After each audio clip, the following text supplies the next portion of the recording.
Are we quag chatting? Is that's what happening?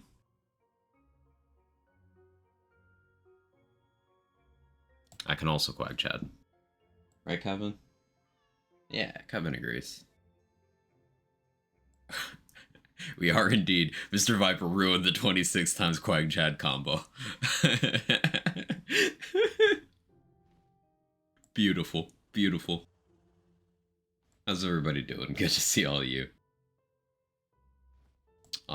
Apologies for taking Saturday off, but I did have stuff going on around the house, and I wasn't feeling like dealing with that while streaming. And also my connection was just exceptionally awful. Um, I looked at my stream manager when I was gonna start, and I had disconnected 4 times since I'd woken up, which had been the space of like an hour and a half. So I was like, let me just take the day. It's still a little shaky today, and it's quite dreary outside. I'm sure you can tell by the lighting. I have everything set up the same way I normally do, except it's just kind of dark out. Very rainy, very ugh. IS penis, yeah, the IS penis isn't working. But anyway, I hope y'all are doing great. Sen, Viper, Reckless Monster, Tenor, Rapid Fire, Ember, Loading Screen, Chris, and assorted lurkers and anyone else. Hey, Moveface, how you doing? So, while this cat does cat things, right, cat? I want to continue to optimize the hammer throwing build for the special event run, because it won't be here for long, and it's a really good way of testing builds. So hopefully they make it permanent at some point, but I'm going to keep throwing hammers. I'll do other builds in it as well. Probably do some Dreadwind at some point. Maybe some Ghostblade. But I want to get fast times. We got a 102k crystal run. But I also want to do some fast runs. See how well I can manage that. At some point, the Dragon Age playthrough is going to continue. It's just we've got a limited event thing in Wonderlands, and then I've got other stuff planned for the week, and then I've got other stuff planned for next week too. So it might be a little bit before we get back to Dragon Age, but it will be continuing. Anyway, let's throw some hammers.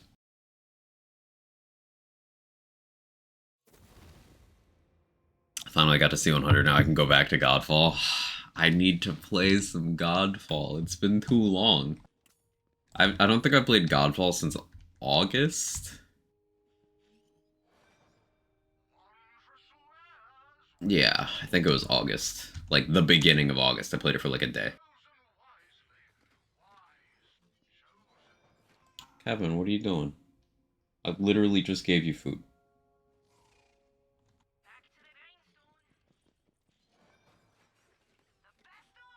Got a new monitor over the weekend as a self-birthday treat. Ooh. What day is your birthday, Viper? So I can, like, spam your inbox. Looks sweet on it? Nice.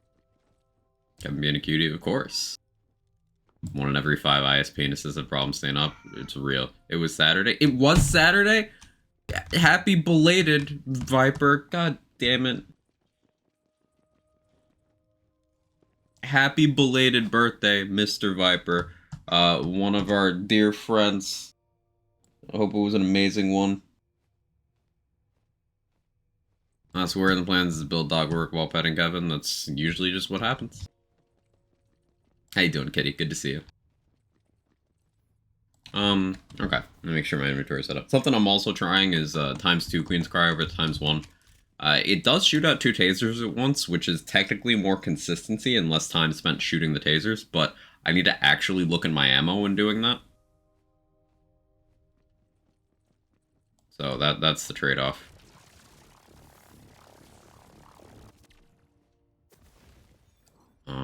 Shoot that down to there. I should use Body Rune the whole time over Cursed Wit.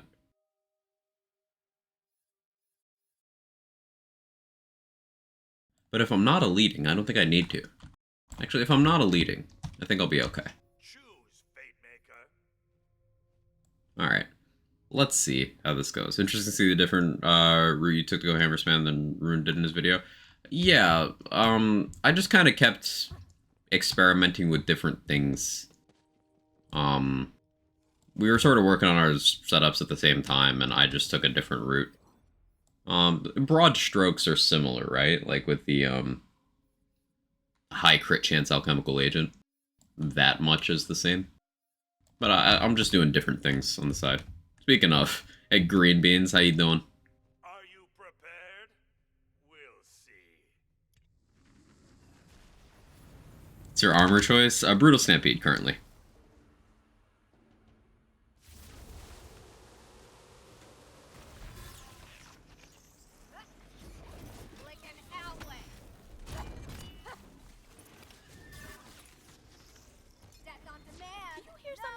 I believe there's a Kevin near you.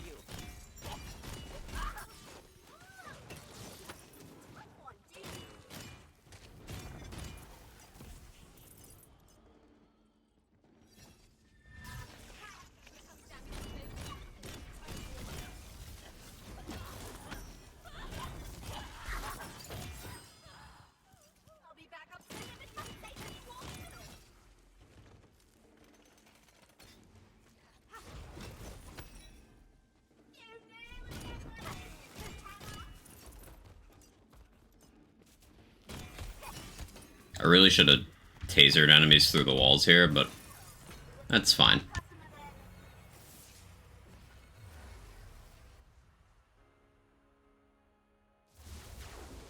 I'm gonna try doing this without crit con as well.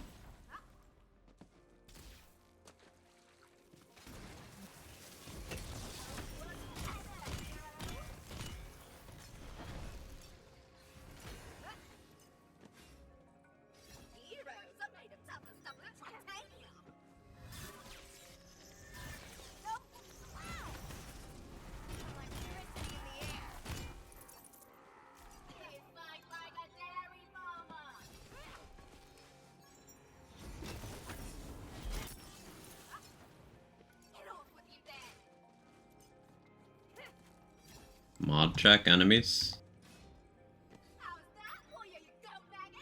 Oh, they all followed me from that side. Pain. This is the warm-up run.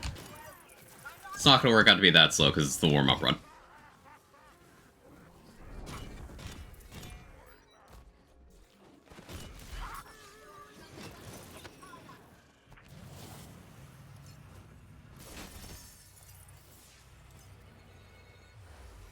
What's up, Nation? How are you? Got a few great comments for my Ghostblade. Now it gets 100% crit chance, which is fun. Keeping an eye out for good pickaxes. Let's go.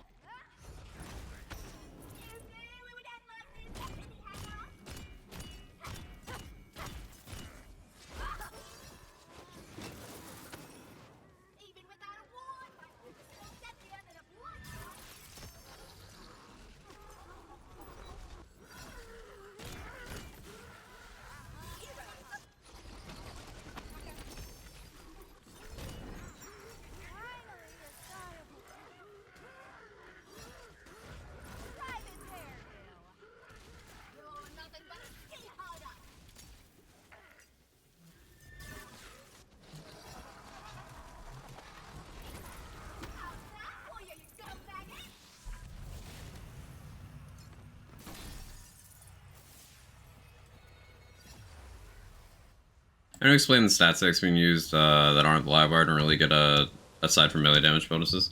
So, the main thing is melee damage bonuses. But this one, the reason why you've seen a switch to Hyperius SMGs over the Rapscallion, that double-bladed Skulldugger pistol, is because these have shorter animation lockouts on being swapped to, which is relevant for certain action skills, particularly Storm Dragon's Judgment. If I try to throw my hammer during a weapon swap animation, there's this bug that happens where I'm basically locked out of recalling the hammer, so I have to wait for the full duration to elapse, and then I have to wait for the full cooldown. Which works out to, like, 3 fewer hammer throws for the next little while. So, like, pretty bad. I don't want to deal with that.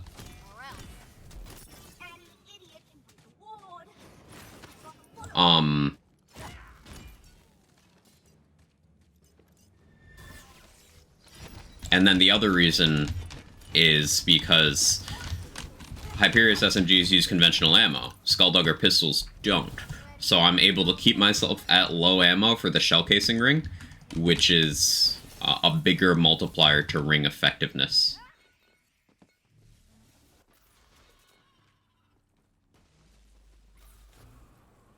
Thumb cuffs, my normal go-to, which is in a dungeon, is 33%, but shell casing ring is 66%.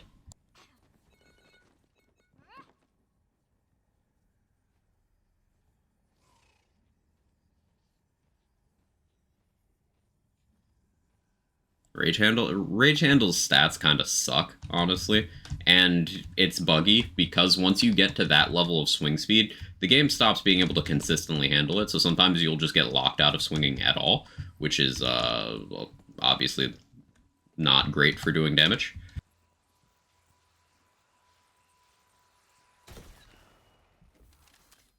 Also, Rage Handle has a pretty low crit modifier. Like, you can roll, if you get the crit damage part, you can get 110%, which is, you read as 10%.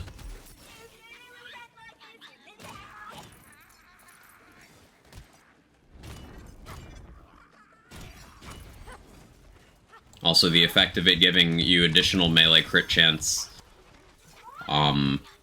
per stack is a little redundant because one of its advantages is already that it has high melee crit chance base. So it can very quickly lead to a lot of your stats being rendered redundant. It's not that Rage Handle isn't good, it's just that it's pretty overrated. Because it is a lot of surface level stuff. Its theoretical DPS is great, it's just that doesn't translate to practicality. I did you a favor, trust me.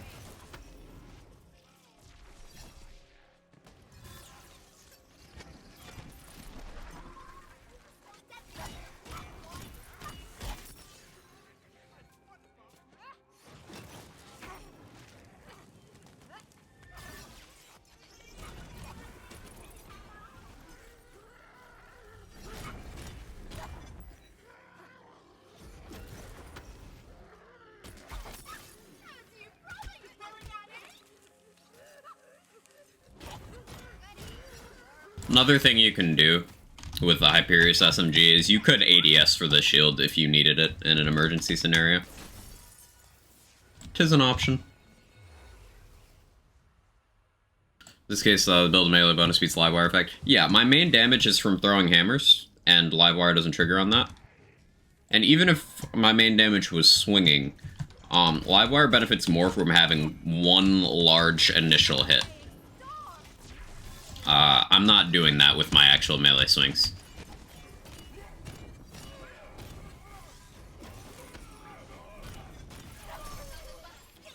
So the actual melee bonus just tends to benefit me a little bit more. Or do you have a death wish?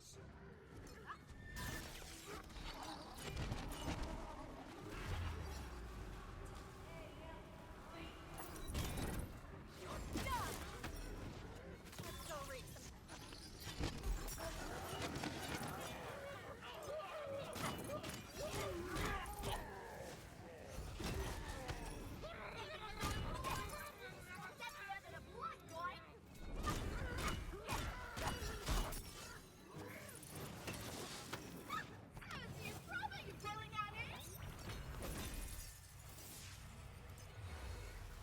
Imagine Assault and Battery had base melee crit, that'd be insane.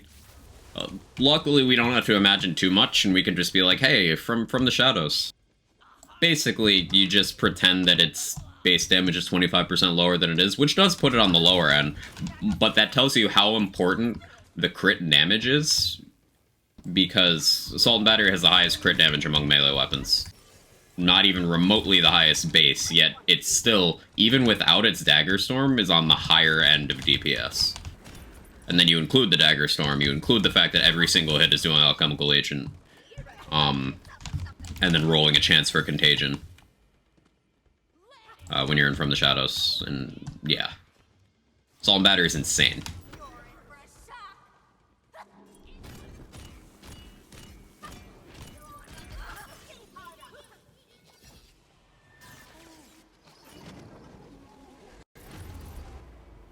Ouch.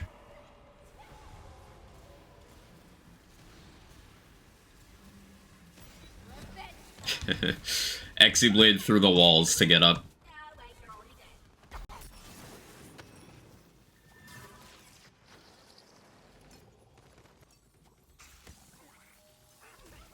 What's the way that I feel? Oh, that hurt.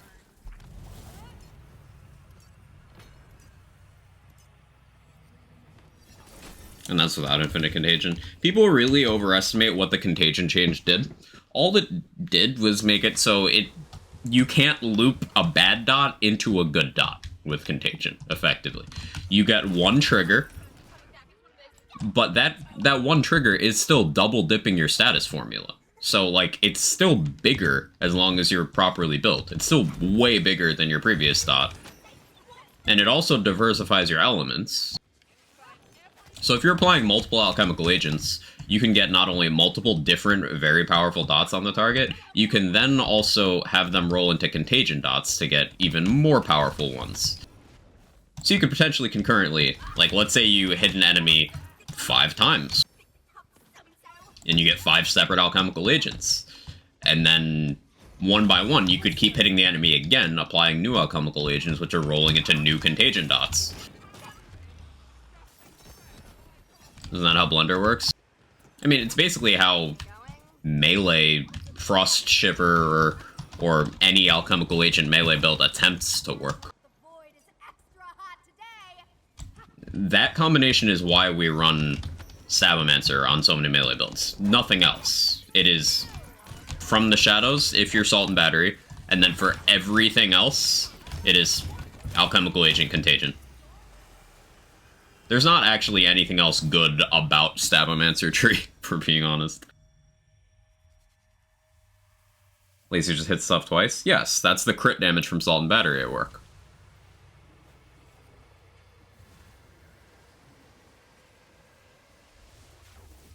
Lazy himself will tell you that the damage formula allowing him to hit enemies and kill them before the Dagger Storm even really spawns, none of that formula is coming from Stabo Tree. That's like all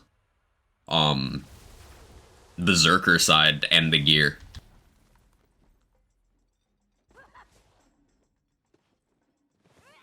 Against things that survive a couple hits, which is infrequent these days.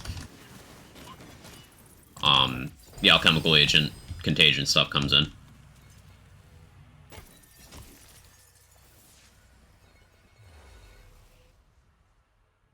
Hey David, how you doing? Hey Urban Mech.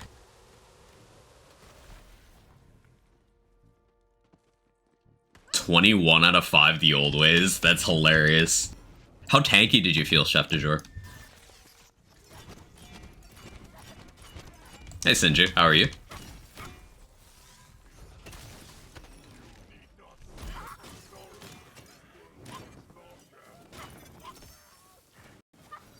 Fine, cool. Good, you? Doing okay.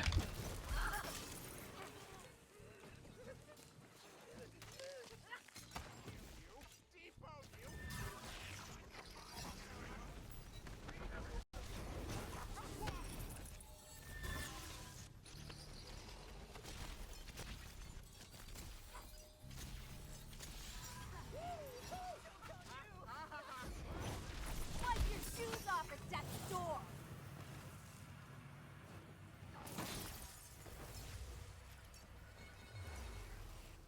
Once again, ill? I'm sorry, Sora. Enemies hit me to bounce off from safe space. 21 out of 5 old ways is not only a lot of damage, that's also a lot of damage reduction. So that just sounds fun.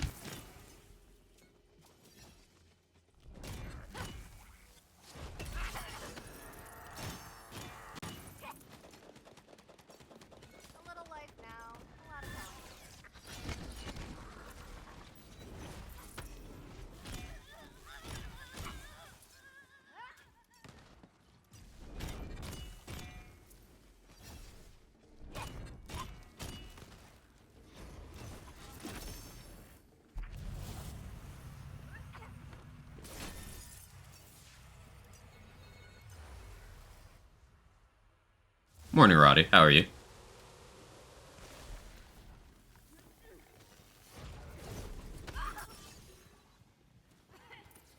Didn't mean to knock myself off that cliff, but alright.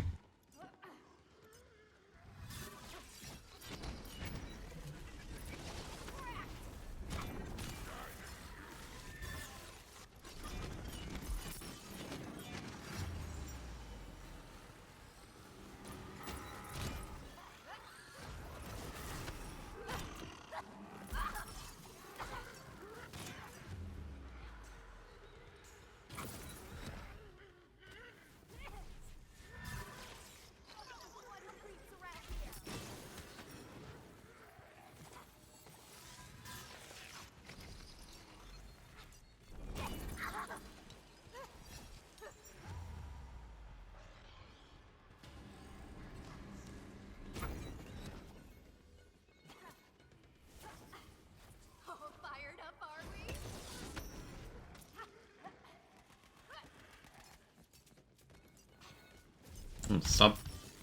Stop traversing the area. It's very rude. Ah, unfortunate. I'll take the time loss. Even more amusing if it was a Mace Warrior and enemies just murder themselves on your shield. That's one of the reasons why Mace Warrior is my preferred Dreadwind shield. Because not only does it give you really big capacity, but you also get that effect. That works on you. Glowing thunder.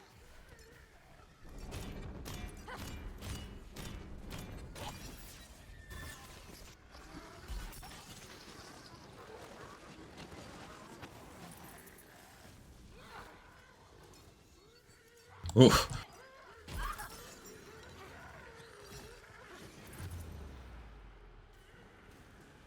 Thanks for the hug, Death. Let's do it again soon. Yeah, Body Rune's probably more practical for this, but Pursuit's funnier.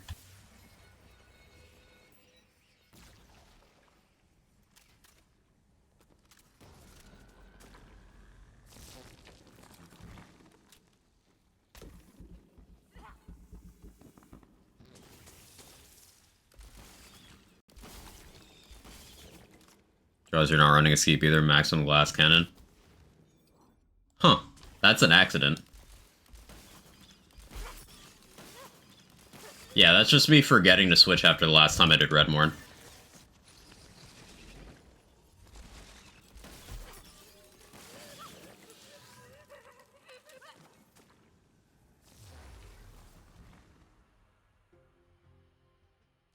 Touch my glove, come on, sign of respect, touch it, gets killed by shield, haha. And Twisted Grenade, dude.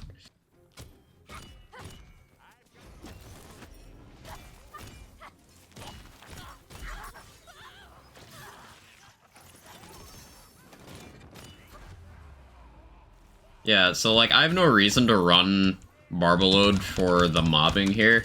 It'll help me against the bosses, because, you know, I'm actually using crossbolts against them, but in mobs...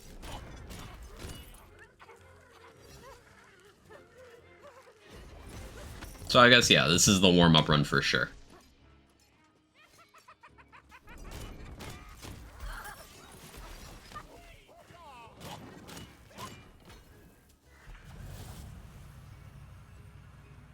Hey Rabbit, how you doing? Morning to Mexican, good to see you.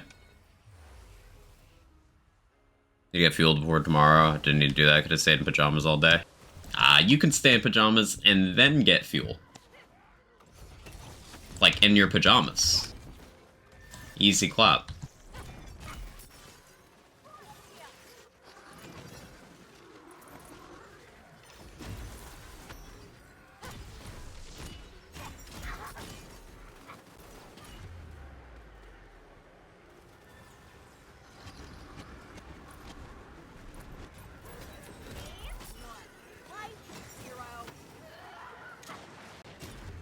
That Goblin Flamethrower is no joke.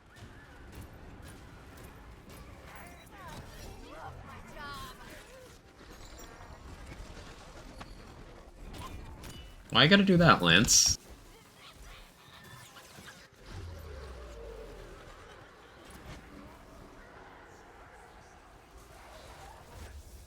Actually, I'm gonna restart this run. Because I had the wrong amulet on, and... wasn't good. I know, getting to the halfway mark and being like, nah, fuck it. Downloading Dead Space Trilogy, ready to poop myself again. Again, huh? I don't trust anyone who doesn't shit themselves as an adult. But only the first two are scary. The third one's just a fun co-op action game. If we're being honest. There we go. That's the right amulet. Do I even need the delusion until bosses? I don't think I really do. But let me run the Stab-O-Matic.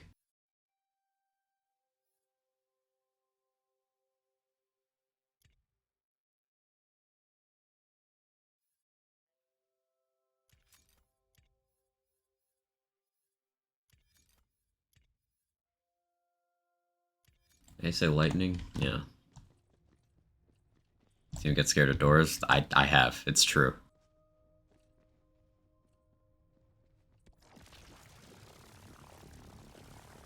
Let's try this setup.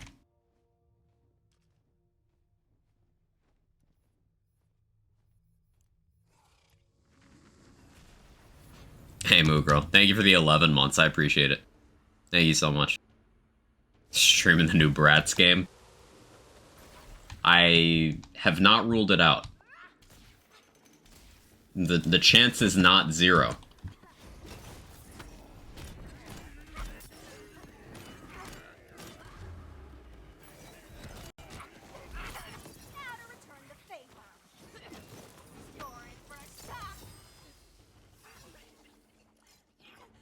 It's the dumbest thing you've seen someone get scared by.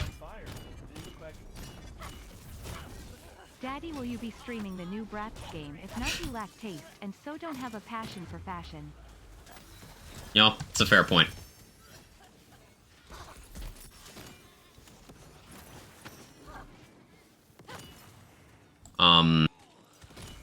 Thank you again for the 11 months of the 9 streak, Mugro. Dumbest thing I've seen someone get scared by. I've scared my dad a couple times by walking into the room. Just because apparently I move quietly. So, like, the difference between, oh, I'm in this room by myself, and, oh, someone's standing here, you know?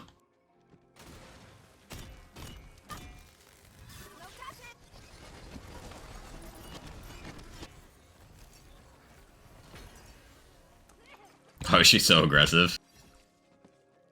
Isn't that the best way to read that off, though?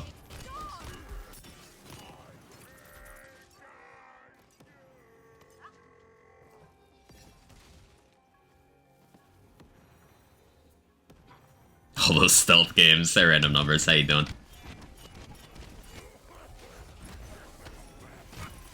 I don't even enjoy stealth games. That's the funny part.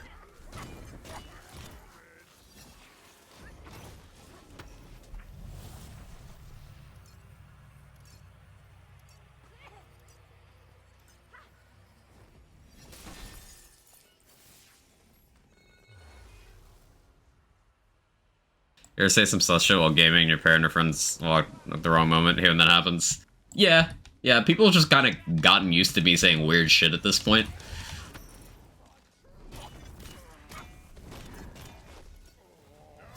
Think about running a Black Ice idea, any concepts?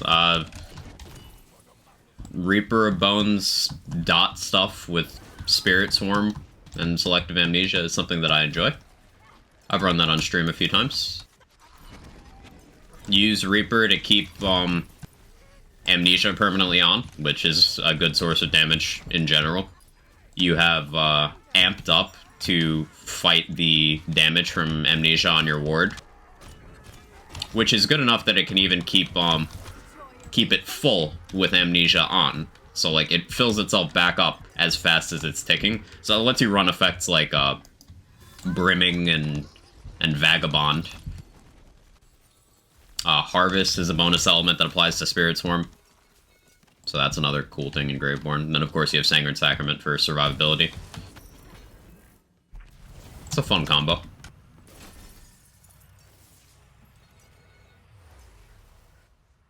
Hey, Soccer Chick, how you doing? I'm gonna do my first playthrough. Can you recommend a class? Because I have no clue. What kind of gameplay do you want? Do you like melee stuff? Do you want to do guns? Do you want to do spells?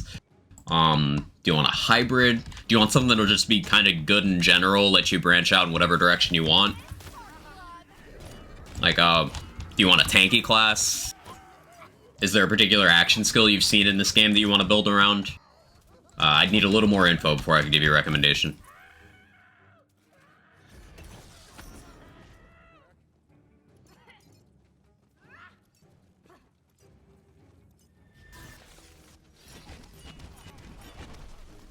Want to build around Cleansing Flames and Fatebreaker? Honestly, this setup, if you were to want to do that, it would be this build.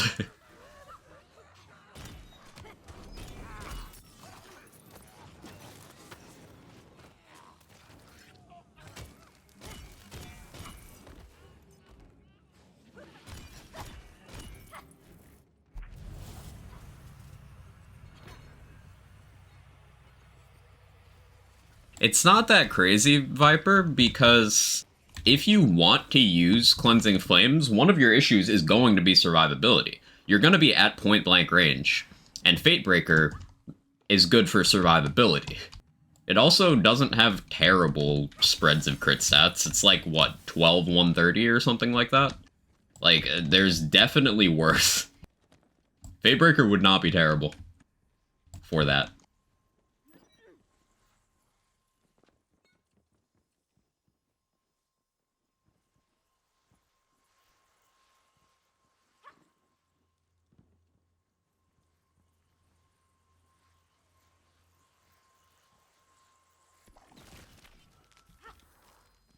Good, need to get out of bed and sleep another few hours on swing shift. Yeah, swing shift's nice sometimes. Try a new class perhaps. Blightcaller? Blightcaller's good. Blightcaller is one of the more powerful classes. You can do some cool stuff. A hope people had coming into this game was that dot builds would be good, and they did turn out to be very good. And Blightcaller is, like, even better than people expected dot builds would perform. So, if you want to do status damage stuff, it's also good at gun builds and provides good support for various other kinds of builds. The action skills are very unique on Blightcaller. Very fun. So I think you'll enjoy that.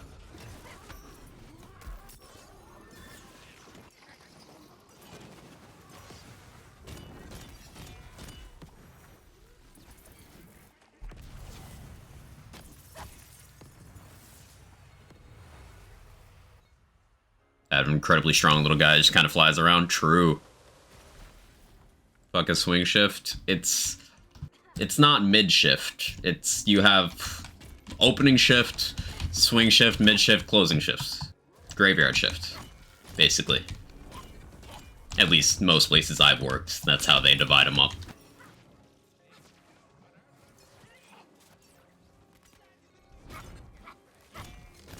Hey, Yukumbers, how you doing? You said you had that training? Did that happen yet? If so, how'd it go? If not, ignore me. Just me trying to take an interest in the homies' lives. Let's do it again soon.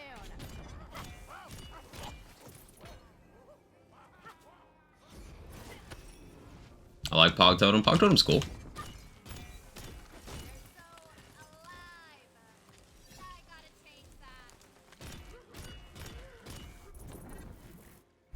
Called swing because it's between morning and graveyard. Yeah.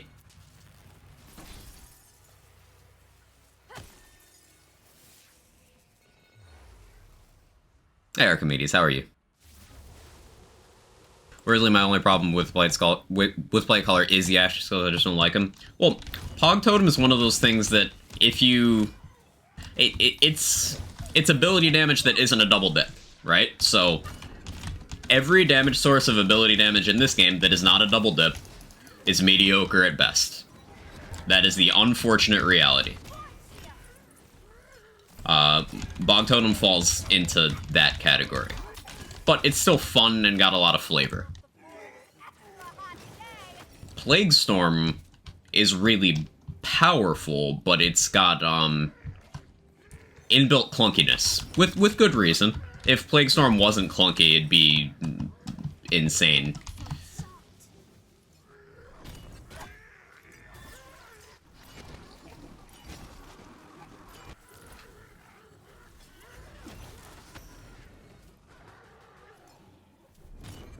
But it makes sense, Viper. Like, I really like Pog Totem. I don't ever use it. You don't ever see me using it outside of a playthrough, but I like it.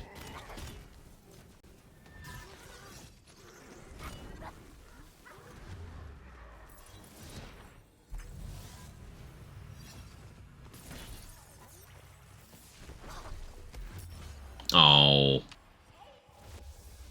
Stupid barrel.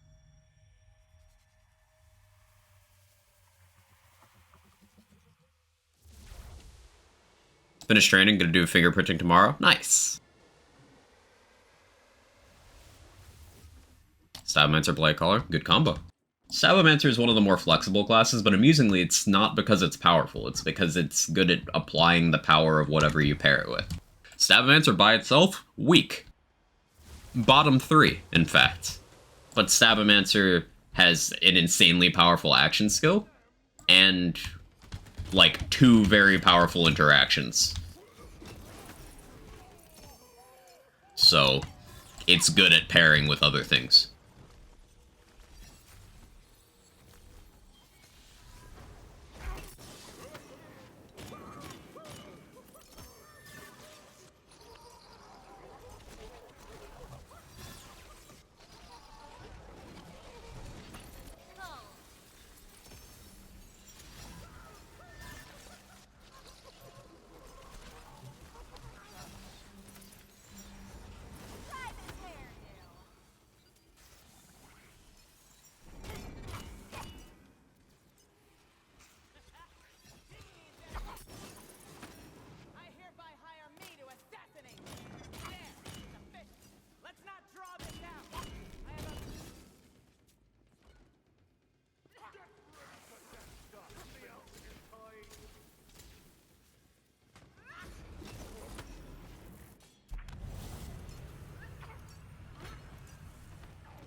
With Plague Storm, one of those things that just hold on to obelisk bosses, like I don't use it elsewhere. Yeah, it makes sense. Hey, Pog Totem cooldown wasn't so long, you get 4 out reliably. That would help it a lot.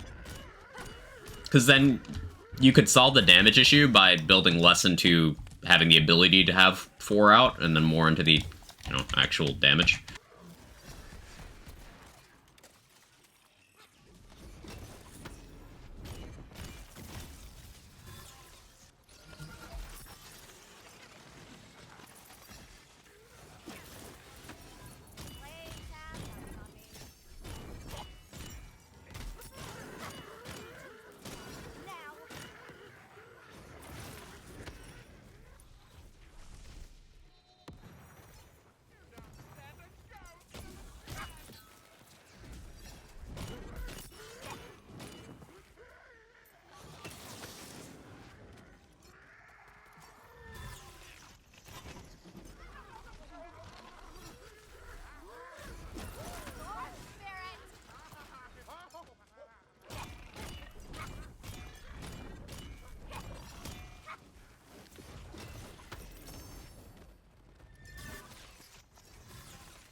Or holding a Hyperion's SMG and been around for a stream or two. Can get the same blade as a Rapscallion without the animation lockouts, and I can also keep it at low ammo for shell casing rank.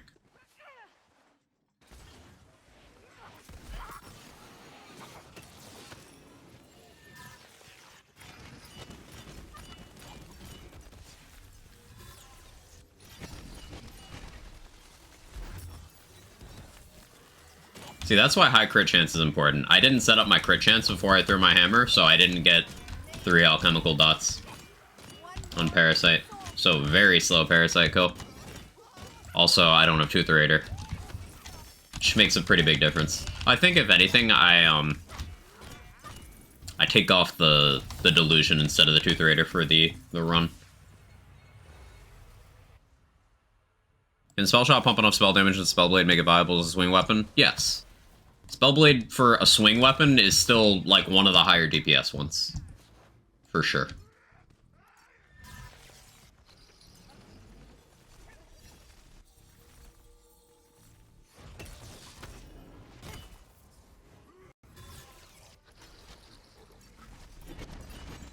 You don't even need to be a spell shot for that.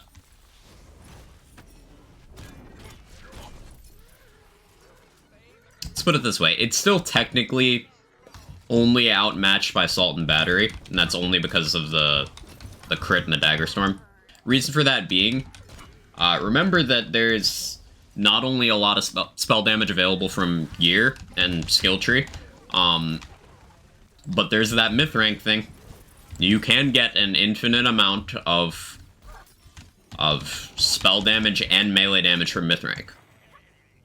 So while all the other melee weapons are going to benefit from one stat, the Spellblade's going to benefit from two.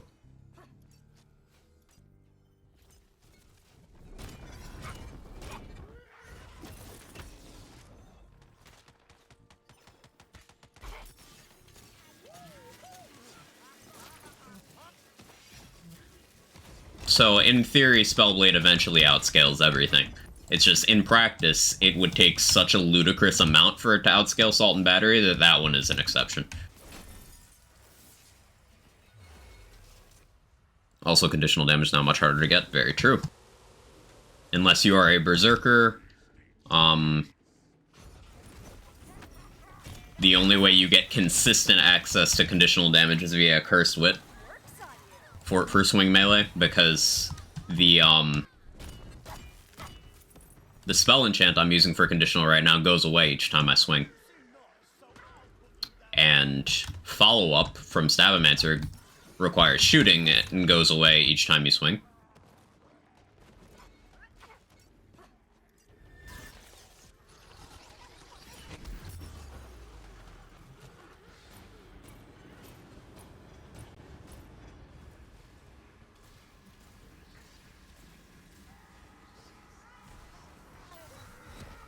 That was close.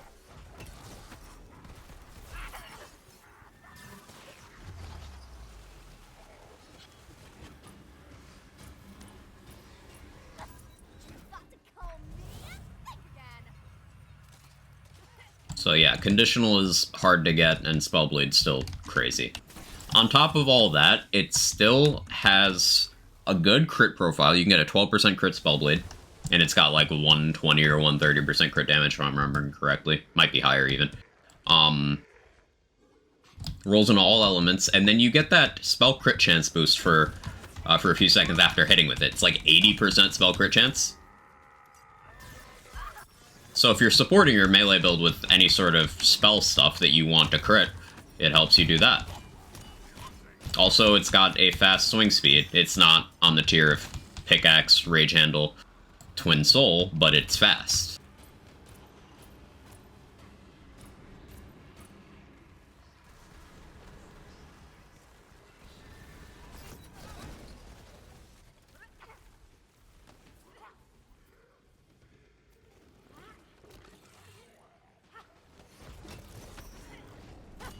I've seen a lot of people go Spellblade dead after it's changed, and it's like, no.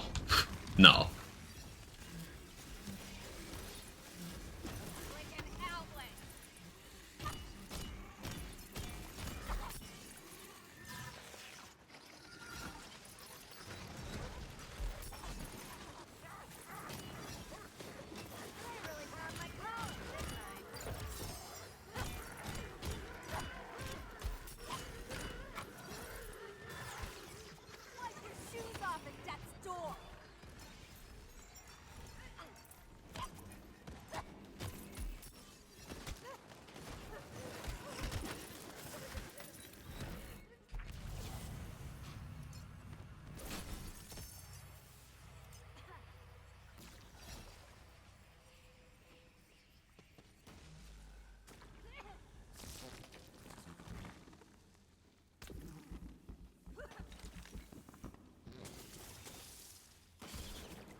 Off topic, hoping today or another day without major shitty news.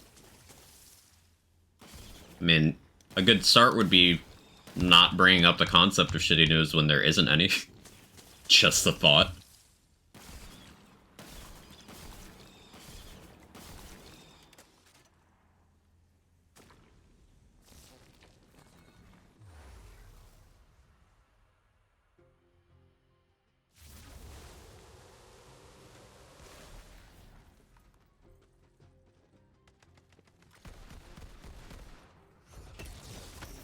So that swap I just did, where I swapped for my Stab-O-Matic, and then I threw my hammer before the new gun was in my hand. If I had done that with the Rapscallion instead, then I would have gotten the animation bug with hammer, and I would not have it back by now. But doing it this way, I have it again, I can throw it, I can recall it.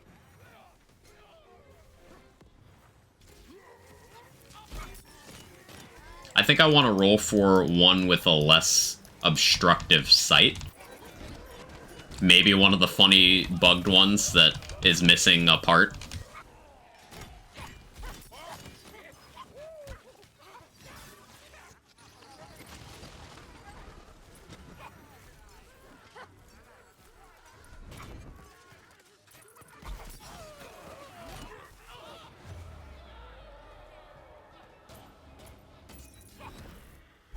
Did I not get the bonus?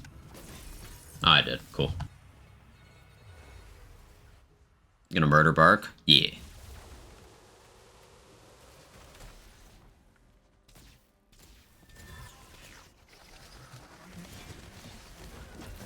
Good for you.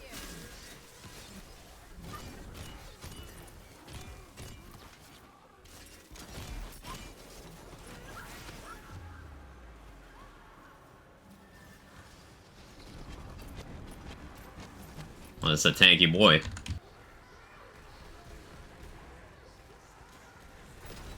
That was a tanky boy.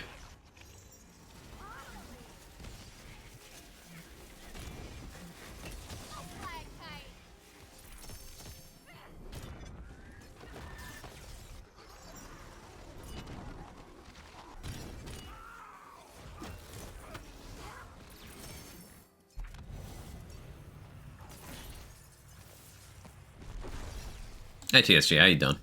Armor bar is yellow, bone bar is white. Which color is the bone armor? I think bone would take priority there. That's my instinct. But that's a good question.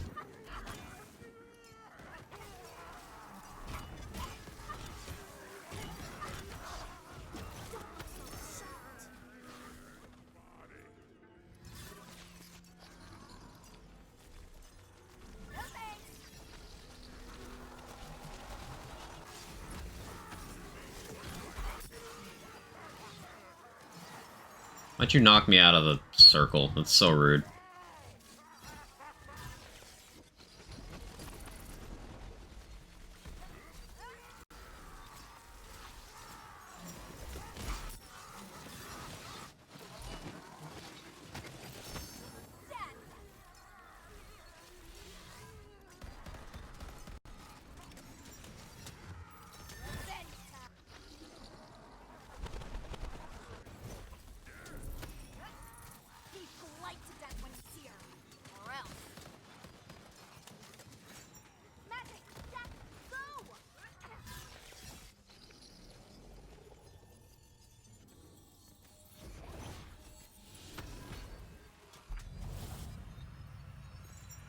Good, how about you? Can't complain too much.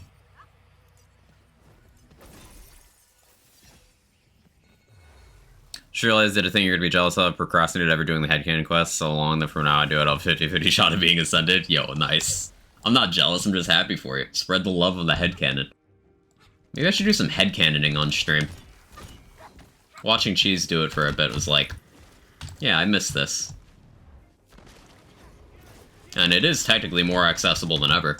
Hell, getting a headcanon now and just carrying it up through your, like, 50 to 100 climb seems pretty reasonable. Or even before that, honestly. You could get one early and then just, like, keep an eye out in the vendor during your climb. And Ascended headcanon is only 12 mil. Non-enchanted, I believe. 12 million. That's pretty easy to keep around.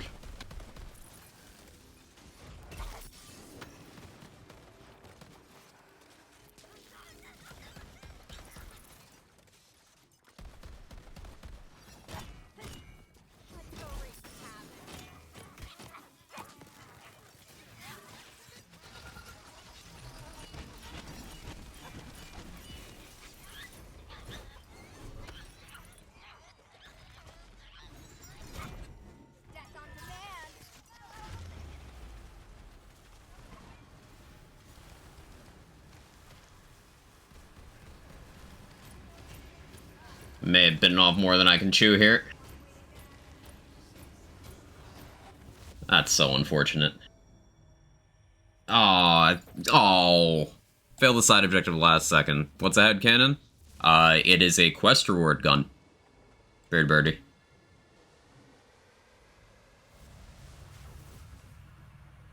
From the quest Armageddon Distracted, I believe is the name. It's an Osagol Necropolis. It's the one with the blue hat guy. It is a Torg pistol. It is extremely good.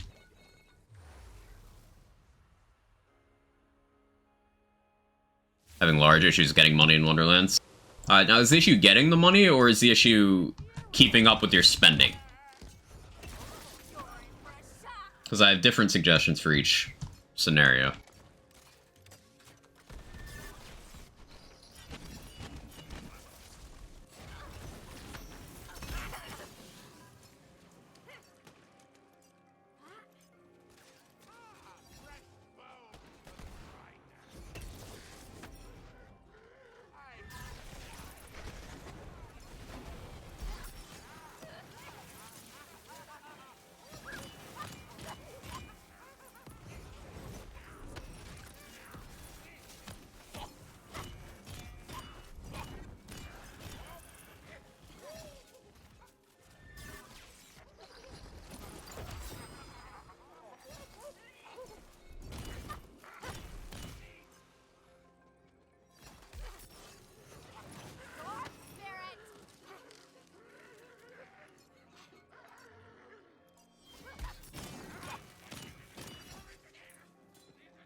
Cult culture, same thing. Monka.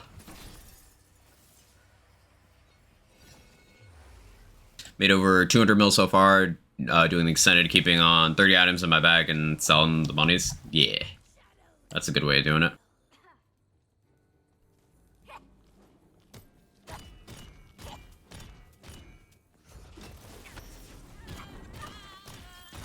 Because earning money is pretty fast, you just need to be active about it. You do need to sell items. Pick up and sell a lot. It adds up. If you're not doing that, then it'll feel slow.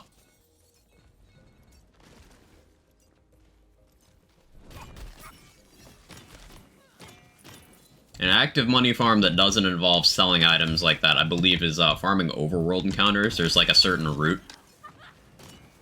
I don't know it offhand, but farming those overworld encounters on the highest chaos level you can comfortably manage would be the play. Because remember, chaos level increases gold income. Also playing on intense increases it.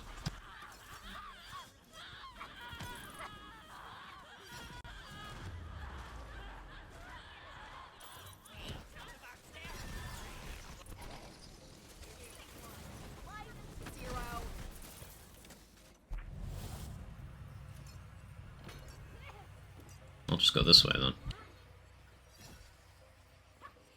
Why can I not make jumps today? There we go.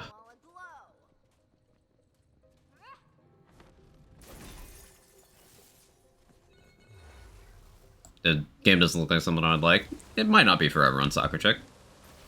Good convergence roll in BL3. Exclamation point max, I think. There's a max damage rolls resource document. That'll tell you what the max is. Yeah, there it is.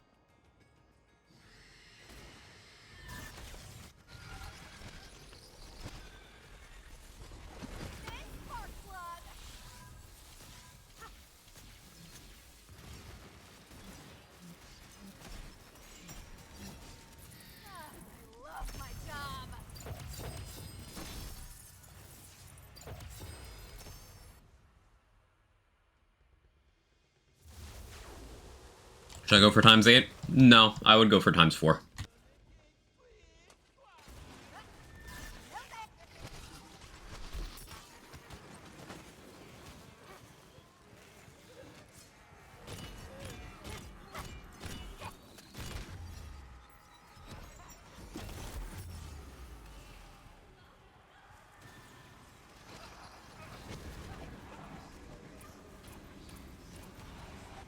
Oh, it was right there. It was this close. I need like a little more damage there. Unfortunate.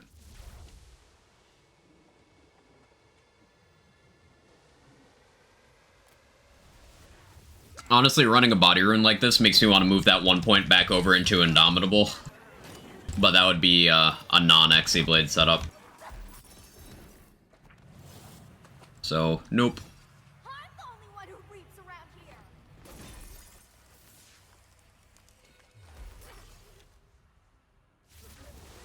And slamming to that water almost killed me.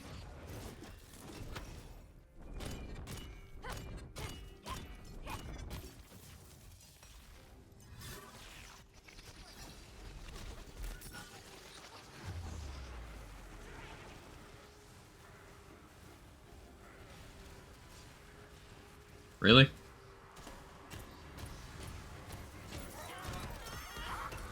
not dying today.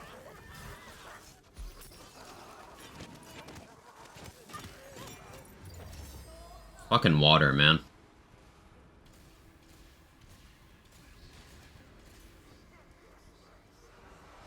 That was just poor decision making. I don't have an excuse there.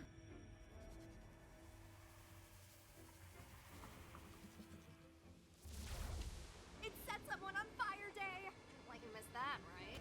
I have a 180k backburner. I have no concept of if that's good or not because backburner does enough damage that you know you don't really need to keep track of the damage rolls of a backburner. Sorry, Dad. Can't stay just yet. Business and all? Yeah, I killed enough out of the circle now that that bonus isn't happening. Unfortunate. Glowing thunder.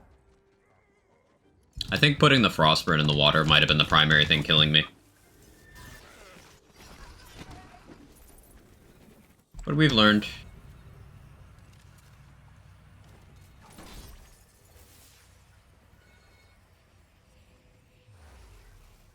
God doesn't like water. Boiling cold water hurts. How you doing, Aaron? Ooh, +2 contagion. I was about to say I've been treating us. 10 Oath of Thunder. Love to see that. We got 8 Dragon Aura. 7 Exploit Their Weakness. 5 Contagion. No, she's been treating us pretty good. 11 Potent Poisons. My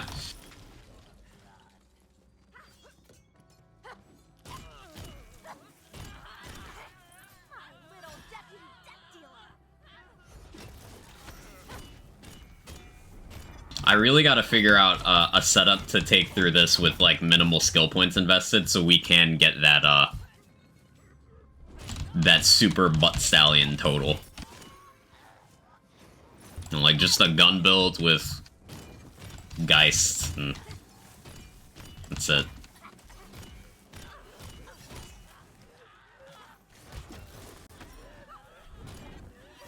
I survived much worse. Could honestly do it with a spell build with nothing invested, but I don't know what you would get tier 1 that'd be useful for spells. I guess you could use that as a way to do the magic bullets route, and then just switch to a gun build later.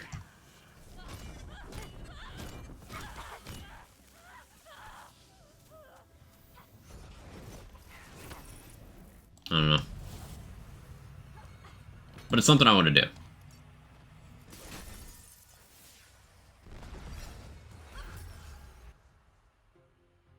What's this game improved over BL3?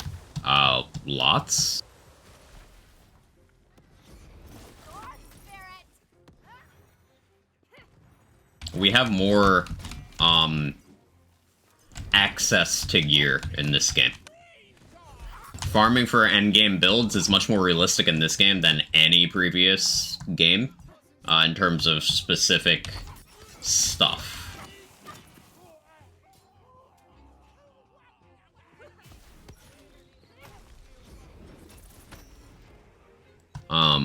because you can category farm through the bunnies, and post most recent patch,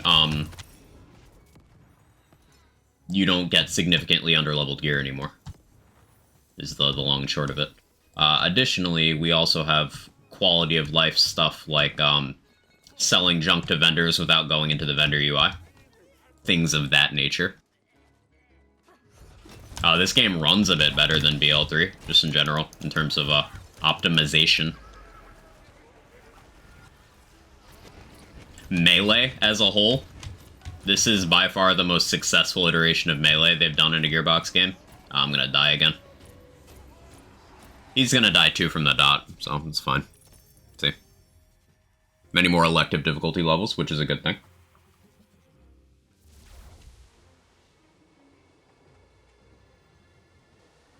Dead circle in the water? That's a trap.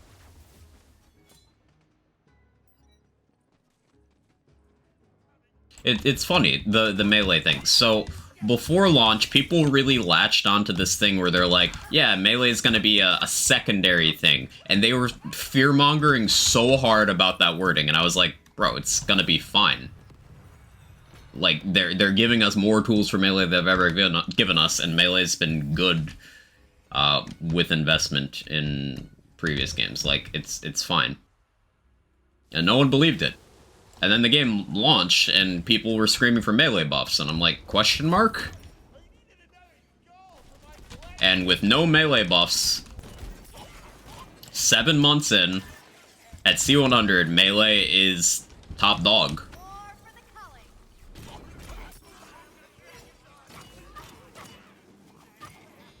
So, like, yeah.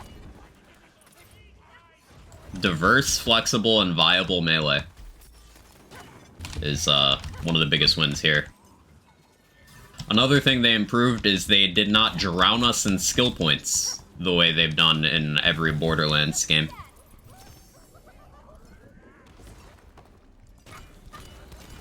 The final level cap increases for both BL2 and BL3 did more harm to endgame build diversity than they did good. TPS and BL1, while not having much endgame to begin with, also did allow you to cap all of your trees, which was bad for build diversity.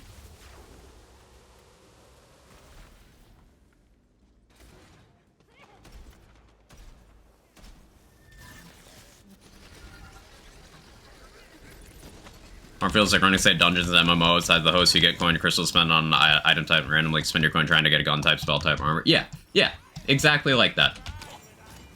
It feels a lot like,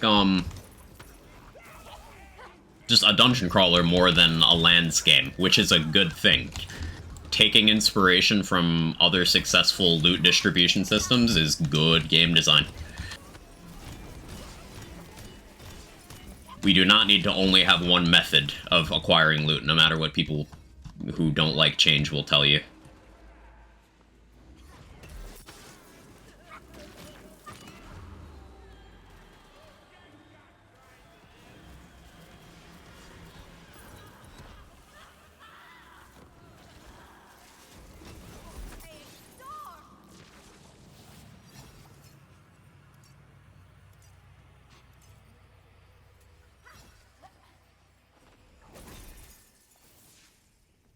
Three more potent poisons, I'll take it. Hey, Stone Swan, how you doing?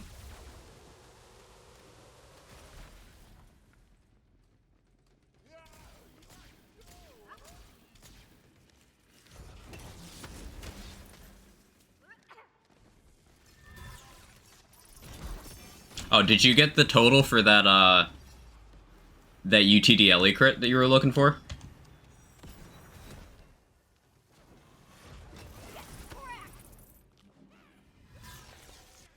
Just because I was scrolling that conversation right before stream, and it was interesting.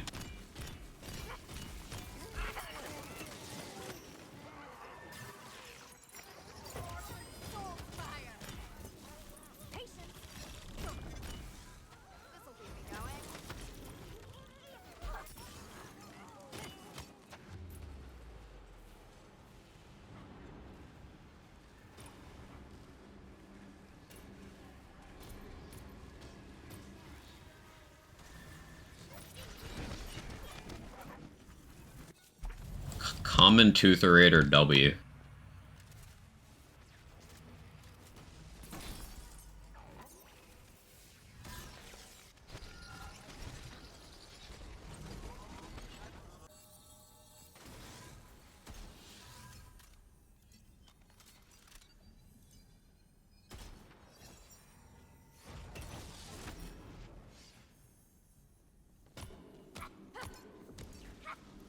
I need to equip my Stab-O-Matic for this.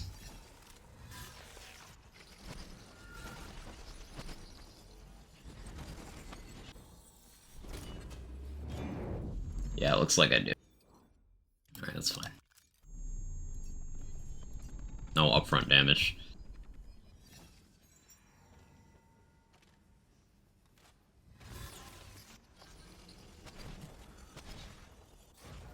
Like an outlet. Awkward. Not yet game crash until related to all that curse shit this week. Sounds good. So open world or map, so cool concept of interaction. Well, it's not open world. None of these games have had open world. Nor do I think they should do open world. I think that would be a waste of resources. But I think the overworld is much better way of tying the world together than the approach of having bloated map design to accommodate vehicle sections that nobody likes after the first time they do them. So, I think the overworld was an upgrade in game design as well, yeah. Someone else likes overworlds, let's go.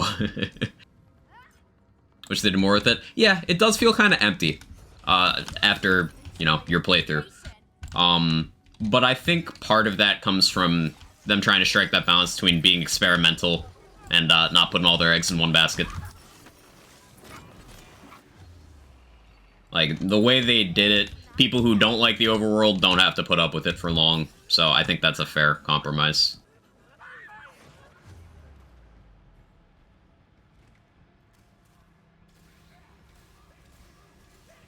I might be dead. Unfortunate. I took one bad step. I appreciate how much experimental shit they did. Me too. That's one of my favorite things. Play tomorrow, I think I'm relying too much on the ball for bosses. Any other builds viable for both trash mobs and bosses, in particular trials? Are you talking true trials?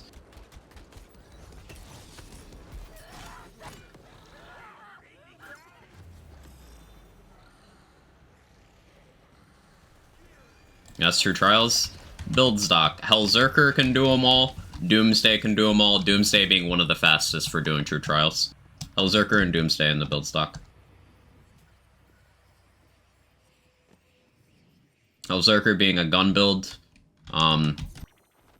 Doomsday being a melee build. Plus alchemical agent. Ooh. Gundava does true trials well. You just have to line up remnants. That's easy in true trials. Yeah.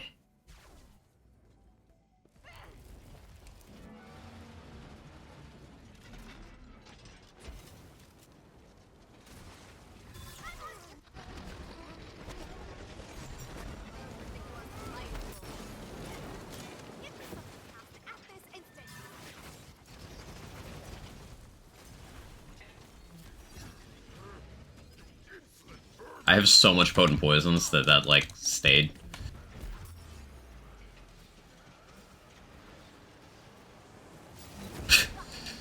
Yeah, Xe Blade taking out the flying guys. Love to see it.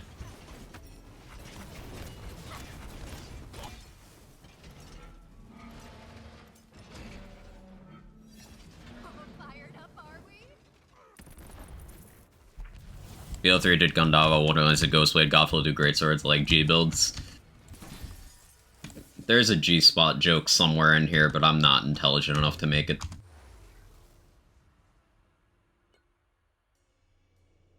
Yeah, I completely agree with you, Mastith. I think that's a very compelling argument for why dividing it into its own IP was a great move.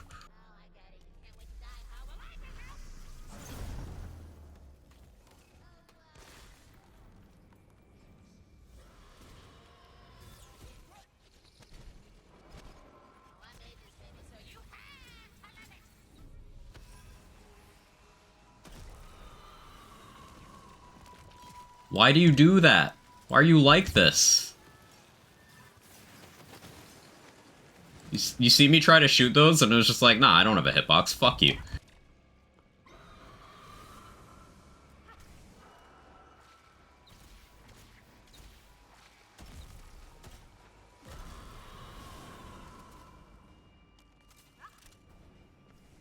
Green beans build.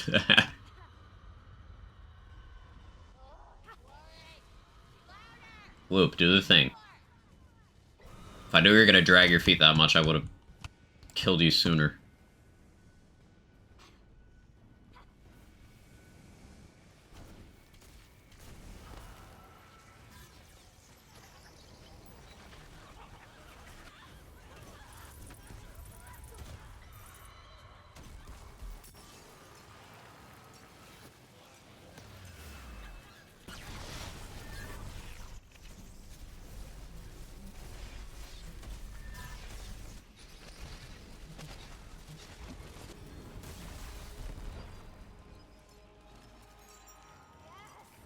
Eating was so awful.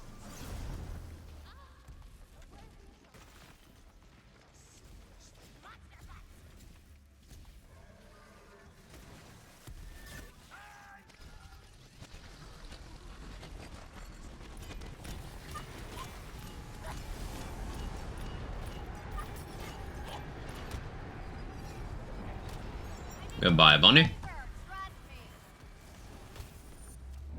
A Dark Flame. Got an Ascended Miastic Mail with +3 Contagion, +2 Exploit their weakness, area damage, all damage, move speed. That's pretty good.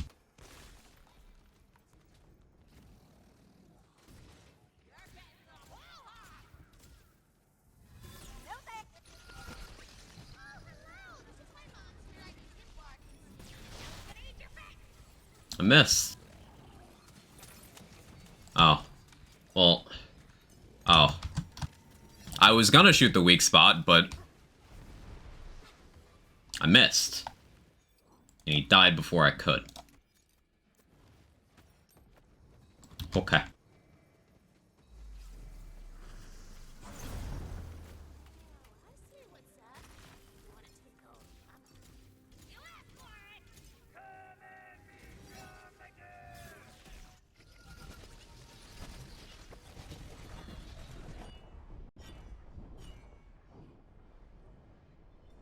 Okay.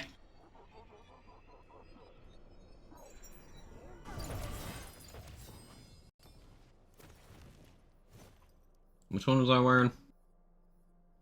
18150, right?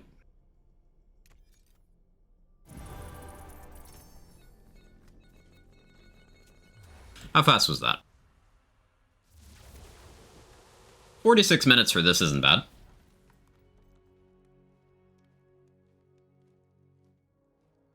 That's not bad at all. It's no Blender. It's not going to match up to Blender because it's a lot squishier. Also, the damage is more burst rather than cyclical. But yeah, it's good.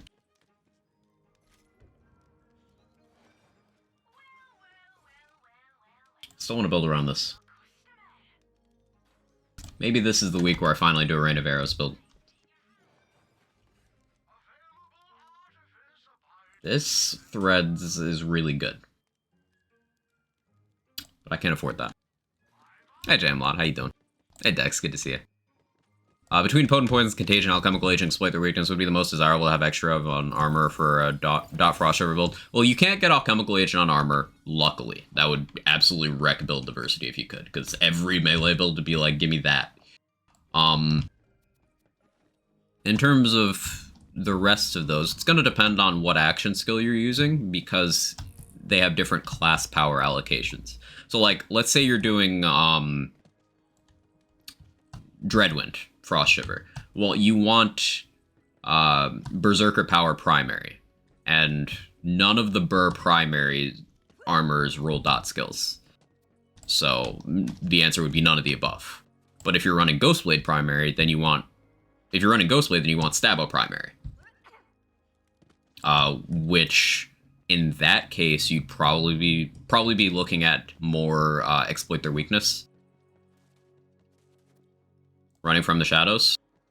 then in that case, Burr power is more damage, Stabbo power is more from the Shadow's duration. So it's kind of a toss-up.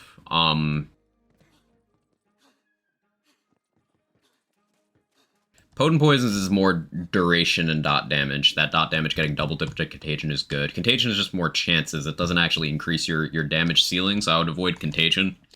Especially because you'd have to go with a multi-class combo that doesn't have one of your class powers. And I believe all the Contagion combos have Stabbo secondary. Actually, no, the Blight one is Stabbo Blight, and then the other one is Grave Stabbo. So it's a big shrug. You're not going to have any real difference in gameplay because of how powerful From the Shadows Frost Shiver is, Jamelot. But if I had to pick between those skills in a general, like, vacuum, Exploit Their Weakness does the most out of those, that in terms of which one's boostable by armor. Because Contagion doesn't increase the amount of damage you do, it just increases your chances of getting Contagion to happen. Which increases your ceiling, but not your average. Not your practical average, anyway. Potent Poisons is really good, but less impactful than Exploit Their Weakness. And I'm pretty sure the combo, there's a combo that rolls both of them. So you could get 3 Exploit Their Weakness, 2 Potent Poisons. I think that's Stabbo Claw. Yeah, Grave Stabbo is one of the Contagion rolls. Let's roll armors. Like to see a special run added permanently? Yeah, I've said that since the last one. I would love having more diversity in chamber playlists, just in general. Like the Gamescom format they had of Regular Room Obelisk, Regular Room Obelisk. That was the fastest access to the Maker we've ever had, and that was fantastic. I'd want that as a permanent one. I'd want the Super Run as a permanent one as well. I'd want an all Obelisk one as well. Nice food, very helpful. Yeah, of course.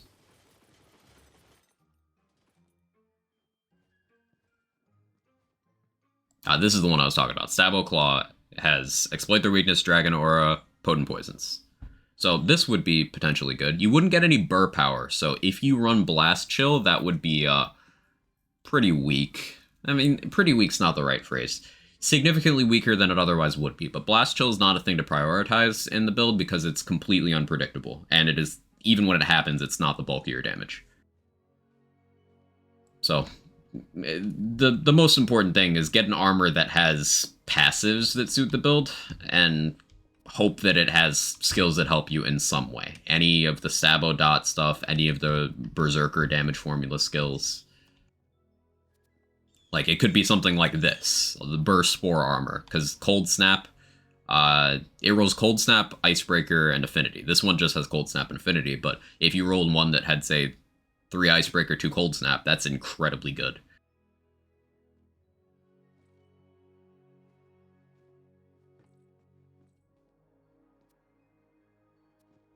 You could go Stabbo Blight with 3 Exploit Their Weakness, 2 Contagion, or vice versa. You know, you got lots of choices.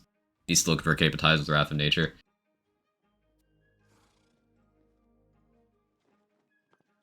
The more I think about this game, the more Capetize I'm just like, eh. Because it's not going to happen often enough in mobbing for it to have a real impact.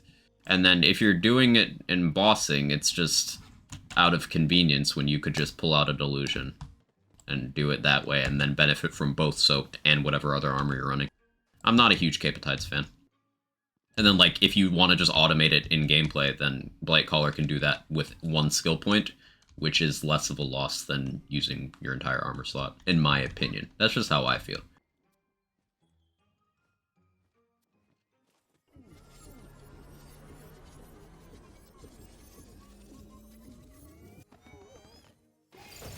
Not a super big fan of it, if I'm honest. Prefer Corrupted Plate, still learning.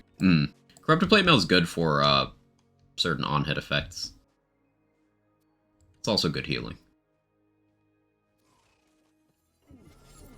Usually do Stabbo Burr for Frost Shiver melee for the points in haste. Yeah, that one gets you haste, Cold Snap, and Swift Death, right?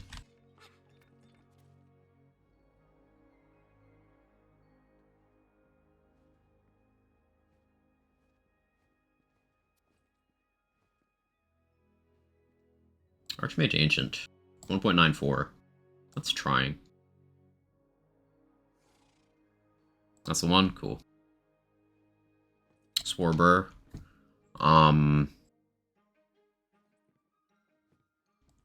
Gun build?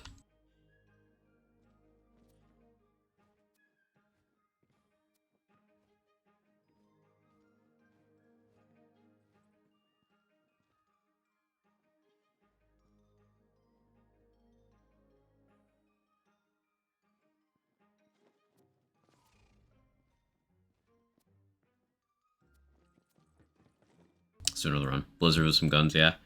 Ooh, Blizzard. You're a brave one.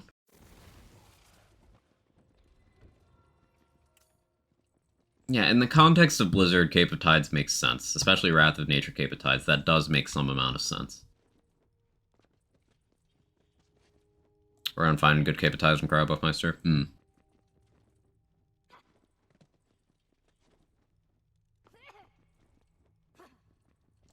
Cryo probably wouldn't be the play for that, because Frostweiler skill tree provides no boost to spell damage at all, and Cryo Buffmeister's weird thing is that it's always damage source spell. So like it triggers on spell kill effects and stuff. Easier said than done, but you'd be better grabbing Buffmeisters of matching elements to whatever you're fighting.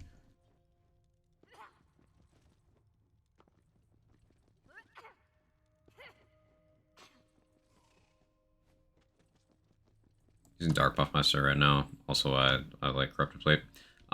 There's not much reason to use Corrupted Plate when you're already using Dark Magic, because it doesn't increase. It divides your damage and converts part of it. So, like, Dark Magic on Dark Magic is a case to not use Corrupted Plate Mill. I know it also gives you an efficiency boost, but it is a damage down. Corrupted Plate Mill lowers your damage. That's just how it works. You can get around that with certain effects, like a headcanon or additional triggers to play the angles with a high projectile weapon that is still strong enough to kill even when the play the angles are weaker, because they are weaker with the plate mail. It's complicated. Plate mail is one of those things that I want to have a write-up handy on to like link to people. I might just do it myself.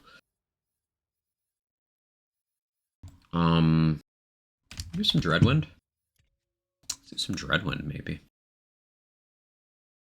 If so, it's probably a lightning buff would be best. Yeah.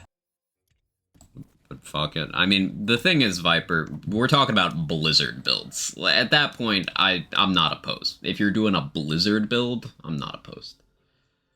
I can do the Stab-O-Matic setup.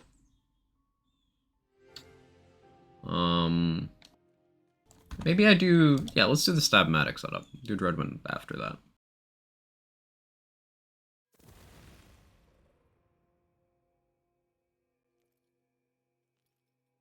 Boris? Yes. Boris. Ascended Mistrial. If this thing had a better fire rate, I'd be interested.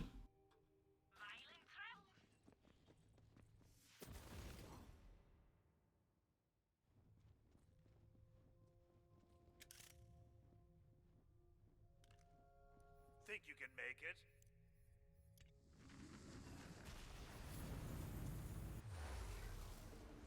The unnamed build.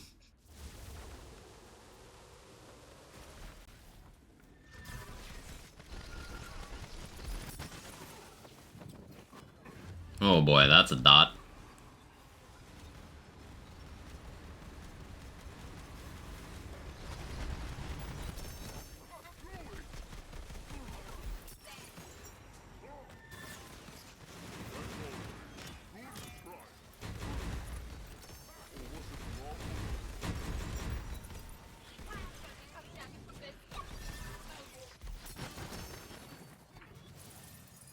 I need to look for ammo altars on this build. That's going to be a big thing that I need to pay attention to.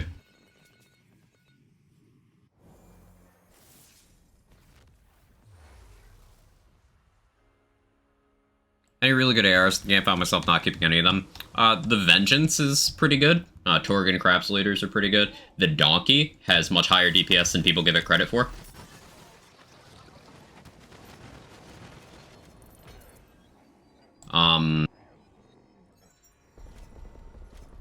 Skulldugger Hooligans are good crossbolts guns.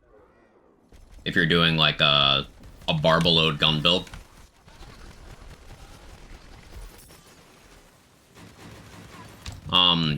Purple Dahlia ARs used to be like some of the highest DPS in the game. That's why they nerfed them, because they were like better than most legendaries in terms of DPS profile. It was actually insane.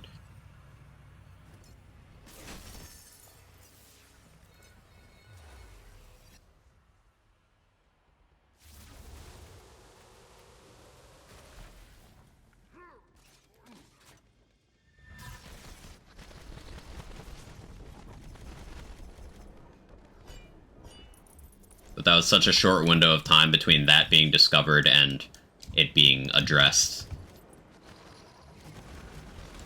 that a lot of people never really got the chance.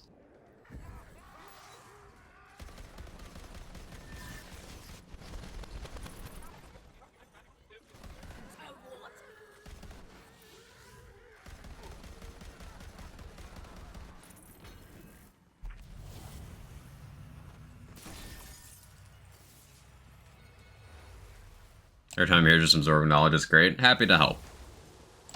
Honestly, just happy to talk about this stuff.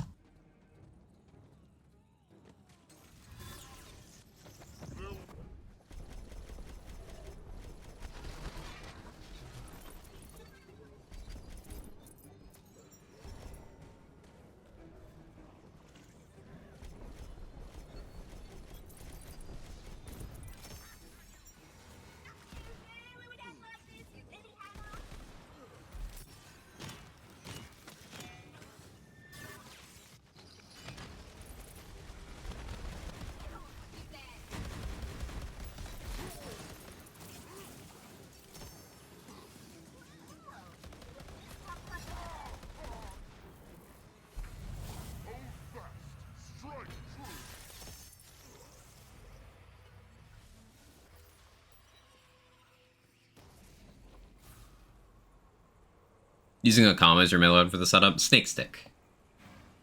Snake stick for the extra thrall stacks. Can I shortcut this way? I can. Cool. All Colony Shroom Community Run 1, please. Ever since they increased the requirement it takes to clear rooms, it's no longer two colony mushrooms to clear an entire chamber run, but it used to be, and that was like one of my favorite things. This colony shrooms give so much room progression, even with just them. That's without killing the ads they spawn, just them.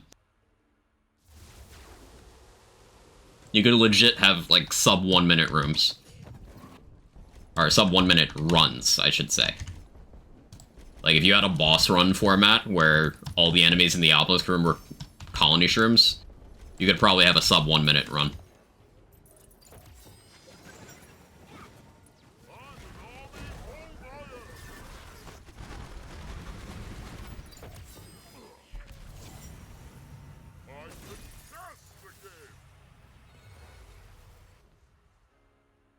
For colony shroom.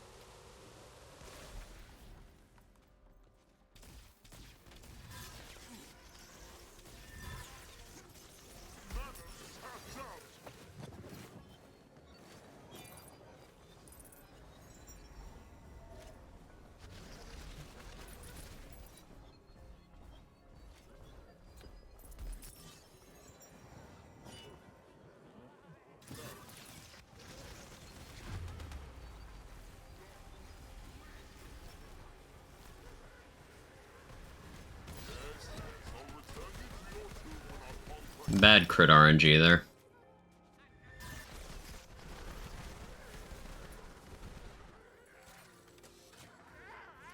In a perfect world, that would have cleared the encounter.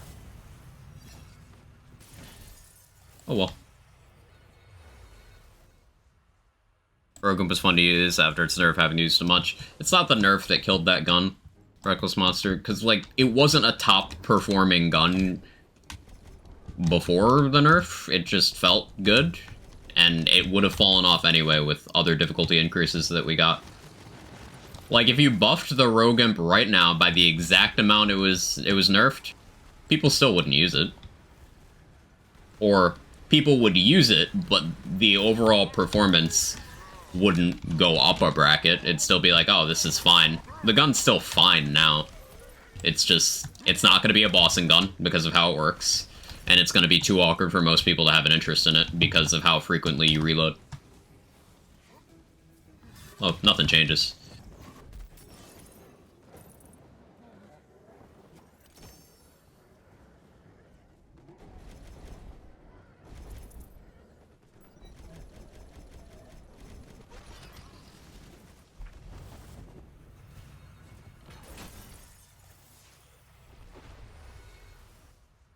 What boss can we pair with Colony Shrimp for super fast clears? Zomboss. Zomboss, Parasite. Lachance.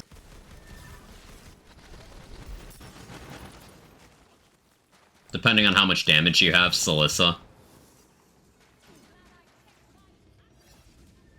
Wastard can also be a fast one if you have an abundance of damage. Just basically not Dragon Lord, not Drill.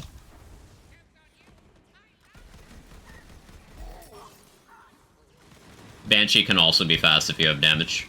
Basically just not Dragon Lord, not Drill.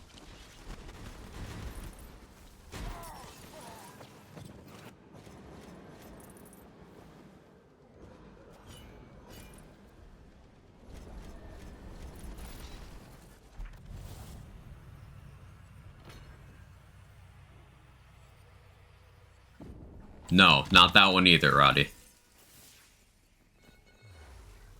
Banshee's my fave, so I'm biased. I like Banshee as well. It's a good wake-up call boss for people who think survivability doesn't matter. And for people who think they can just face tank mechanics indefinitely. Like, if you're gonna try it, you better work for it.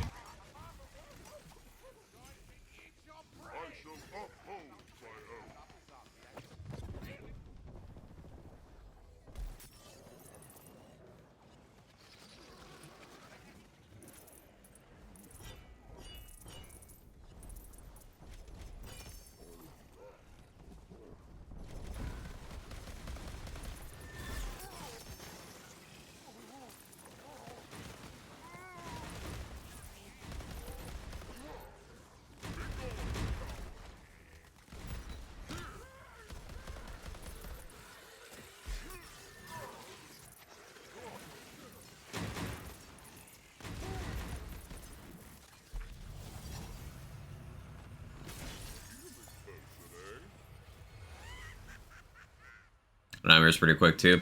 Nightmare does have that phase change. And then bad RNG can make it take a lot longer. But yeah, otherwise.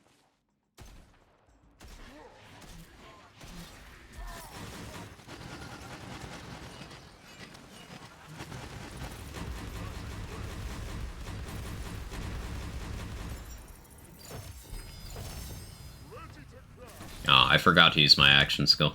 Whoops. Too sure many bosses? Yeah, you got Mike, Fronstrosity. It's like one or two others, right?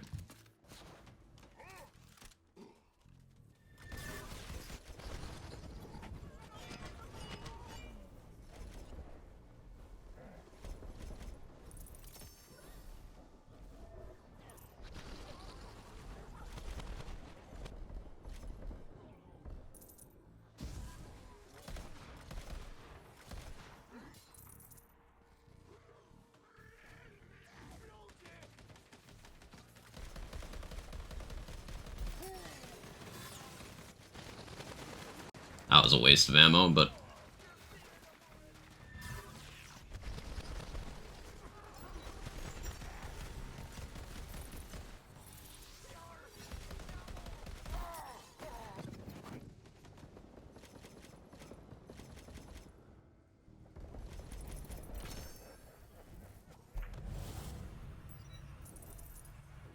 There is this right here.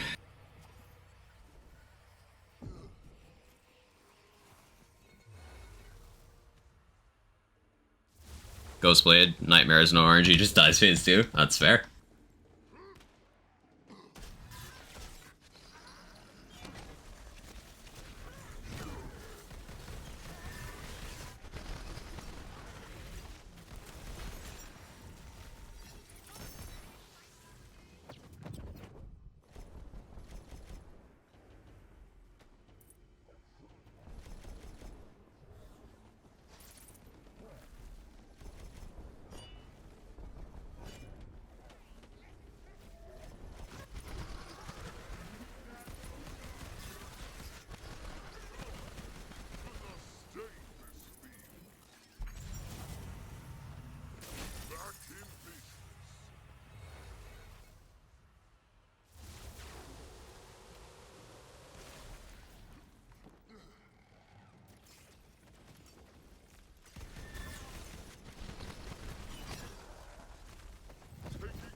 Aw. Those zombies are hanging out up there. That's what cost me that. That should clear them out, right?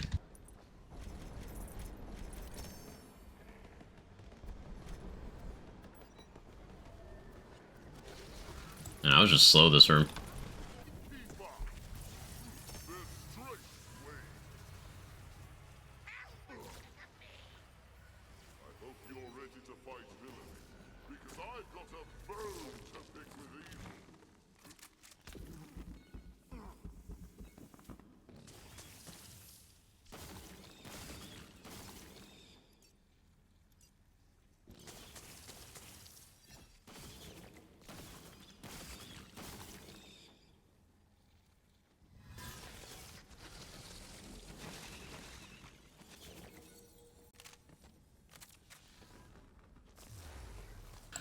For like I set up, how'd you do hero points? Max wisdom.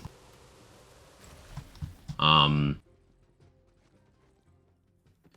max wisdom, max constitution. Remainder, dealer's choice between whatever other stat. The reason why I didn't say strength dexterity is because for non-melee dot builds, dexterity doesn't have much of an impact at all, and Spirit Swarm itself cannot even crit. So, like, meh.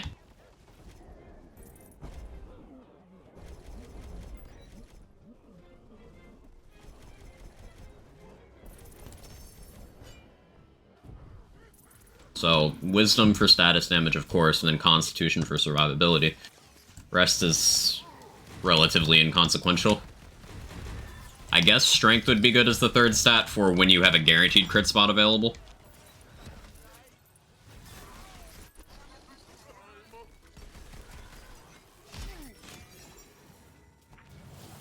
But ultimately, it doesn't really matter much. Dragon Run could be fun, too. Yeah. Yeah, I'd like that.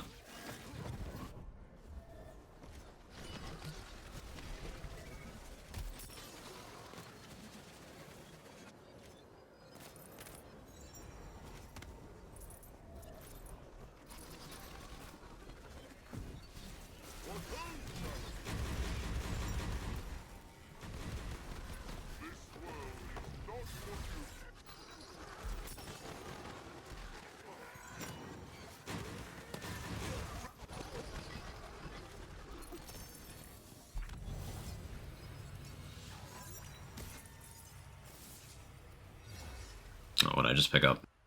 Don't worry about the aerial. You can knock wyverns out of the sky with melee attacks. The lock on melee is good for that. Melee attacks force them to land.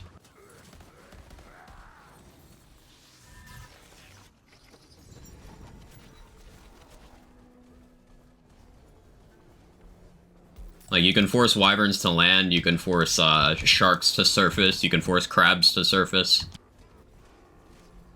You can interrupt some other high threat attacks from various enemies with melee attacks, regardless of how much damage the actual melee attack does. So even in non-melee builds, it's useful tech.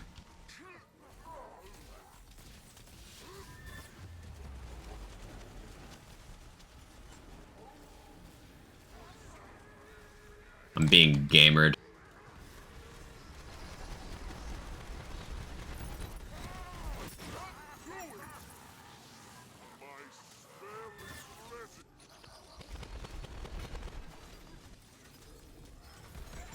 Now those mortar shrooms. No joke.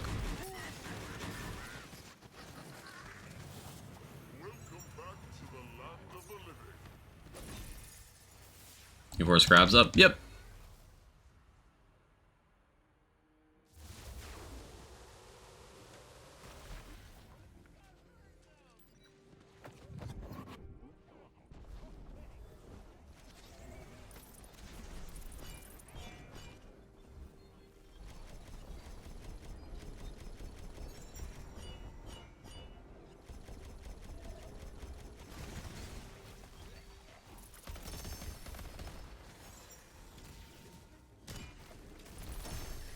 Oh, sorry about Stallion. I meant to hit that past you, but whoops.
Yeah, this build handles this pretty smoothly.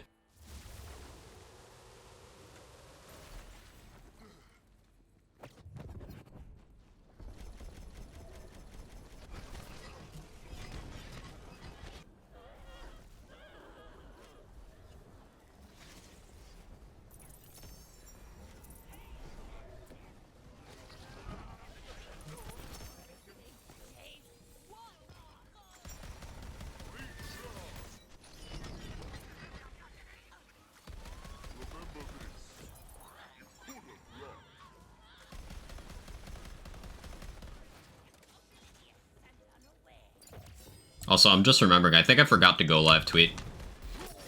Oh well. Too late now.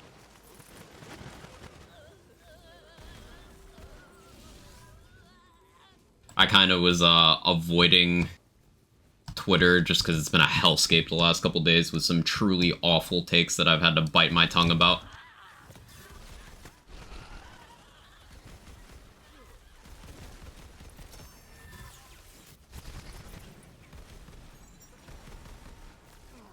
It's a place, yeah.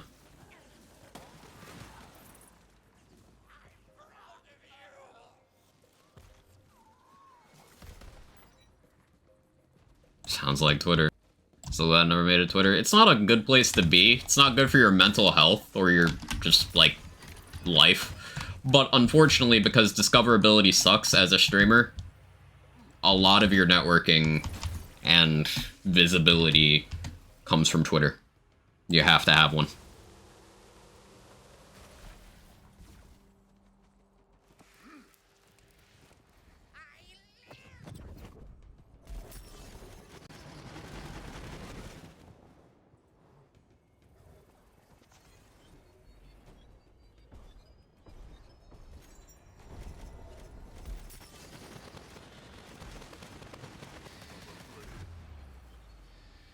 I think this will be fine. I didn't do, like, half the setup I'm supposed to on Banshee just because I don't feel like it, because I have to pee. And I want to go right after we're done killing her.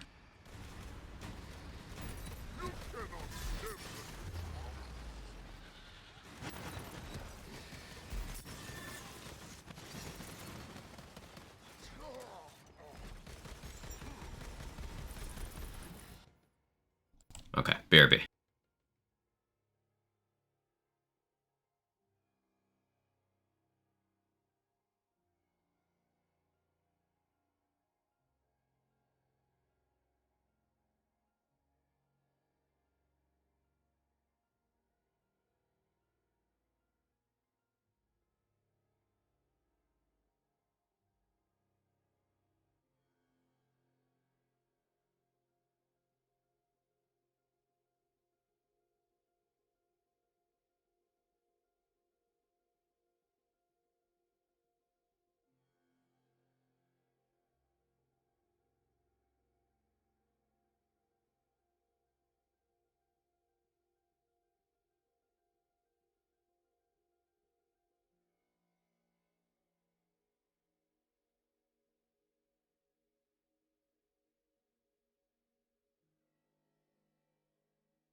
Alright, be back. That was a quick one. It was streamer P. Hey Mahoney, how you doing?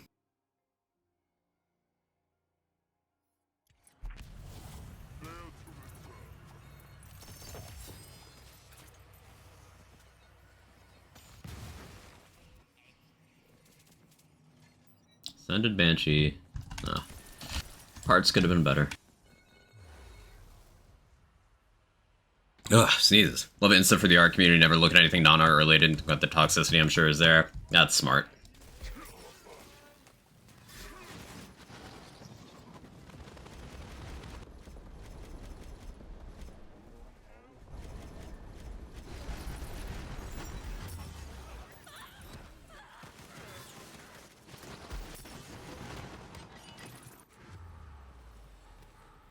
Unfortunately, as a streamer who focuses on video games, I can't avoid the toxic parts of the internet because I have to dwell in them.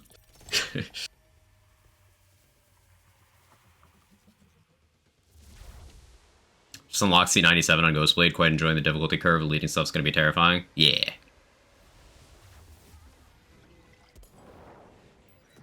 Did I not kill the Dragon Lord statue? Oh, that's why this room isn't over.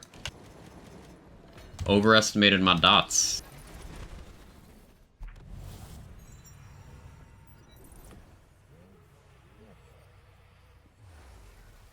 Is Bone Carver Greatborn Sabo? Yes.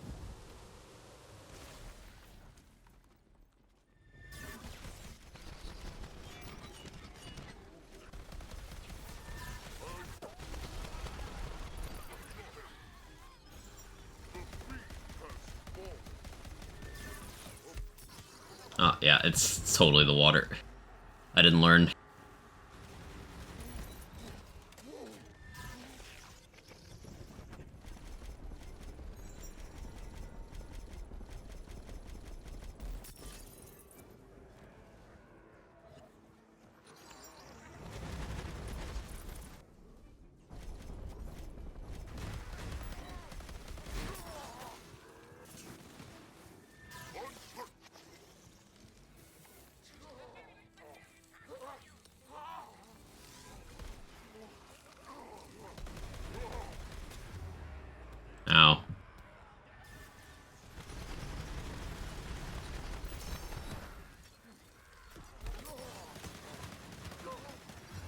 I'm gonna accept the down here.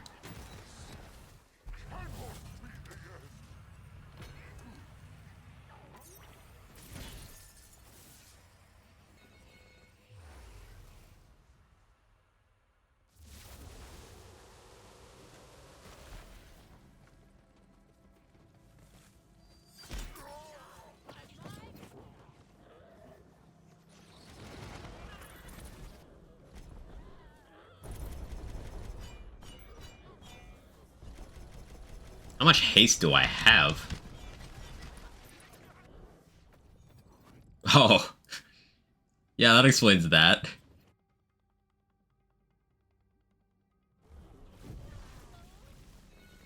I was like, how did I get 4 swings in there?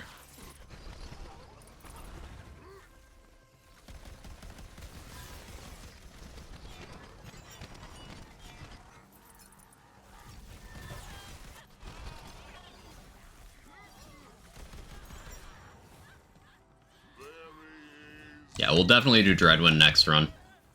Because I want to see how ludicrous we can make that.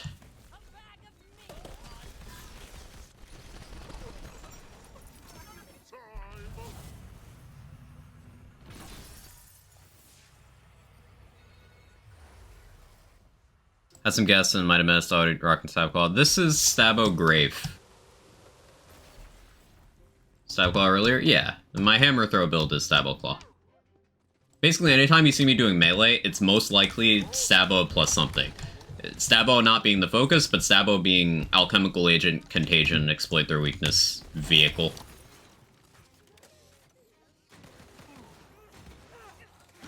It'll usually be defined by what action skill I'm doing, and then having Alchemical Agent.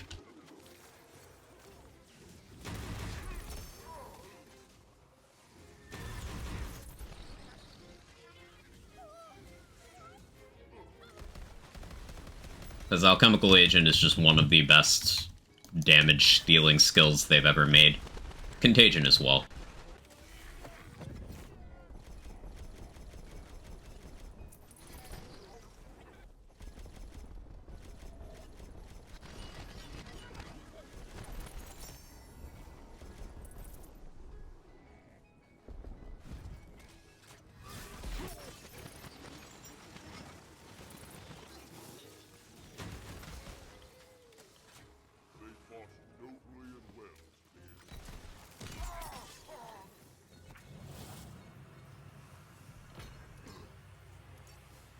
Stab, okay, Alchemical Agent class, yeah. Spoiled me with Stab Zerk build, can't get anything worth that good. Frost Shiver is a very powerful combo, very flexible.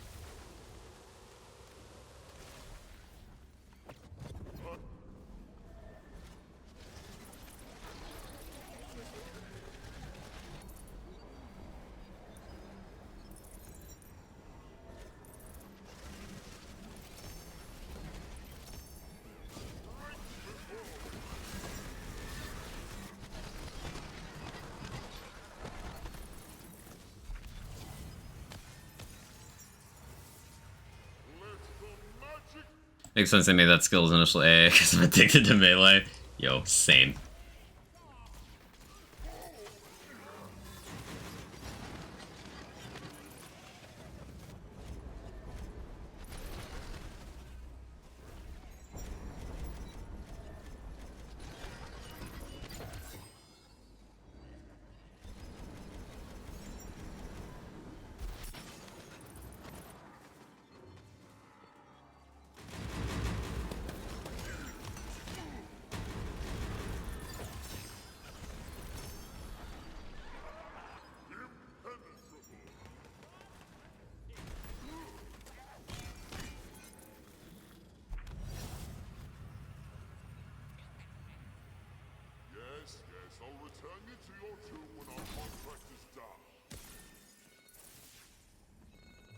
More Hydras. My name is Jam and I have a problem. Relatable.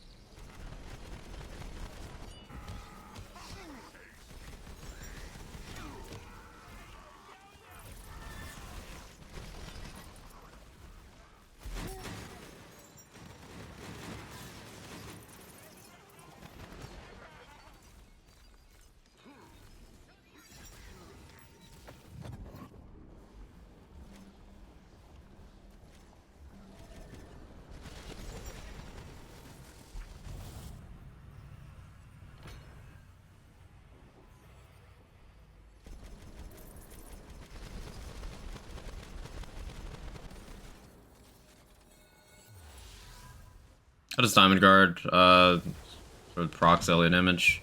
Orchestabmatic, chemical agent. So, Diamond Guard, when you melee an enemy, it'll change the element of all of your melee damage to another random element until the next time you hit with a melee attack. So you can use Diamond Guard to turn any melee damage into any other element. Which can be useful. But Diamond Guard itself does not have fantastic crit stats, and it doesn't offer as many benefits as a lot of other melee weapons, so you don't see it get used that often. Like, if I wanted to make my Stab-O-Matic fire, then I would go find an enemy, hit them with my sword until I saw fire numbers from the impact, and then I would make sure I don't hit anymore with the sword. And then as long as I don't hit anything with that again, then all my melee damage is fire. Including Stab-O-Matic, including Storm Dragon's Judgment. You know, if it's melee, it changes. It's a good spirit rune.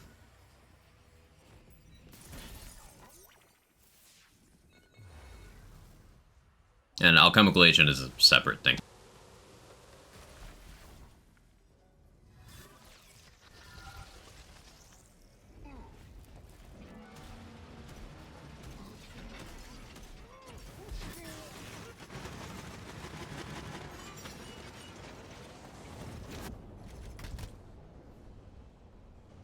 Ooh, we got the fast animation cycle. That's cool. Probably didn't need to use From the Shadows there because of that, but alright.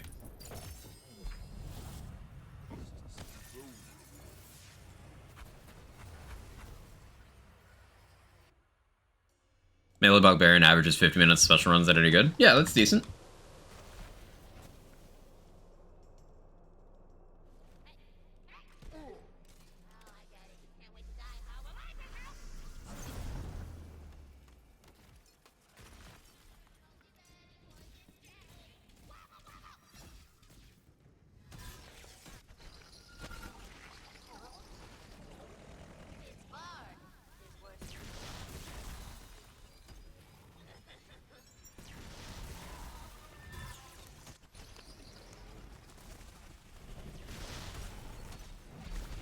Whoopsie.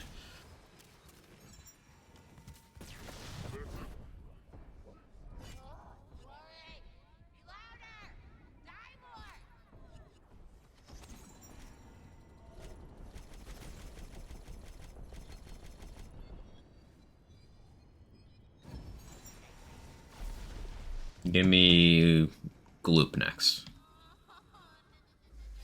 Thank you.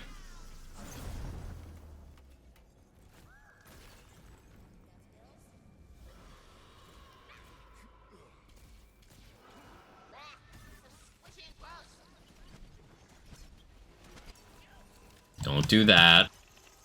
Do I have enough haste to outrun this shit? Fucking might.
Hey, Pupsy, how are you?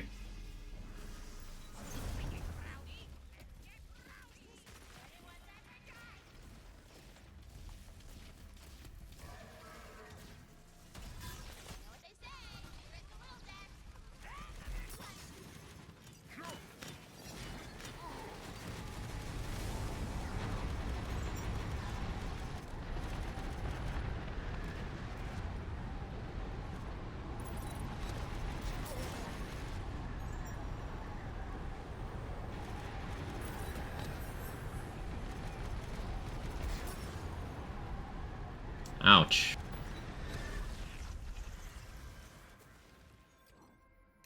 A lot of damage. Watching Jujutsu Kaisen, there's no reason for that old man with electric guitar to go that hard. Real.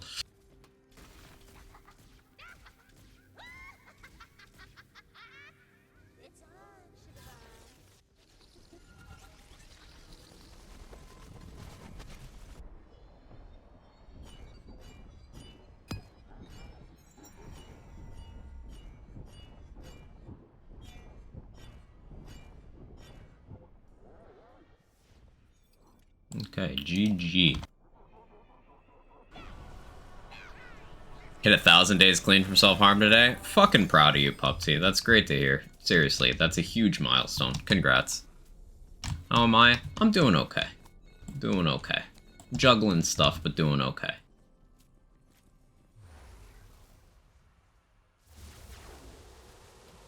So 37 minutes. That's a whole, like, 5 minutes faster than the hammer throwing build.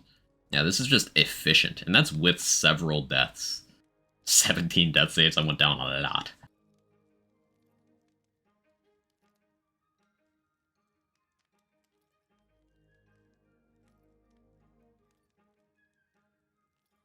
Thousand days, a lot of days? Hell yeah, it is.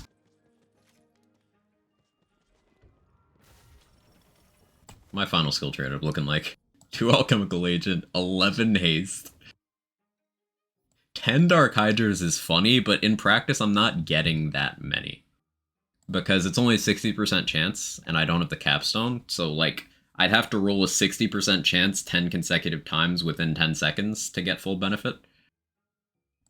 And that requires 10 enemies and crazy RNG. Like, not happening, but it's still funny to think about.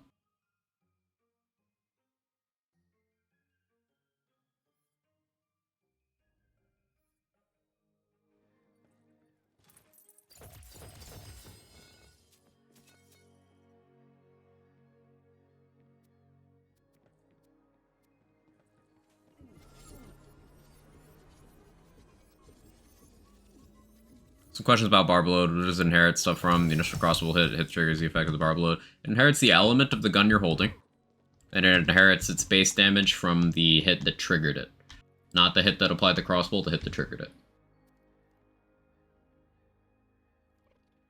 What does it inherit in terms of formula and damage source? It does not have a damage source, it's damage source gear.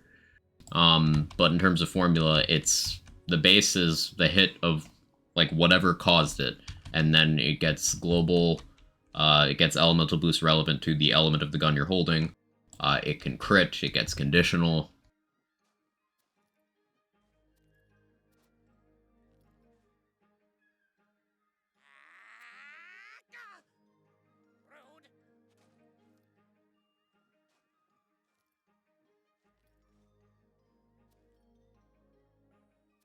It's a decent combo, 18-140.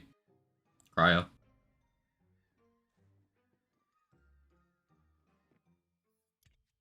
Do some Dreadwind.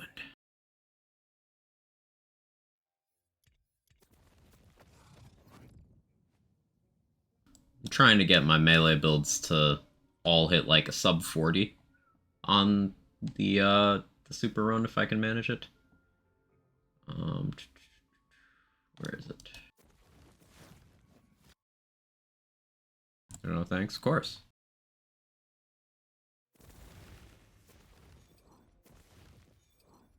Alright, good old Dreadwind time.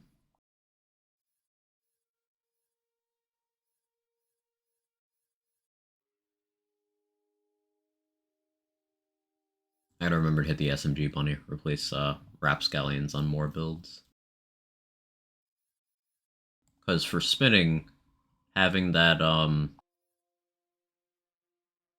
that Hyperia's SMG here would let me have shell casing with max melee. Very good for Dreadwind.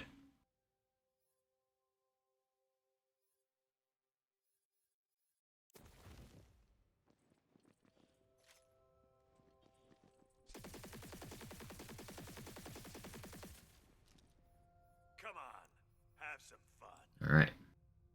Having awful luck with getting Northern Enchant to roll in a single greatsword. Enchant RNG be like.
Trust in Magic.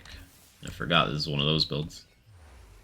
40% melee SMG better than Livewire Dreadwind build? Yes, because Livewire is what I'd like to hold when I'm out of Dreadwind, but it does absolutely nothing for me while I'm in Dreadwind.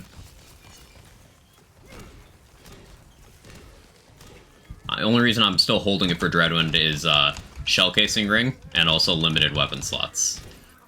If I was to unequip one of these, like that Stab-O-Matic, I could probably safely unequip for the Hyperius SMG, and then keep the Livewire for downtime.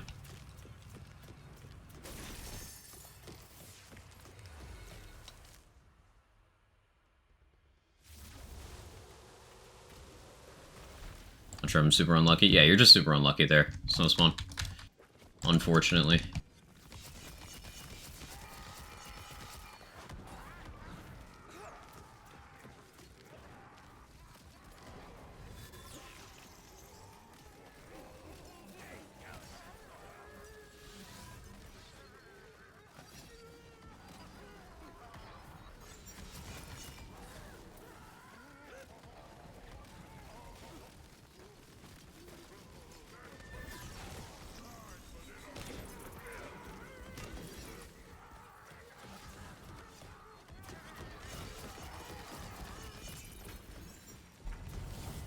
It was pretty fast.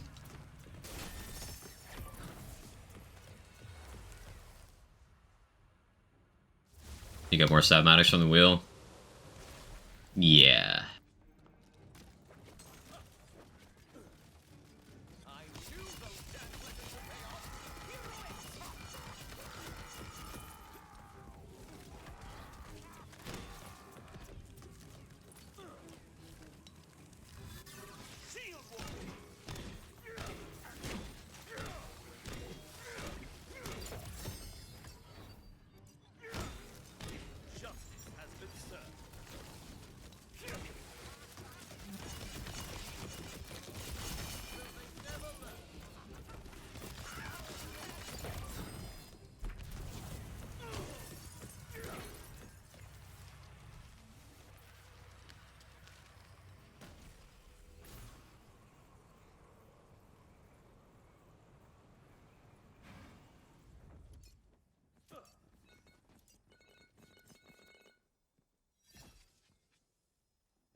I almost missed that. Not reading correctly. Ah. It do be like that sometimes.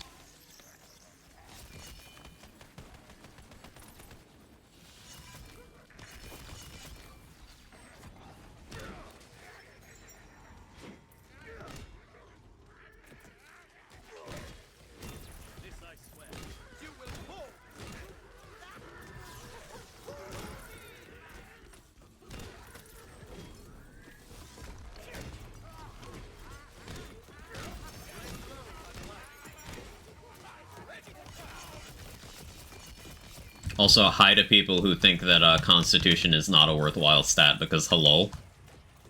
Hello? The tankiness.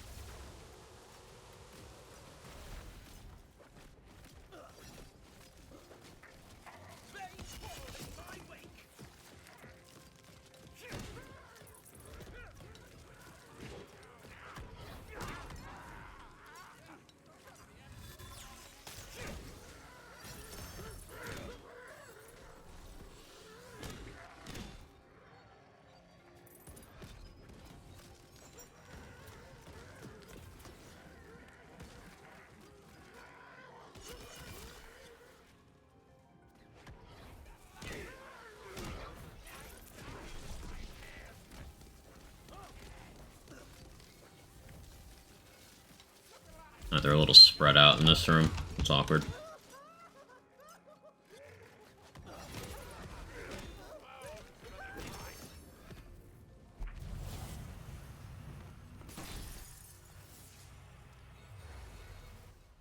Say I enjoyed the farming this game being enjoying considerably more than the other land titles. Oh yeah, me too, absolutely. Like, it's not even close. I am actually willing to farm in this game, whereas I am not in the others.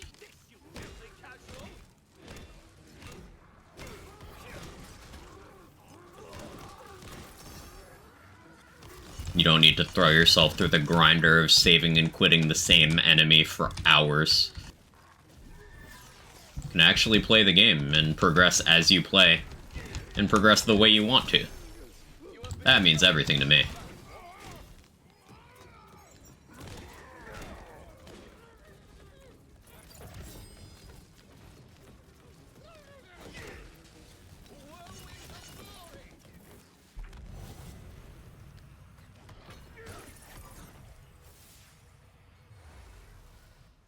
Just paid chill. No longer feel punished for being on console. Yeah, that's a huge deal. The game not being designed around loading screens also future-proofs it in a big way.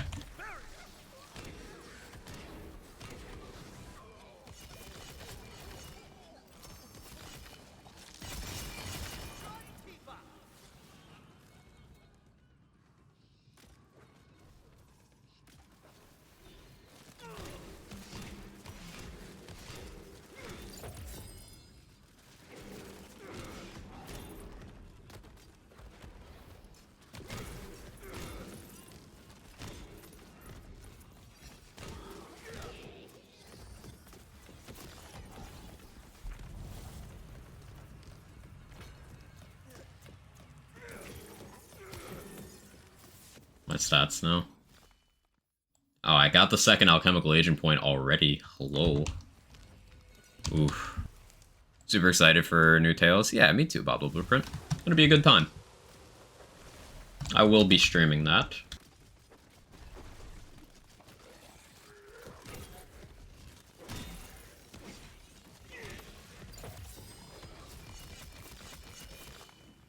I'll have to do a bit of a catch-up, like a primer watch-through or playthrough of the first Tales before then. But I got the week to do that.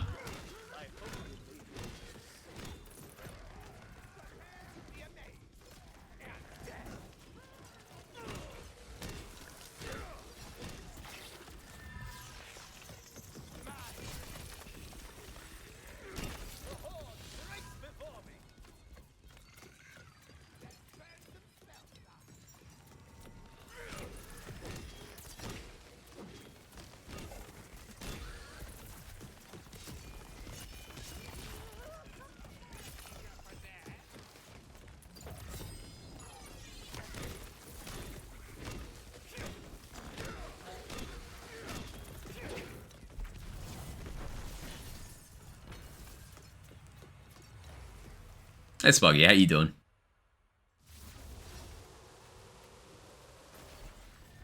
Archer's Bay!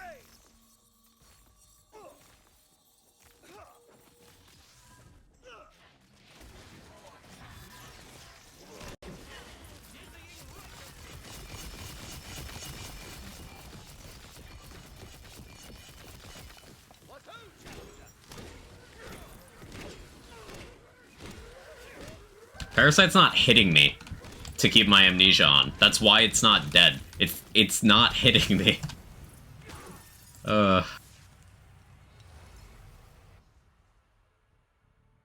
Anyway, anything new? They restructured the entire endgame progression system a few weeks ago, and it's fucking fantastic. Game's better than it's ever been. Currently, we got a special event of a 29-room long Chaos Chamber run. This is the second time they've done that, and this one's even better than the last.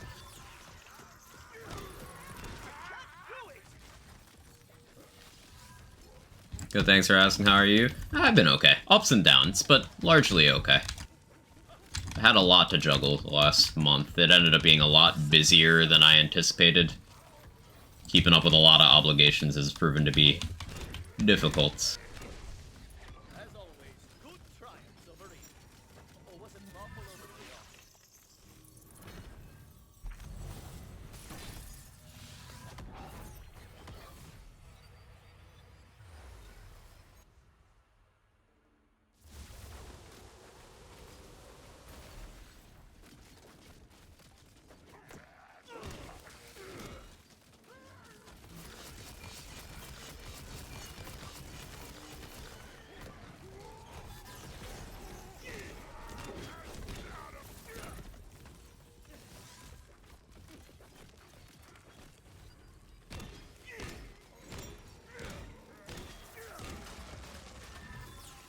It's a little problematic. I want him to hit me to turn on my amnesia, but I ragdoll him before he can.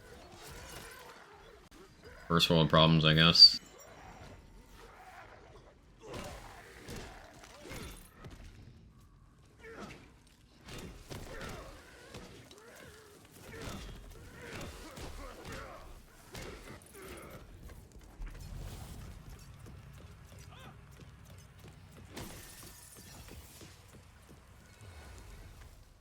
I farm Terra Nomads on gear. You turn on Bloody Harvest and then re-roll it in Sanctuary.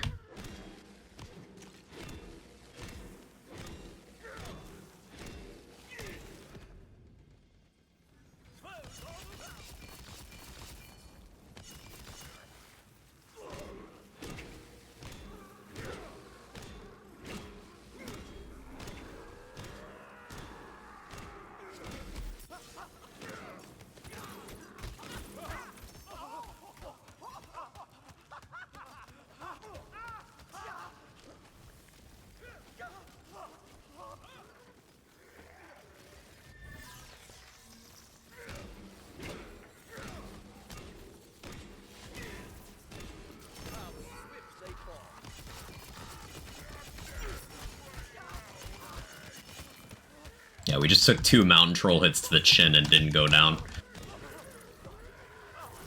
That's what I call tank.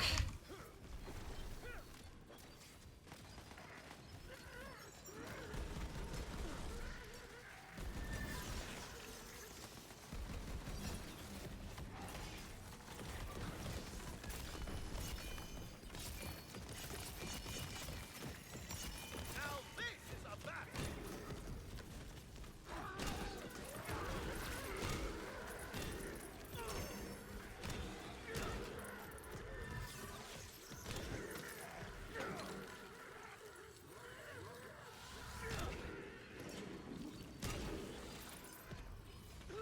Well, failed the bonus. Rip Fire Friend. Too slow.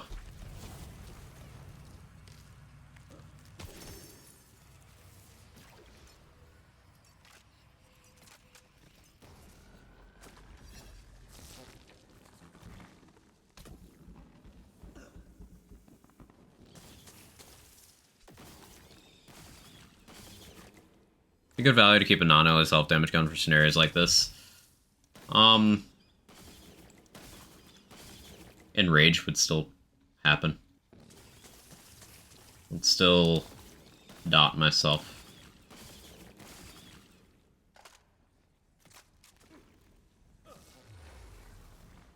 Step 3 put points in con. Yeah. Yeah. Yeah.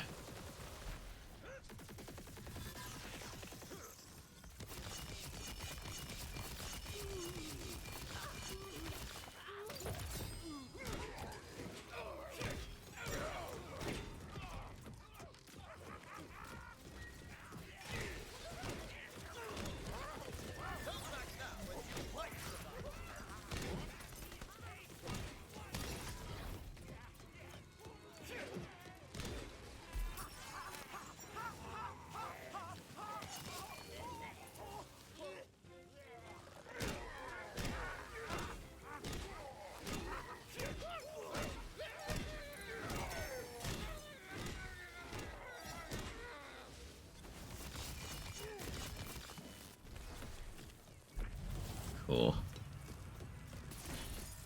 Girth.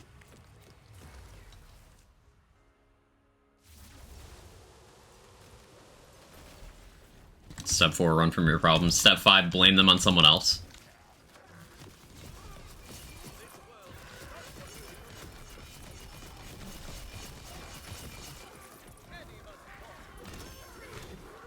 Step 6, downplay everyone else's problems.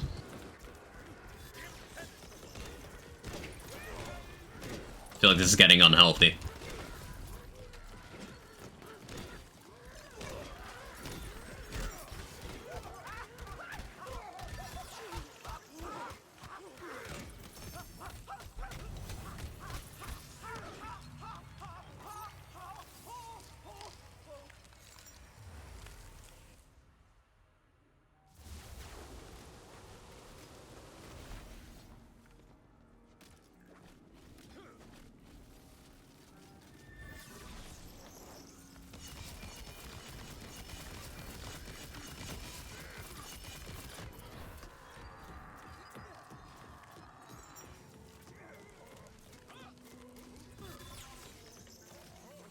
Also, survivability in Wonderland's list, not a therapy session.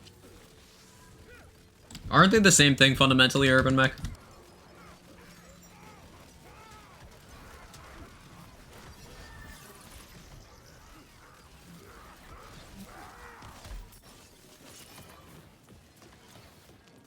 Or am I grossly misunderstanding one or more things?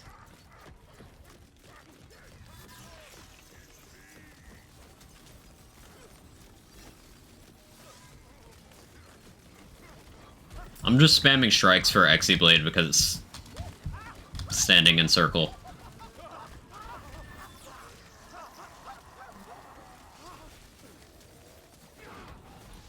Ellie should be your girth goals. She's pretty much going to live forever and take an army to knock her over. An army's going to get closer. She's enough of a badass on Annihilate before they get close. And she can teach you some things city boys would only see in nature documentaries.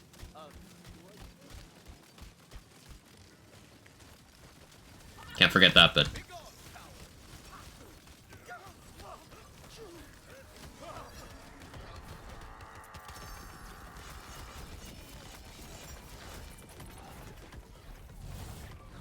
I should have honestly just skipped the bonus on that one. Would have been way faster.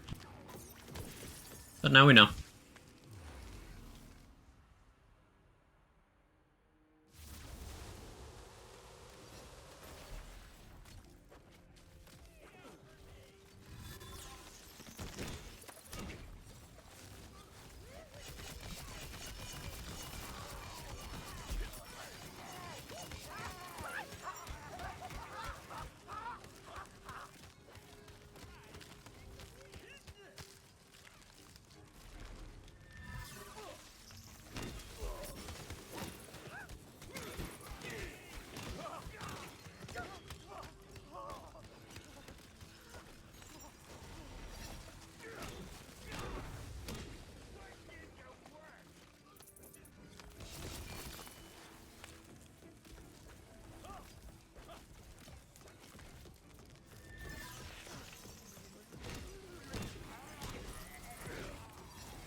Tina could really use some therapy instead of processing everything through Bunker's badasses. Do you think therapy exists in the Borderlands universe? I highly doubt it with how poorly adjusted most people we encounter in it are. And if it does exist, I doubt Tina has access to it, which explains a lot.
What's my skill tree look like now? 6 out of 3 cold snap, 5 out of 3 unyielding. It's boosting mostly low value skills. Like that doesn't make a huge difference. I'm getting 2 to that from my armor, so that's why it's 5 out of 5, because I gave up some for instinct. I mean, I guess the cold snap stuff is pretty significant now that I think about it. But nimble fingers boost, like, okay. Boosted nimble fingers, quite a bit.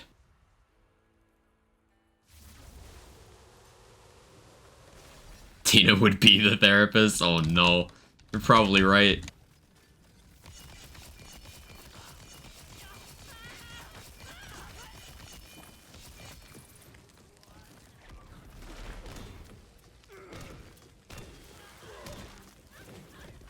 Imagine an offshoot Borderlands game that's a political thriller. You go around doing espionage shit and dismantle a megacorp from the inside.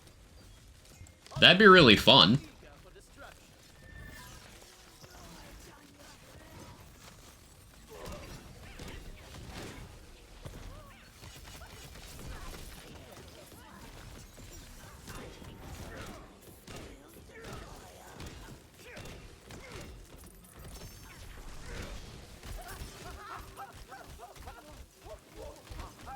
Borderlands Edge Runners, yes.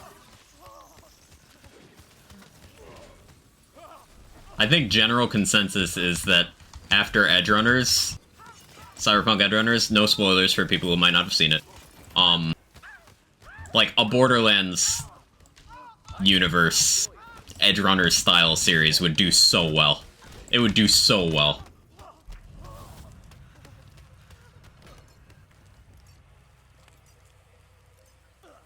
Let me up. Let me up. Thank you. Still need to watch Edge Runners do it. Oh no. We have 3 out of 1 alchemical agent. Oh no. You need the BCU? Yes.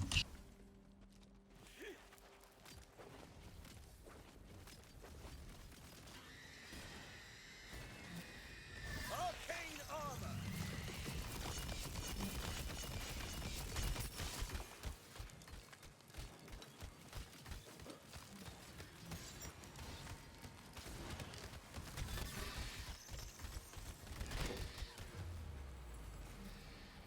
Yes, I'm being stubborn here.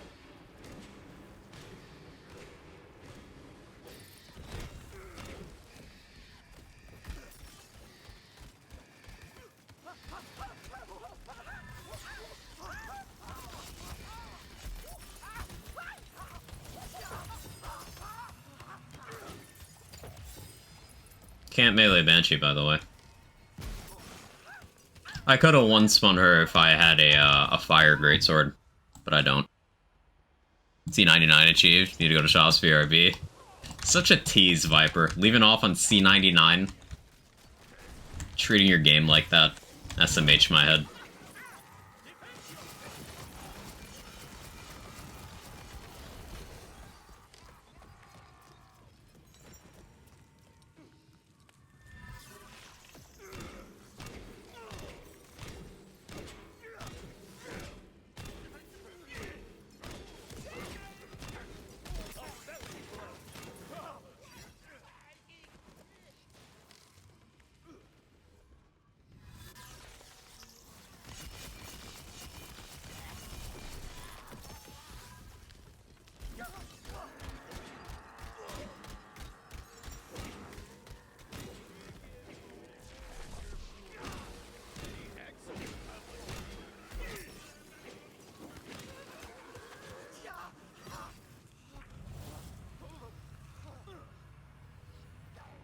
Just to annoy you.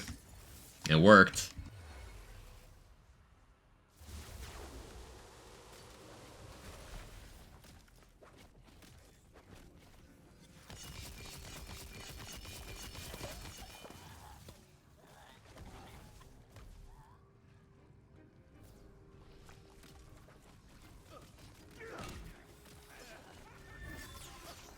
Get over here.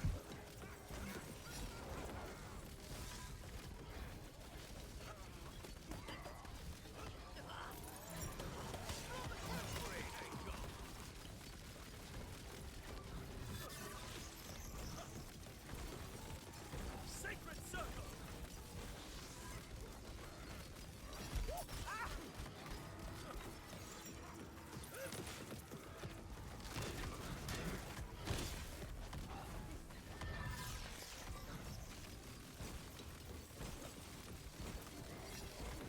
Be real nice if these enemies, there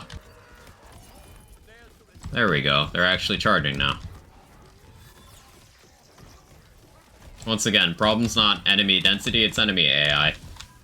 Like, why is that rock troll running away from me?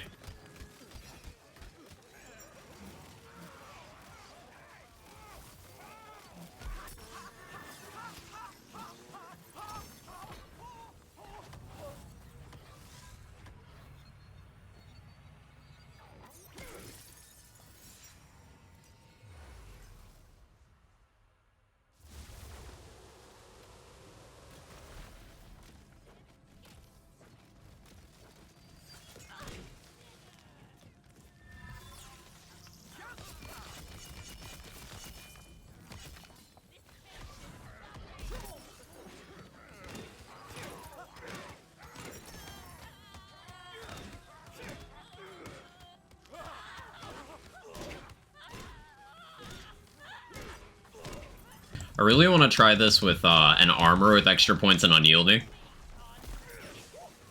And HP regen passive, and just see how much I can tank on percentage regen of a large pool. Should be pretty good.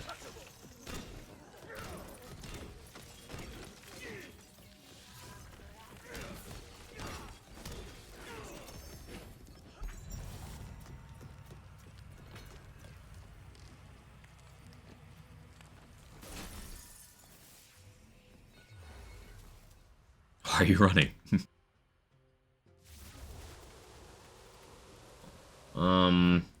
Don't mind me making sure I'm actually set up for the Maker. I'm gonna have to XC Blade spam with the Shock Banshee. I'm also super out of practice with hitting Gloop properly with a live wire chain, so that's gonna be scuffed. Yeah, Kevin just meowing. Living his best Kevin life. Right, Kevin? Yeah? Okay.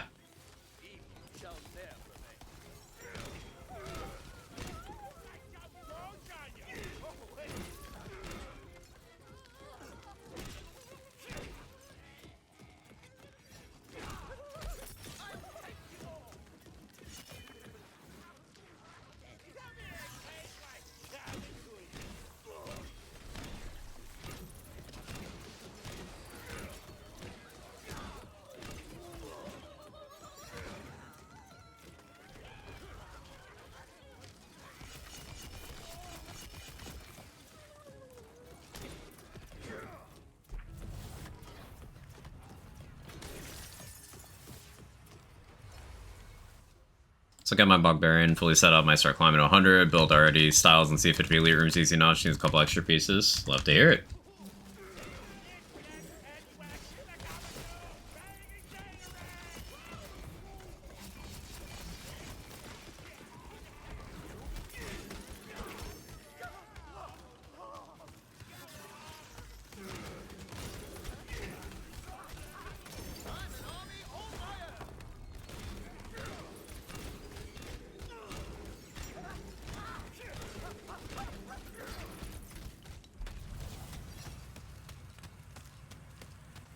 Yes, cat. Hello.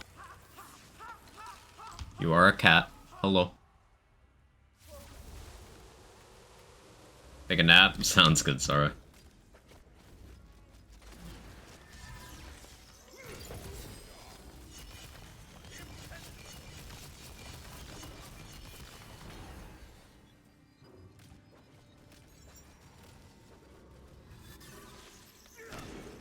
Hate being in this place where you have so much to watch and play, literally 24 hours in a day. Yeah, I have too much on my plate.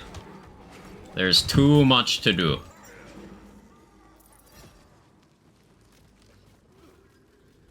I actually think I prefer, I was gonna say this a few months ago, it's like a year ago now, where there was like a decent drought of not too many new games and stuff coming out.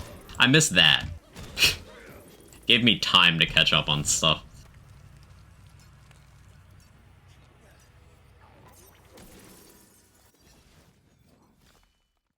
Five out of 3 Contagion now, too. That's wild.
Oh, rip by our friend.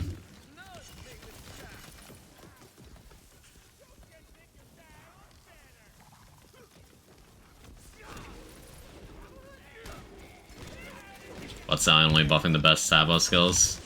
But Butt Sally didn't buff Swift Death yet.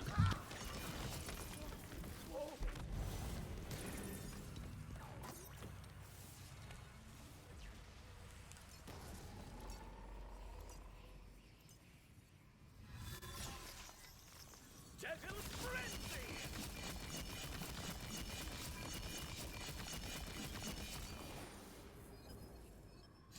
Yeah, you have to do camera trickery to do that with Dreadwind. Just got unexpectedly deep to Fallout 76. Did not expect to like the game. Here we are playing a game my wife can also play the first time in a while. That alone takes so much of my time. I think that's a good problem to have. Love to hear that you guys have something you can play together. That is, very important. Show them no quarter! Begone, coward! Paper!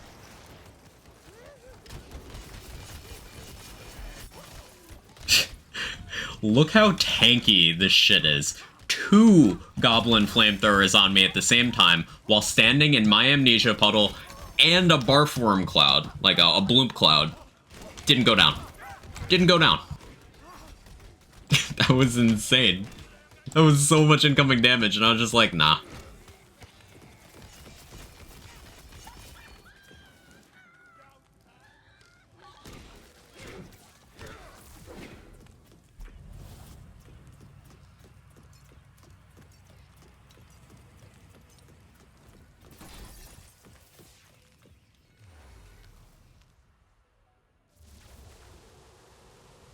Working our.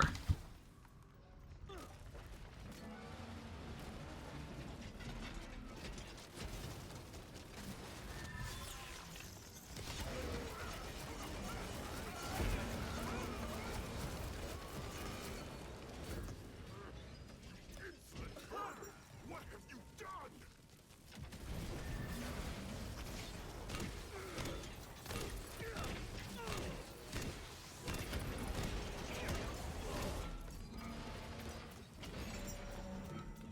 Why am I dodging that? Hit me. You won't. Oh, I guess you won't.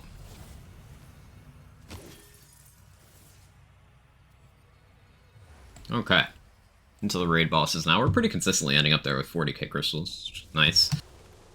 Grabbing no side anything, eluding no rooms, taking no curses.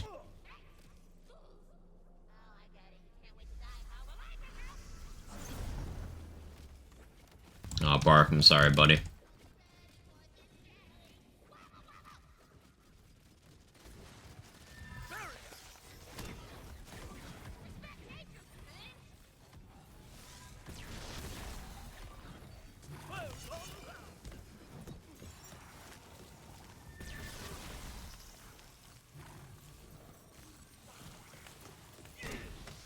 Laid low by the light.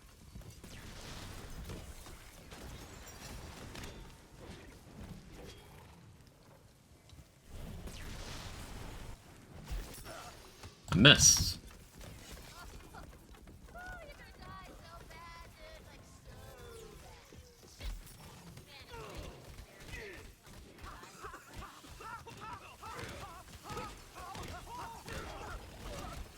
Can't melee Barkenstein, by the way.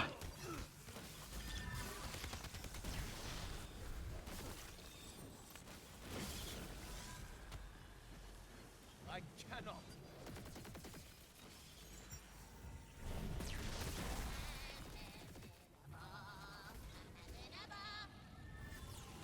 Archer's Bay!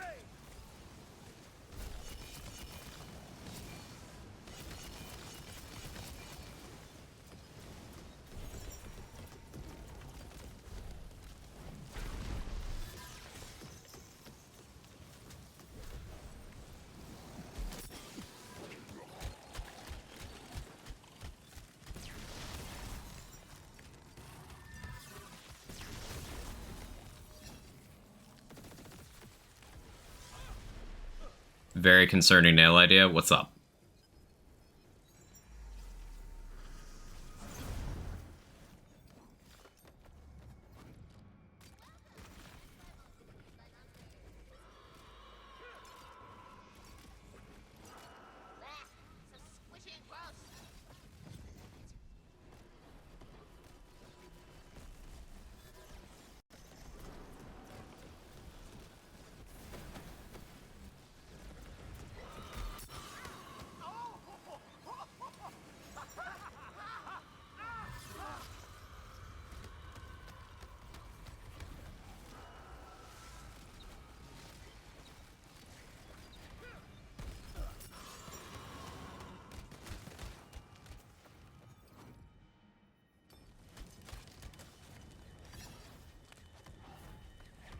It's like a butterfly wings on the pinky and pointer finger.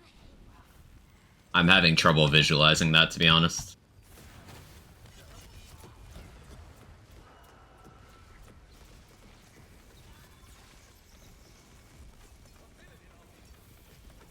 Butterfly wings on the pinky and pointer. Okay, no, I get it. I get it. No, that looks cool. Like actual wings on stickers are drawing like an actual sculpted wing. Like made out of what?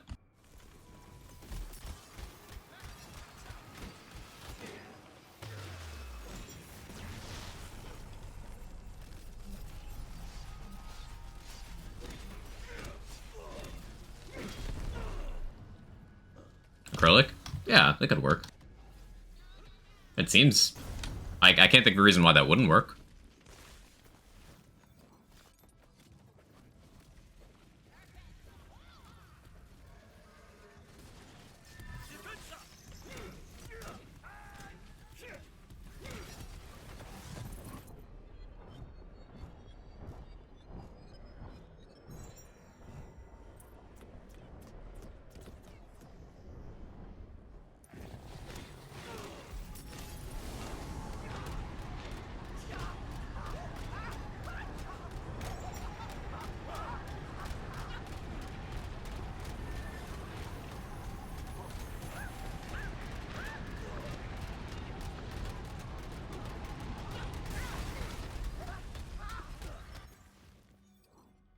And for the maker, I equipped that.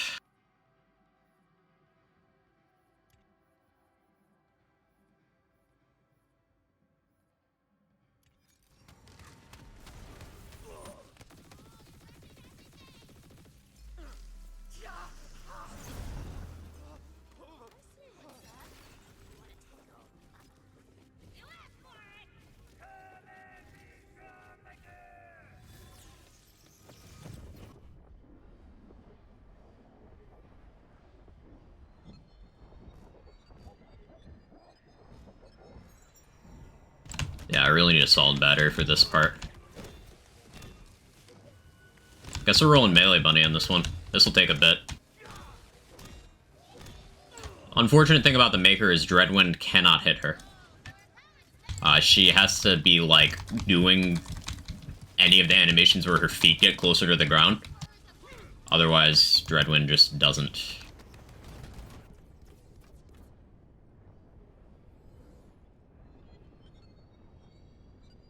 And I am out of ammo here.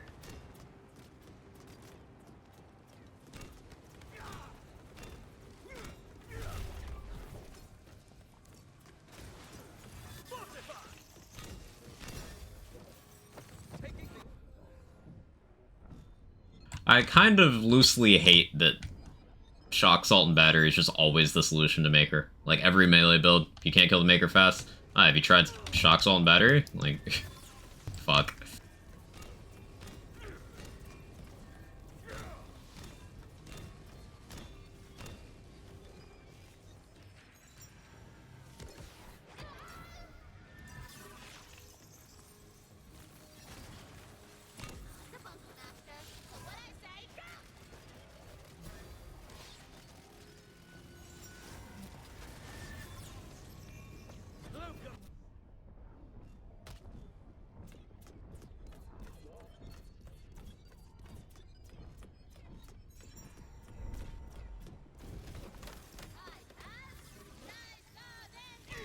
Yeah, very slow without that.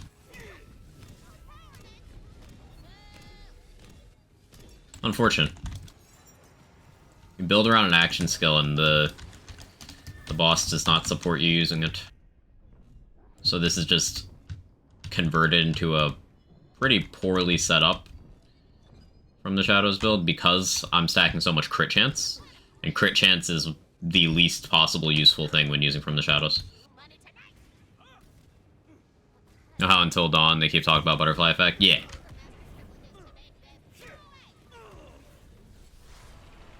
She rolled a 1. She rolled a 1. That's why she died. I was like, huh? Nah, she rolled a 1. I'll take it. So, how long was I in that Maker fight? Like 2 minutes, 3 minutes, something like that? Yeah, that could be sub 40. If I had that salt and battery. So let's get that salt and battery right now, actually.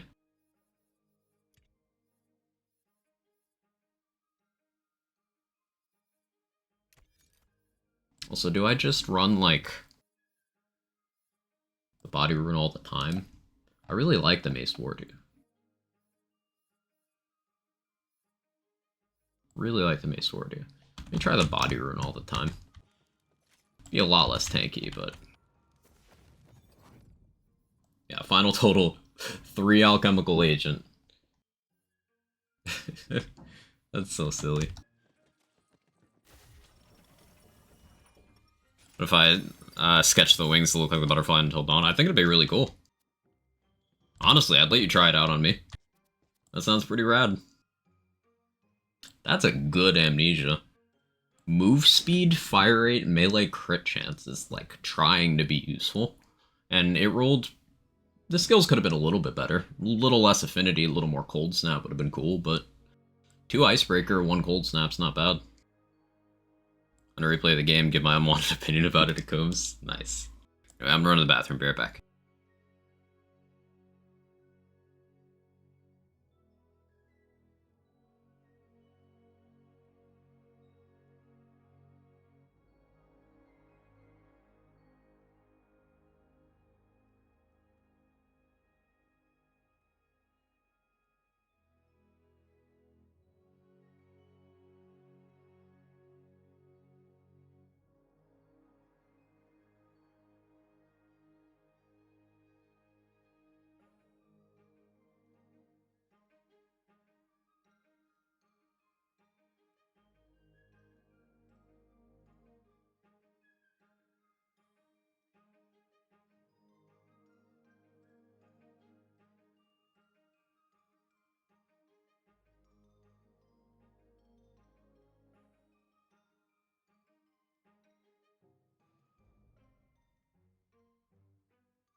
Okay, be back.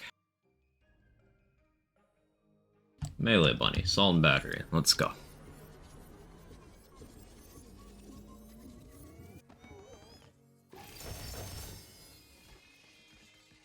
Give me a shock, salt, and battery ascended with caustic.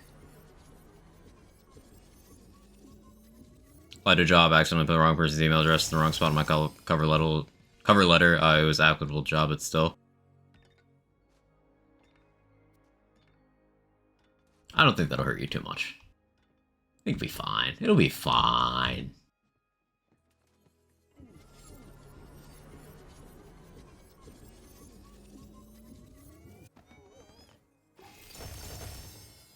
Think of it as accidental expanded networking.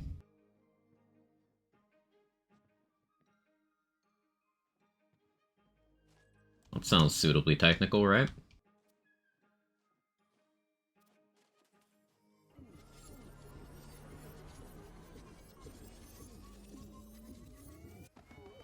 Actually, really, really want this job. Production assistant, non-profit craft brewery. Yeah, that sounds like a great gig.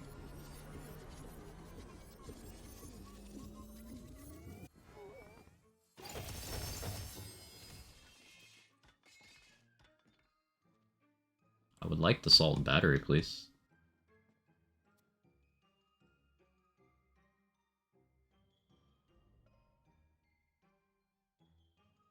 No, your crit stats are terrible.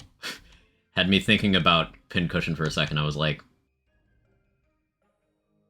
it would have time to stack up, but no.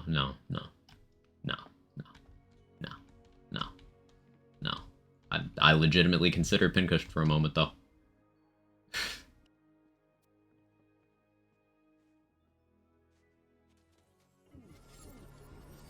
Need Viper to tell you he got one first? Shit. It worked for the fire one.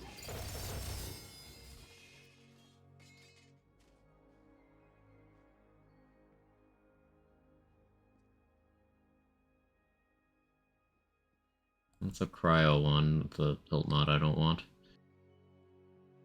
Not that having cryo one wouldn't be good, it's just... I'm picky.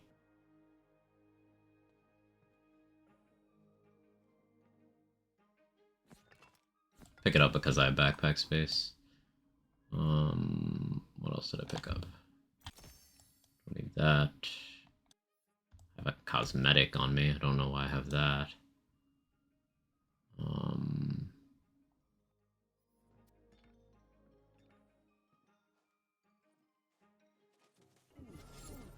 Oh yeah, we talked about Fatebreaker a bit earlier. Its crit stats aren't bad. Like, 10, 120 is... There's worse. There's a lot worse. It's got a decent spread of crit stats, like 12, 110 as well is an option. There's way worse than that. And it's got a utility effect as well. So, like, that whole shitpost of Cleansing Flames Fatebreaker, not as bad as you think.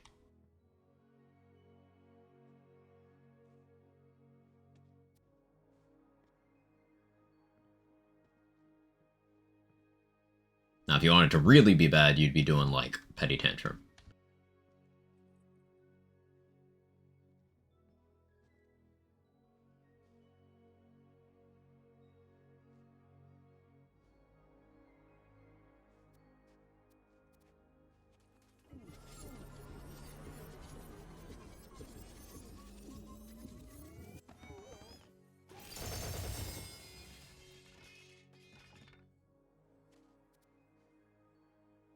Might actually need Viper to tell me he got one first at this point. There's a Dark Magic one. Pick that up too. May as well.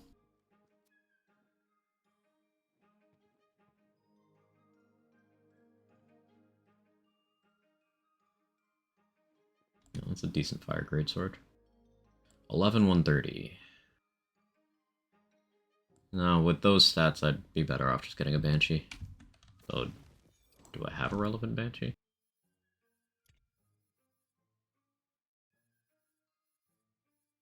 I don't have fire coverage.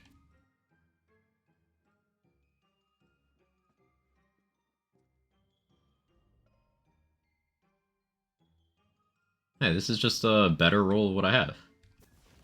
Hang on. 12, 130.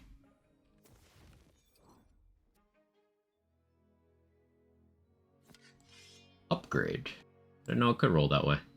That's sick. I have to roll the enchant on that.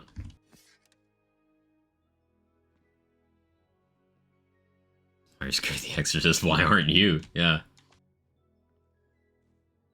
Because it's funny. Funny things are sometimes scary.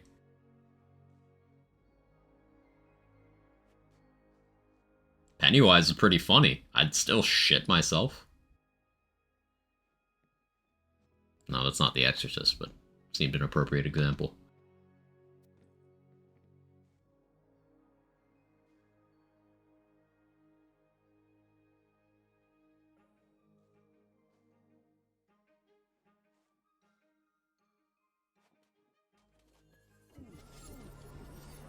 It's the first time a lot of shrugs made was scary.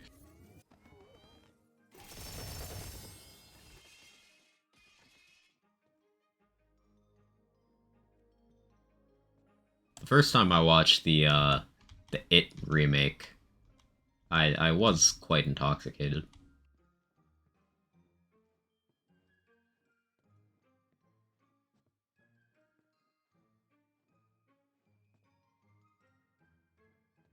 So, some tracks.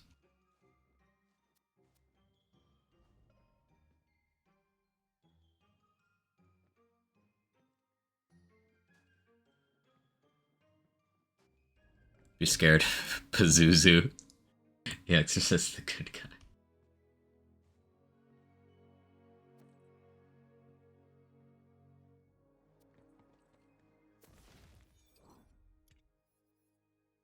Let's roll an upgrade here. Maybe I do the regular feature for a little bit. Ooh, that's spicy. I think something went wrong.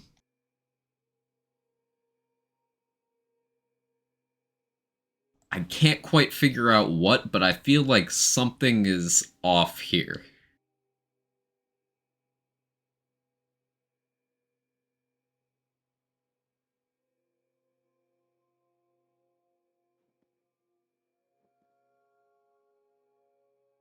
Do a run like that. Ah, yes, the build.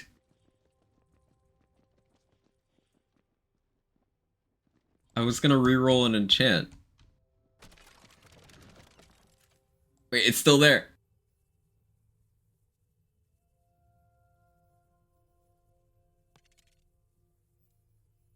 Please stay. I need this to stay.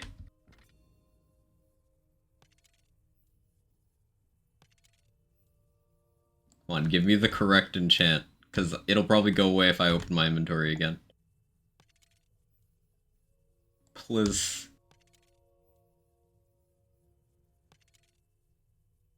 Something. It's not quite what I wanted, but it's something. Oh, he's got gear now. Look at the little guy. Look at him go.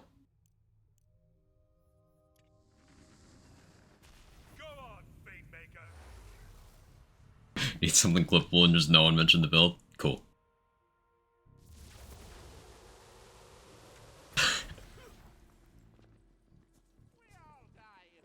I unlocked hard mode. Oh no, I don't even have Dreadwind right now. Well, I'm not opening my inventory to fix it.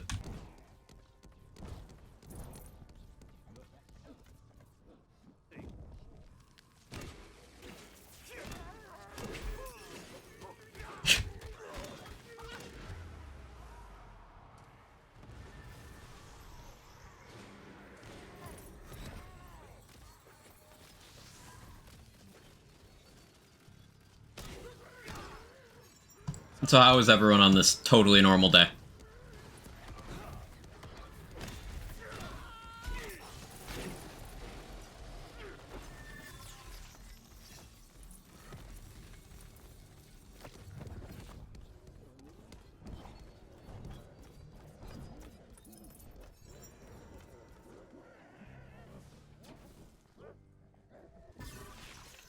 Feeling reflective? Ah.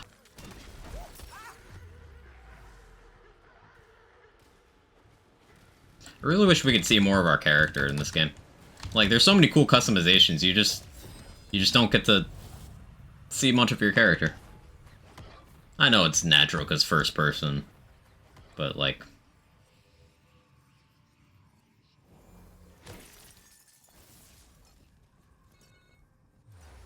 I can see your hard-earned cosmetics in this new server. Oh, I said you wanted more of a challenge. I did. Oh, no guns now, I guess. Oh. Switches to match. It's beautiful.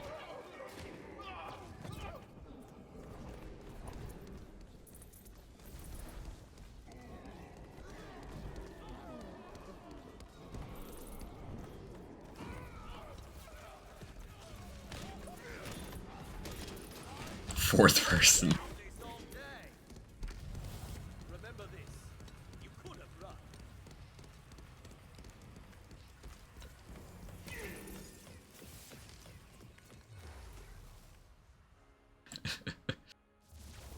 Action figure battle, buddy.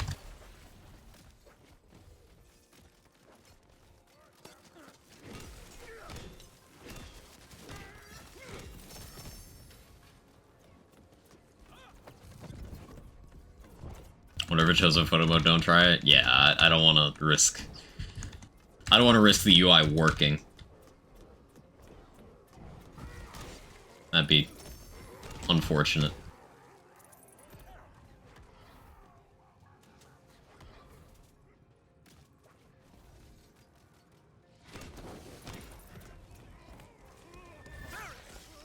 Just got back to my desk. What's going on here? I'm just doing some melee. What? What do you mean?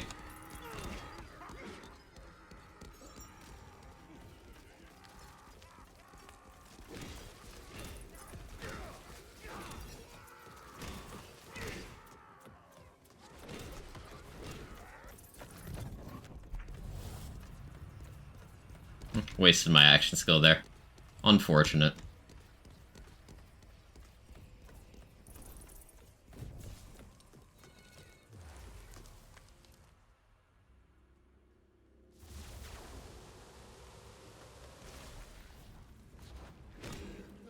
It's the new EchoCast extension.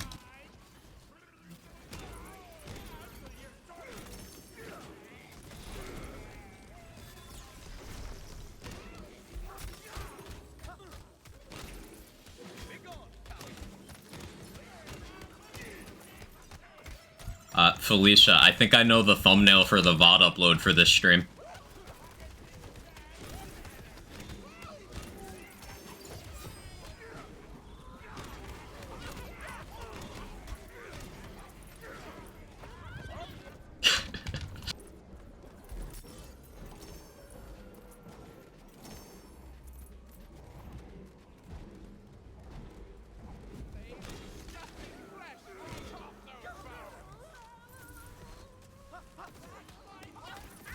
Elite 4th person Chaos 100 runs. I would totally do that if I could replicate this. Like, I want to be back on Dreadwind with this happening. Could you imagine? That would be 6th person if I could use Dreadwind right now.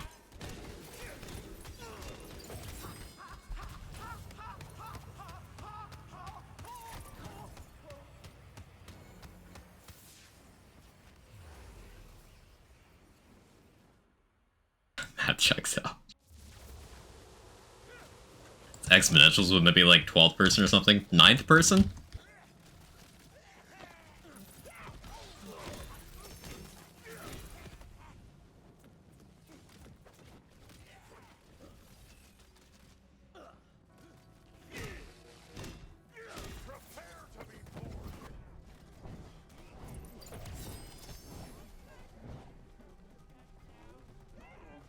It's too big brain for me. It's too big brain for me.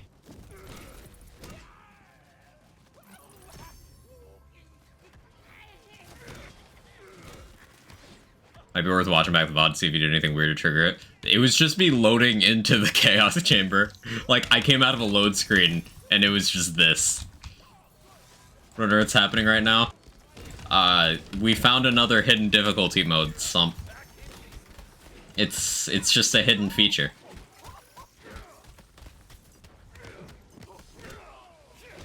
Also, happy Monday, happy Monday.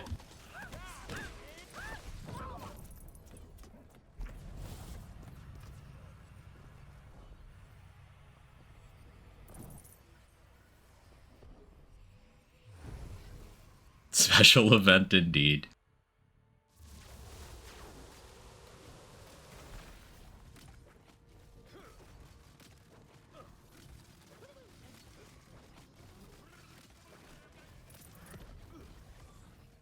No quartz, really.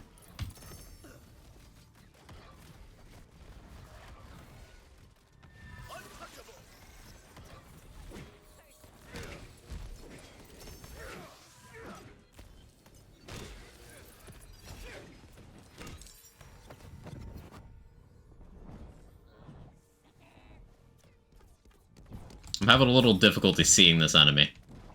Just because he's teleporting a lot. No other reason. Oh, we were in 6th person momentarily there. That was sick. Or was it 9th person?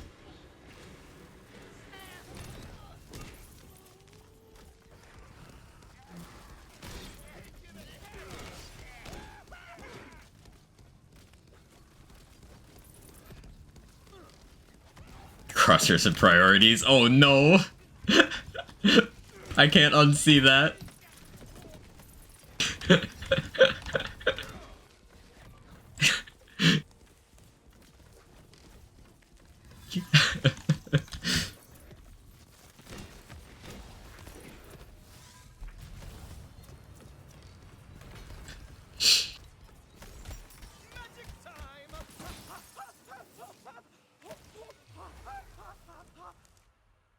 Not suffering in silence here.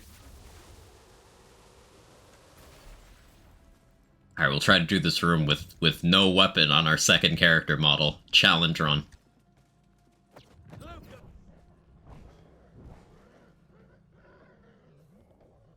I don't know if I can handle it.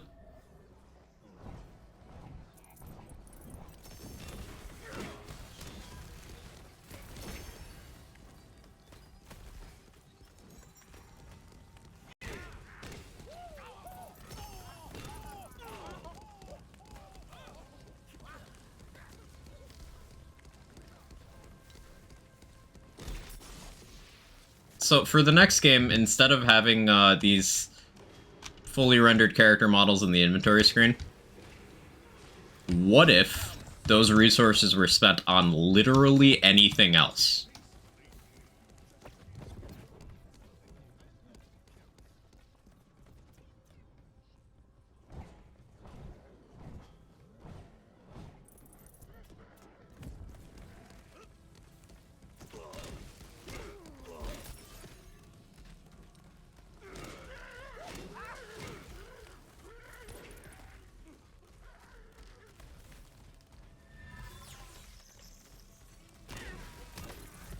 Like more co-op buddies, 6 or 8? Understandable.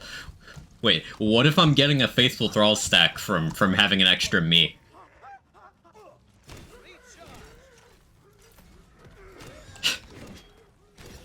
This is the best companion. Thank you for testing. It's promo for new Tales where they have action figures. Oh no, look what happens when you ADS!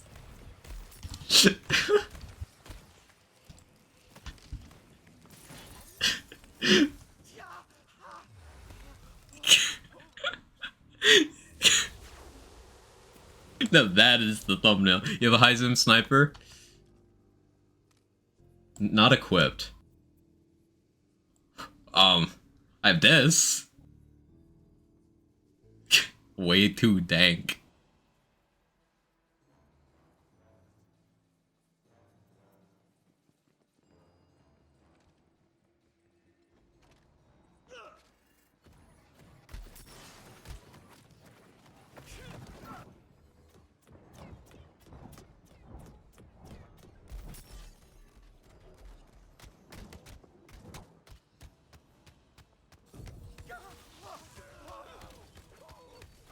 It's like Superman's power of having a clone of himself.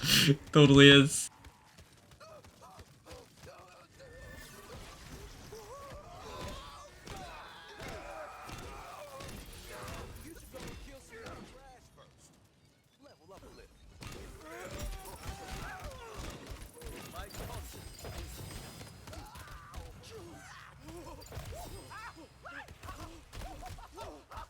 Hey, Ascended Wire Rider. Forgot about Wire Rider farming from here. Second smallest mag, but where's the damage parts? I feel like it could be higher. I feel like you can get 400 times 2, right? Pick it up, just in case.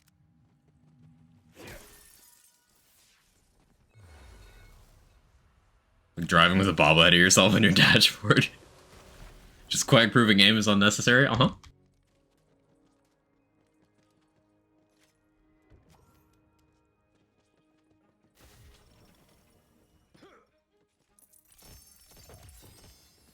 I'm gonna miss this run when it's over. Same. Wait, what if we can get this effect to stack? It's easy to augment some body parts. Yeah, this with thick lens.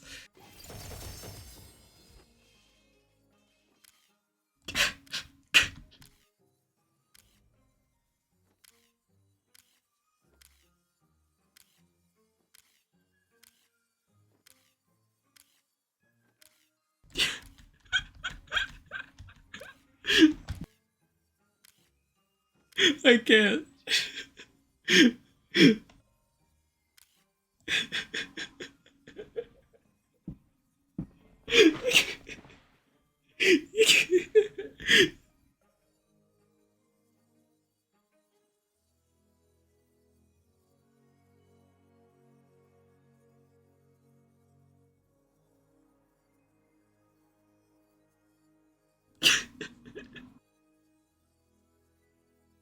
Enhance. Alright, yeah, we'll roll sniper rifles.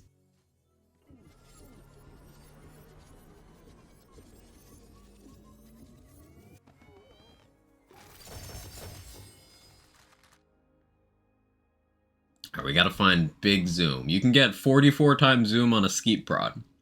That's only 16. We need to go deeper.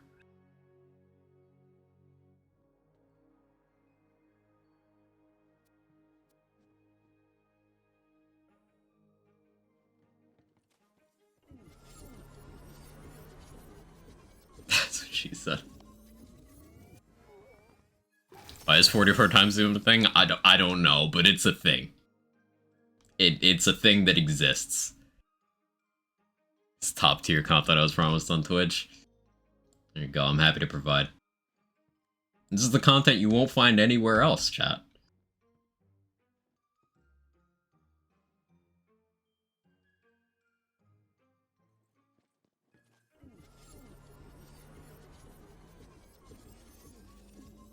I'm back. Hi, Viper. How you doing?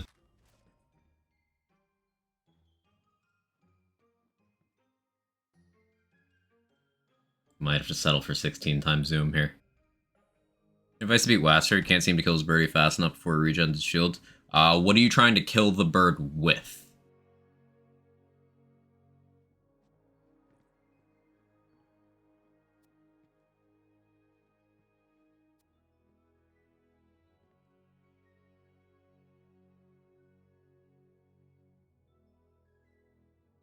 It's too funny, I'm still crying a little bit.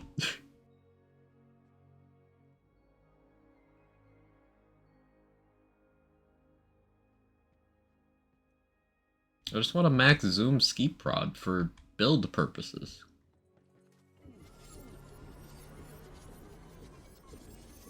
Double laser hands. Yeah, that should just be doing the job, honestly.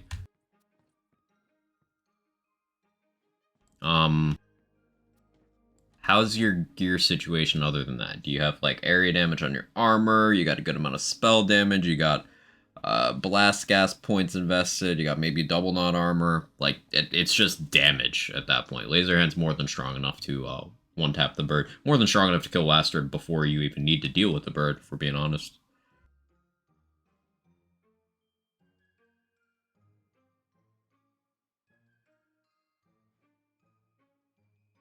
Kevin.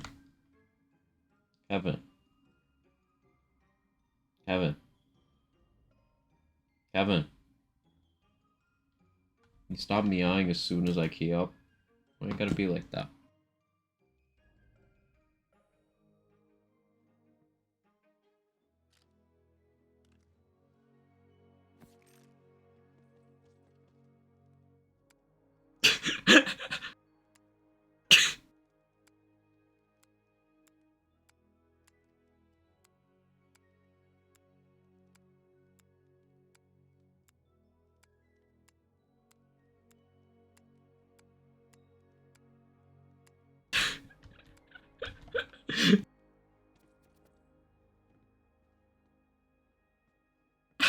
Oh.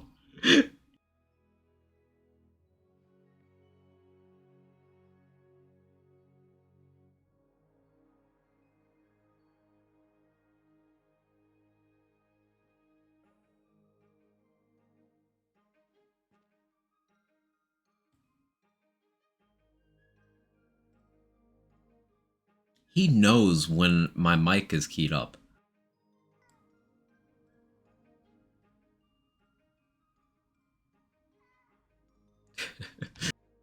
He stops whenever I'm keyed up for the most part. As soon as I stop, though.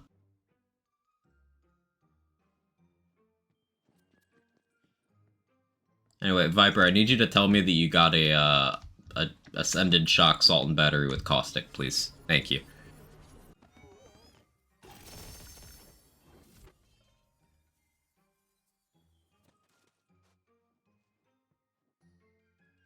I didn't get one. That's not what I asked for. Alright, hopefully this persists. Please don't go away. Please don't fix. Yes! It persists through load screens.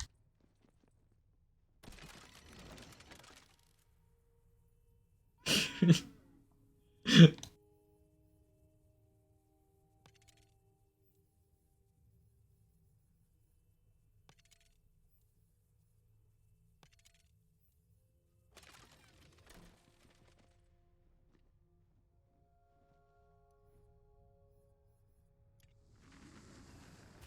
go on ahead. I'll swing it.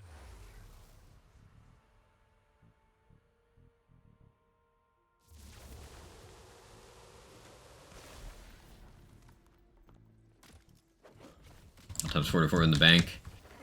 I'm worried about opening banker inventory, turning it off. Like, I haven't opened my inventory since this happened, because I feel like it might fix it. And I don't want that to happen. And also, no, I don't think I do. Might be 32, not 44, but it's something bigger than 16. It's some, like, absurd number you don't need.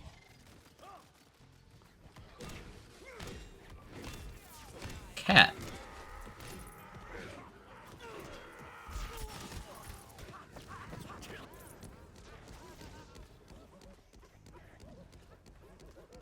Do you hear something? I believe there's a Kevin near you. There is. There is a Kevin near me.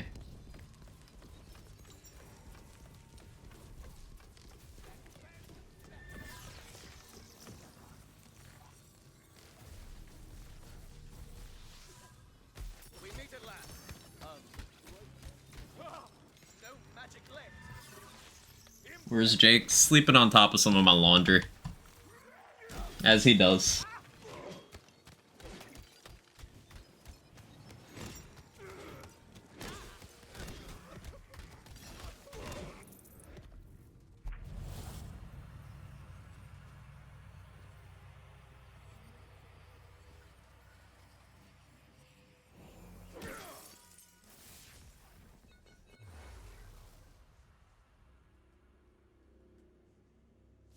Cat.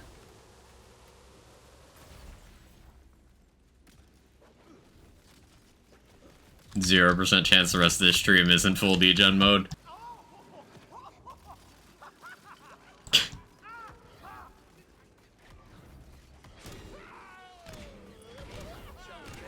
I have no desire to switch off of this now. This is just too funny. Part of me is also doing this to lure people in, because I'm sure by now, the thumbnail it shows when you look at this in the directory, people are like, what the fuck is happening?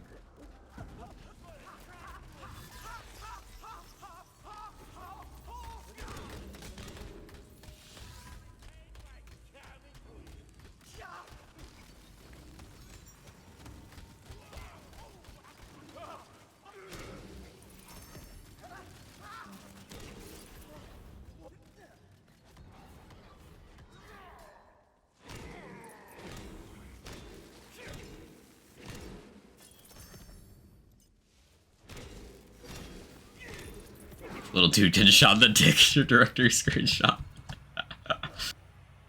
Shoot me in the dick! Dick McShooty.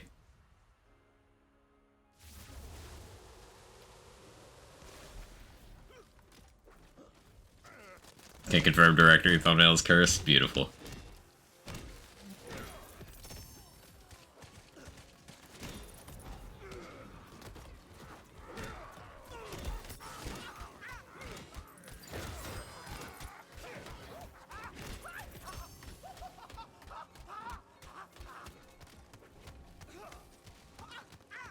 Alright, I want to use Dreadwind. So if this fixes it, please don't hate me. Okay, please don't hate me. We'll kill this troll first. Strike through. Recharged.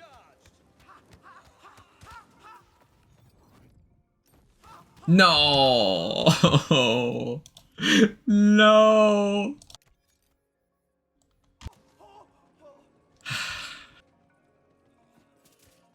It's over.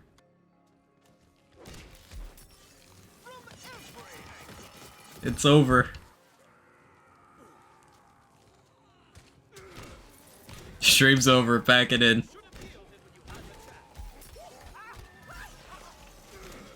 I don't hate you, just a large amount of discontent.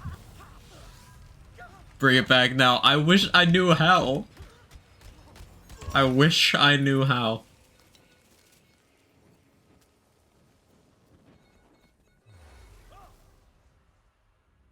Just happy I was here to see it. Unsubbed. He is actually. Oh no.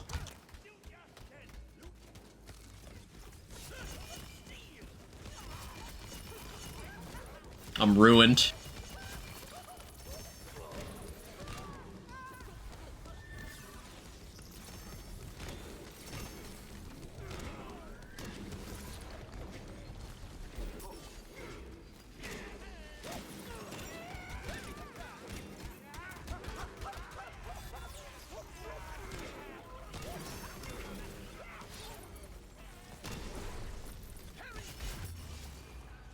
Oh yeah, that was a barrel, that hurt.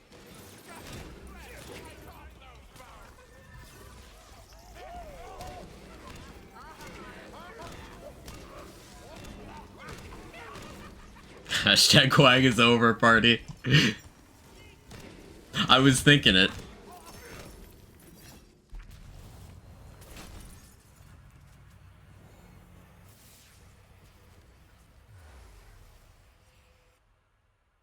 How could you let the memes die?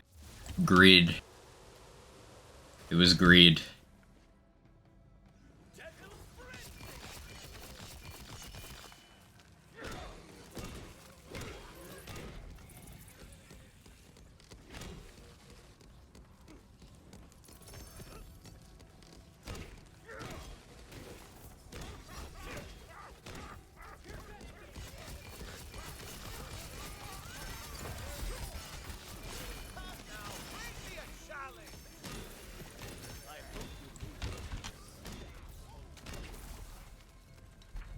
Why is Dreadwind so satisfying?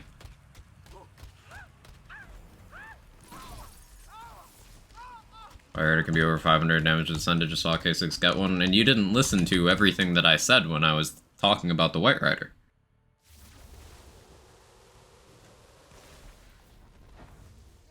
I was talking about ×2.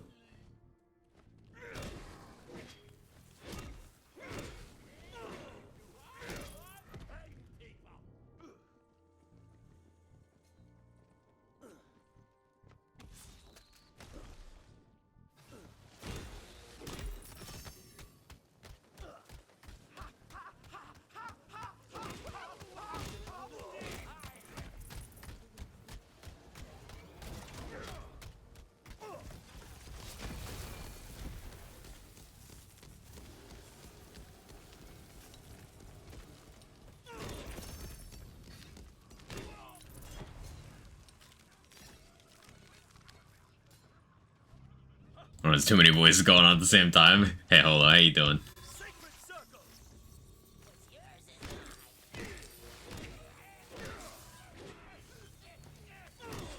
You missed the greatest glitch, bug, whatever, ever.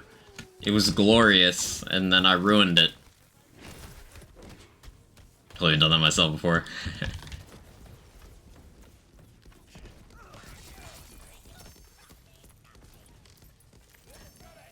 Actually came in as you ruined it. I was hoping you had avoided my shame. This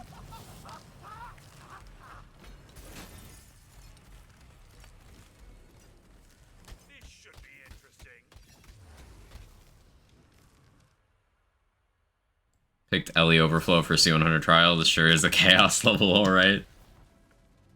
Ellie Overflow's not bad if you have a lot of spare slots in your backpack for a lot of gear swaps. It's really not bad in that scenario.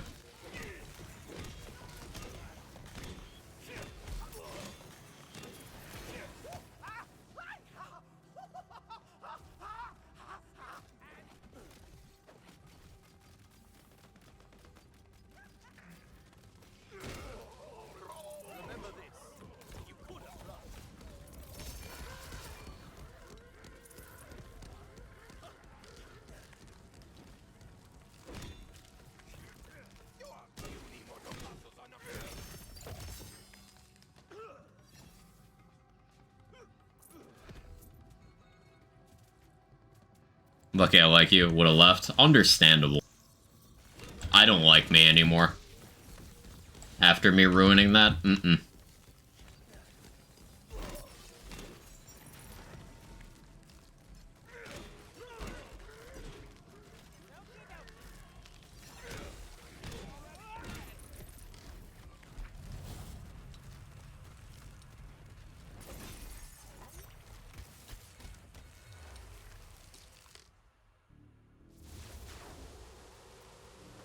Okay, so Wastard. The thing that makes Wastard a lot easier than people realize is he sucks at hitting you. Oh no, he got me once. Out of all these. Like, barely moving. He just struggles to actually hit you.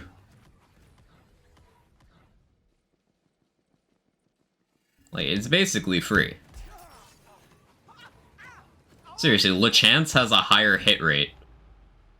He finally got me there. That's fine, because I have that. And a good way of dealing with this thing is, if it's going to be alive for a while, ping it. Helps you keep eyes on. Things that hit multiple targets at once, like the live wire chains, are great. If you have a Wicked Gossip and you're doing a spellcasting build, Wicked Gossip should, like, instantly delete the bird.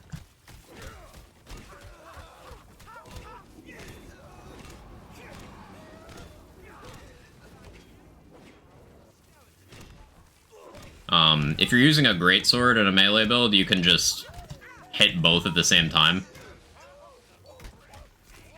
Dreadwind does the same, although you might have to jump during your spin to hit the bird.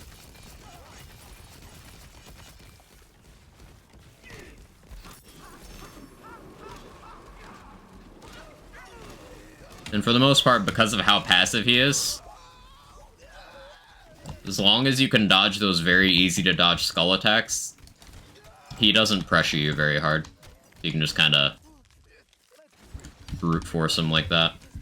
And then in this phase, he's literally less threatening than a basic enemy.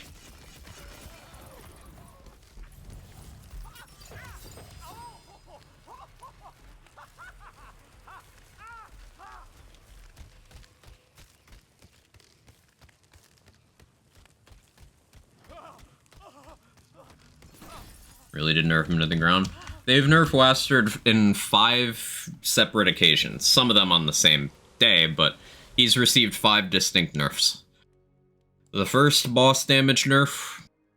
The second boss damage nerf. Enemy damage as a whole being reshuffled on the way up to C100. His birds heal less, and he can no longer spam the birds. He's been nerfed 5 times. And Breathe Now C100 achieved? Thank you. I released the breath I didn't know I was holding Viper. Sugar on pasta, can we make it happen? Depends on how you prepare it otherwise. So, like, some people like sweet tomato sauce. So, like, I feel like you could justify it as long as you didn't do too much. I don't know how it would go in, like, a white sauce, though. I feel like you could make it work. I wouldn't do it, but I feel like it could work.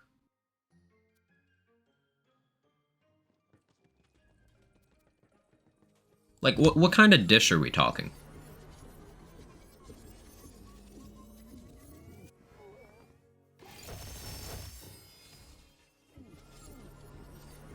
Eat it like oatmeal. That sounds, ugh. Put some milk and sugar in your pasta. Just noodles and sugar, nothing else. Just like sugar on dry noodles? Is that where we're going? Because that just sounds like it'd be painful to eat. Like, physically painful. Probably cut your mouth up something awful.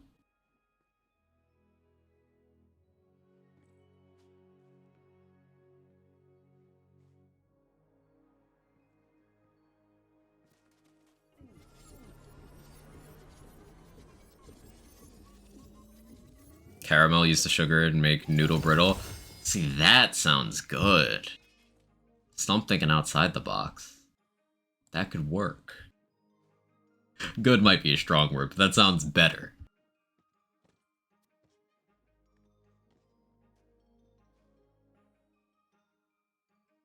Pastina is like pasta porridge. You can actually do it with milk and sugar. It sounds disgusting, but I'm be honest. I'm sorry if that's insensitive.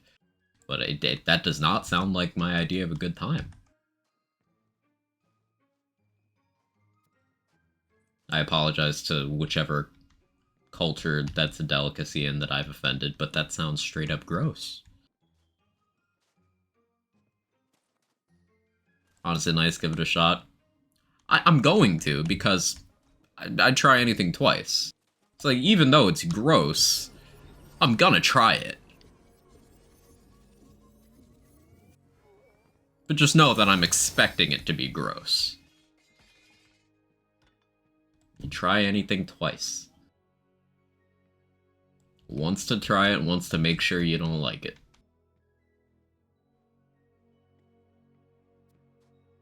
Pasta milk. Like, I think that's crossing into stereotyping a little bit.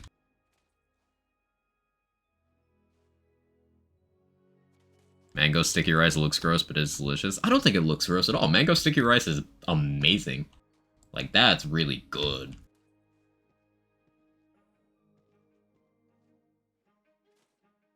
Like sweet potato gnocchi and a sweet brown buttered cinnamon sauce.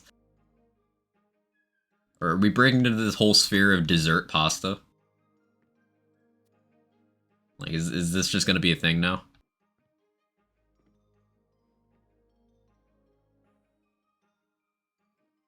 Why is chat so good at this, right? It's mostly just Stump having good culinary sense.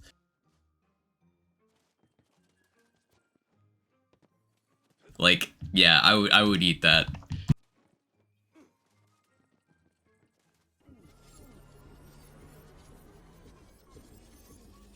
Frog's never tried coming over to mine for a cooking night, so gotta do that twice. Understandable. I'll get a permission slip signed.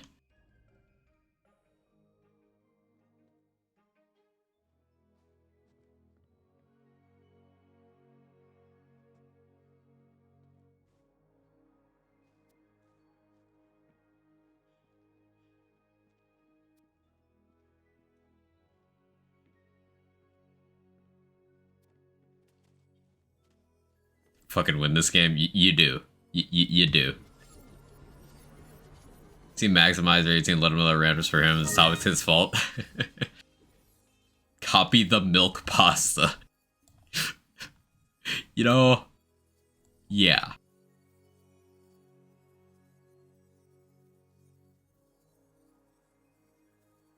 Alright, it'll be this.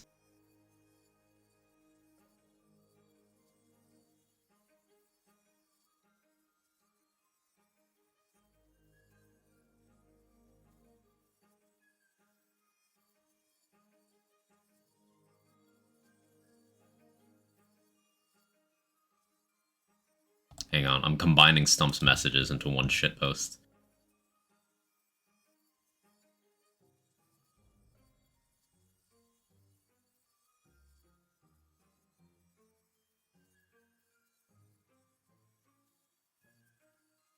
People who are not here for this are gonna have no idea what this means.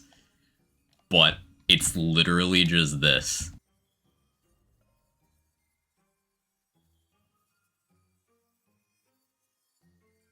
It's just Stump's messages together. Just pass by. I want to say these food talks are freaking me out. Bye. Take it easy, Shadow One. Thanks for stopping in.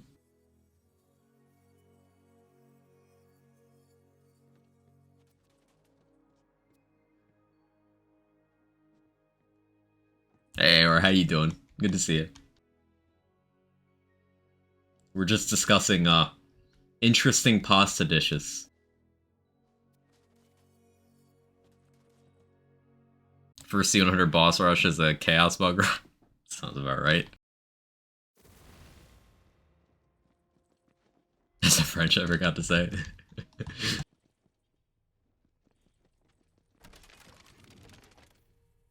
It is cool capping your moon orbs like every run. at C100.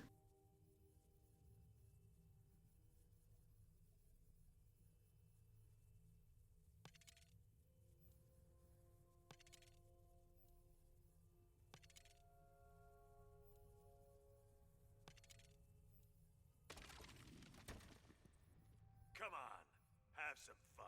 Let's do boss run. Good old simple pizza would be perfect for me. I wouldn't say no to that.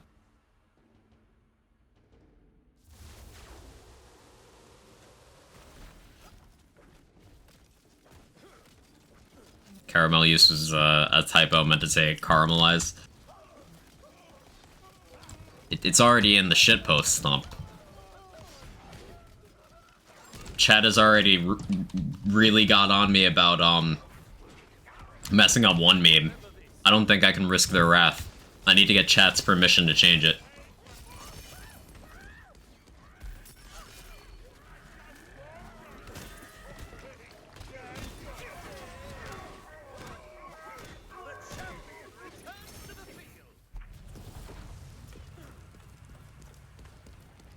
Let's food talking to go on down some food. Sounds good. It's funnier in the pasta now.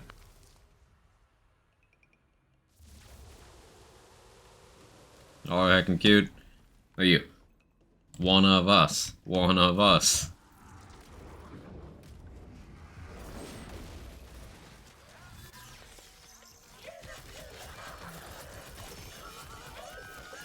Boss, are you gonna hit me? No? Okay.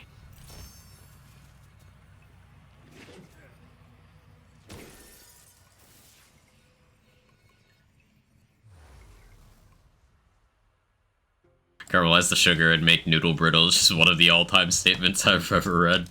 Real flip. As we said before, that's the kind of content you'd only get around here.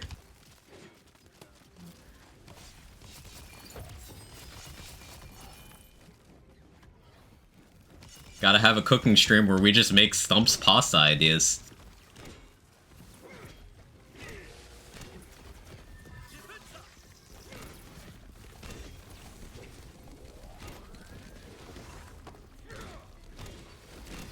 Shield you're using? Currently Body Rune. My go-to for this is normally Maced Wardu, but for C100, some enemy encounters you need the damage of Body Rune more than you need the very situational damage of Wardu. But shields I'd recommend for this. Wards I'd recommend for this, whatever. Body Rune, Maced Wardu, Static Charge, Master Rune, Trick Mirror. Any of those work well here.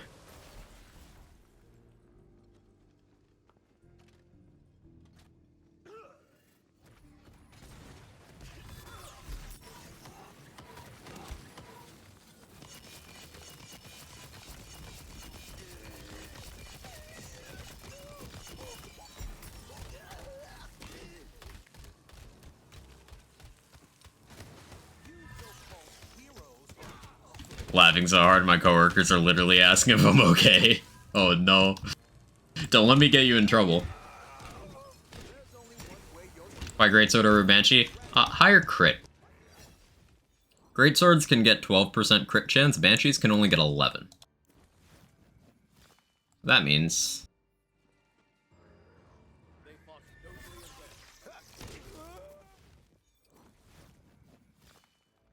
102.4% crit chance with a greatsword. It's for the memes of getting to 100% crit, which is not something you need to do, but I thought it was funny.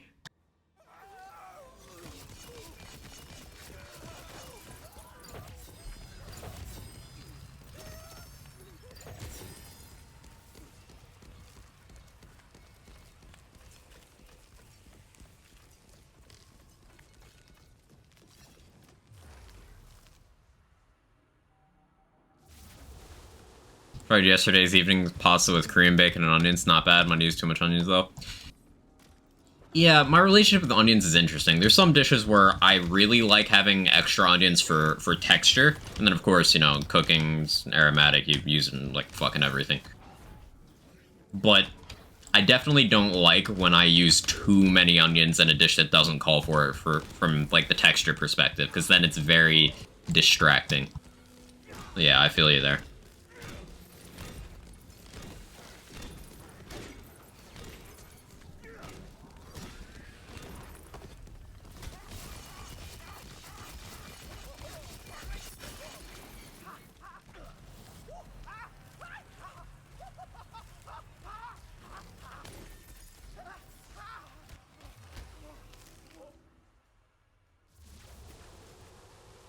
Celissa. Try out the fire one. I didn't get the enchant on it though, did I? Forgot to roll it at all.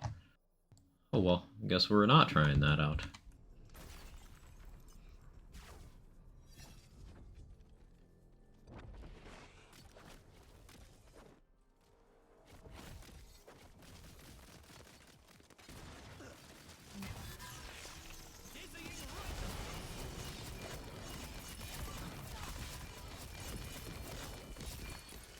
I guess that's fine.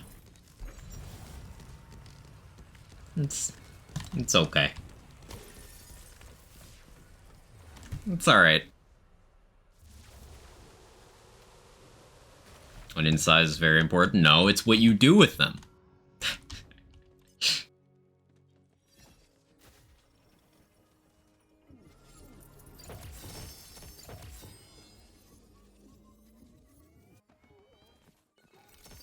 It's not the size of the onion, it's the layers of the ogre. Whatever that means.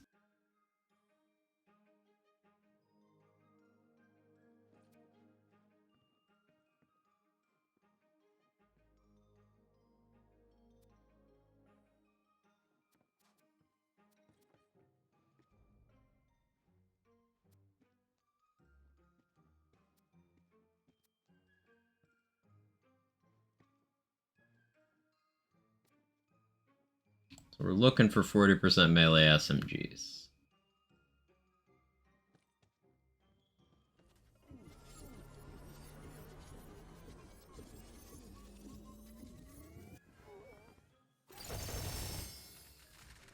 As holding that to spin will be more damage than holding the live wire. Not by that much, but by something.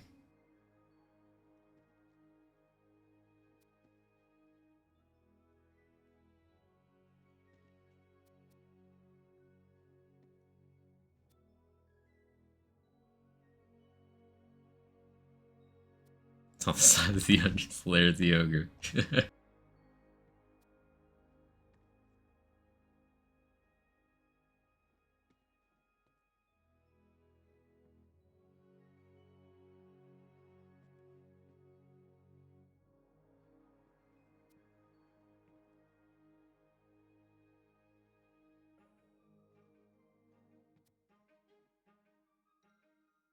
A lot of 15s, a lot of 20s.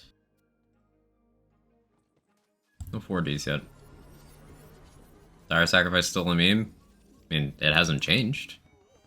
It depends on what you consider it a meme, and it's able to clear in mobbing with very specific gear and a very specific multi-class setup.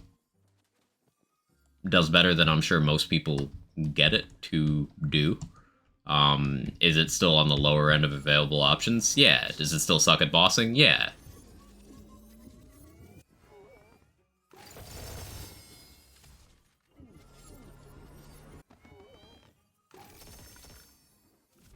I'll have to try that one out, Shadow One. I like to consider myself adventurous food-wise when it doesn't come to sugary pasta. Maybe even then, too. I don't know.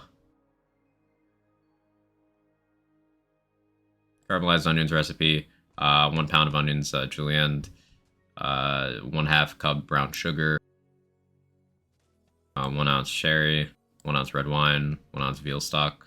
Salt and pepper. Veal stock. That sounds probably hard to get, honestly.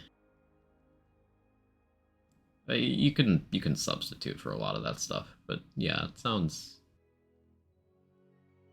workable. Would you eat half the stuff featured on Bizarre Foods? Probably. I probably would. There's some things I wouldn't. Like, I won't eat intestines. I just won't do that. But anything else I can think of at the moment, yeah. The only intestines I eat are the homies. Don't high-five that.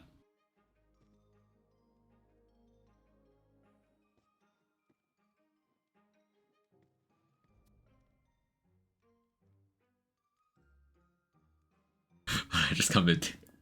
The perfect time, Slushy. The perfect time. My food appeared under Bizarre Foods. Would you eat it? No. No.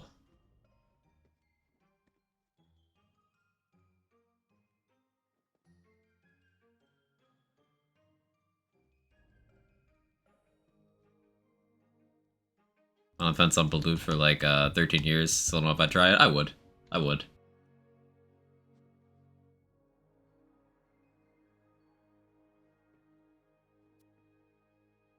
Very disrespectful to Rabbit, honestly. Rabbit, in the last 2 years, how many times have you had food poisoning? Just the last 2 years.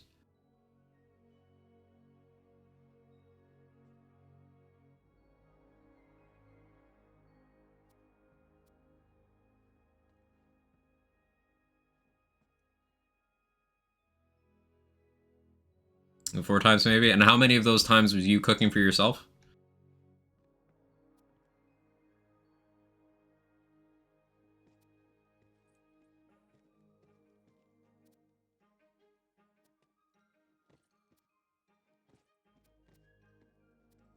Three out of 4. 75% success rate. Man's built different.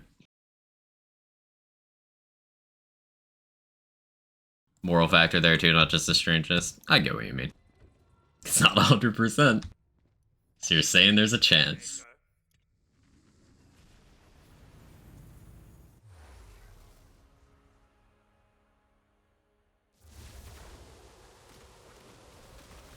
I forgot to roll in chance. Oh well.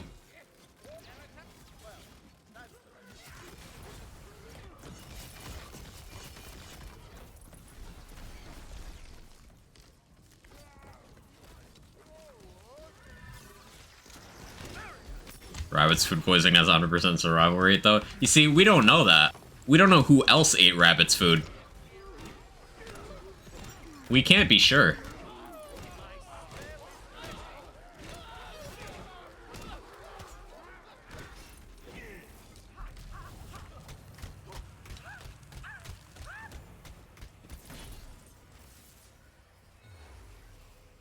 Cheryl's the only person who's eating my food.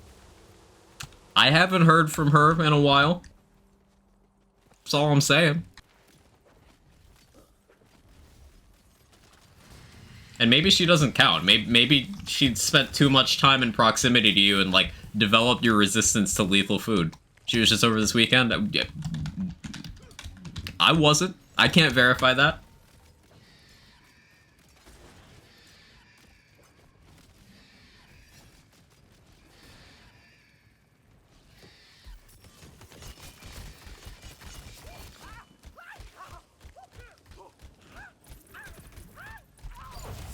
Coulda came over. Shit spoon me, you could have. I could have. You're right.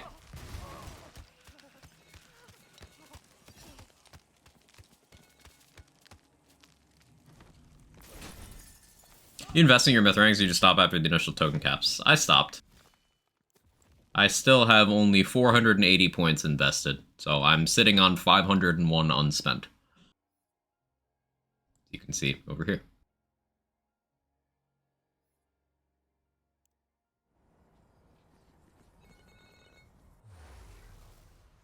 Gotta bounce, don't get food poisoning. Sounds good, boom. Take it easy.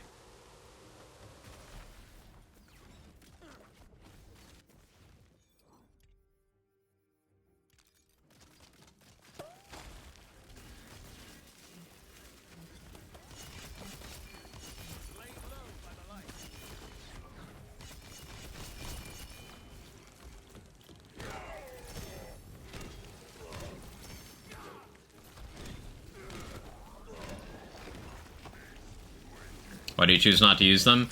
Because it's something that I can't turn off once I turn on without save editing. And additionally, it skews the perception of power of build crafting in general in this game. So, like, for example, in skill trees, let's look at over here, savagery. I have 2 points in savagery, and that's the melee damage in my skill tree. That's all of it. That is all of the melee damage in the entirety of my skill tree. And it's optimal to spec this way. So I get 12%. With myth rank, you get 1% per token. So I could get exponentially more than that with 0 effort that doesn't require any sort of sensible choice making and is just always there. You can invest enough points into myth rank to make the game eventually not a challenge whatsoever, no matter what decision you make. You can invest points into myth rank until you're stronger than someone would be with a full skill tree. And it doesn't take that much. Skill trees are already not very impactful in this game compared to gear. And the more you sink into myth rank, the less impactful they are on your overall build. So to keep build crafting interesting, I limit myself. And everything does not proportionally get stronger at the same rate when you invest myth rank. For example, the action skill I'm using right now, Dreadwind. This scales with both melee damage and ability damage. So doing 1 full round trip of like 1 token on each quadrant, each uncapped in myth rank, gives this thing 2 boosts, whereas, say, Ghostblade gets 1. So the more you invest, the more power of different things shifts. Things like Warped Paradigm, things like Spellblade, things like Dreadwind will all get way out of hand. Buffmeister, way out of hand, way faster than other things. And it's not something you can toggle. It's not something you can change without save editing. So I just don't want to deal with that. And also, I like showcasing builds and mechanics to an audience, and I don't want to misrepresent what's possible. It's like, hey, look, I one-shot this boss. Hey, what's your myth rank? Yeah, I've only got 2,000 points in each uncapped. It's fine. Like, you know what I mean? It's a good question, though. I'm glad you asked.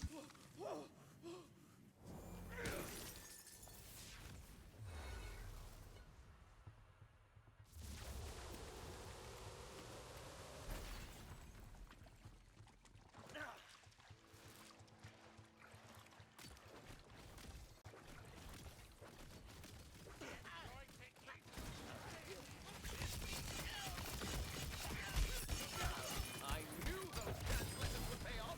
Heroics!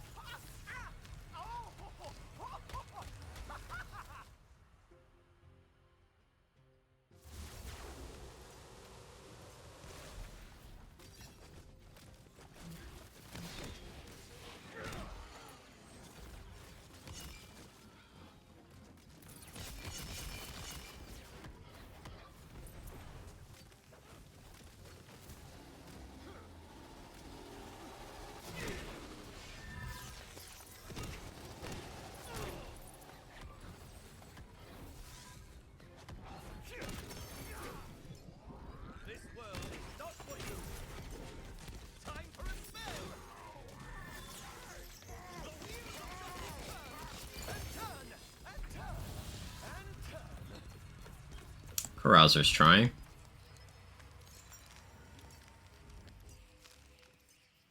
I gotta actually look at items on the ground more, because I could potentially get the SMG I'm looking for in a random pile of purples. Leading both possible rooms, Solicit Dragonlord, Zomboss, Boss Rush. 918. 918 with Elite Dragonlord is pretty good. That's pretty good, Viper.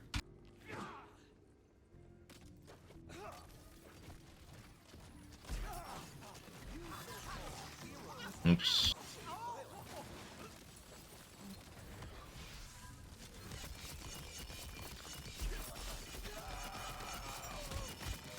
I messed up my opener there a little bit. It's fine.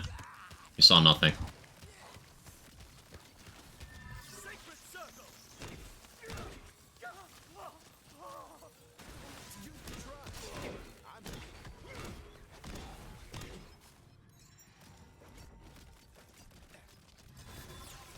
Ready to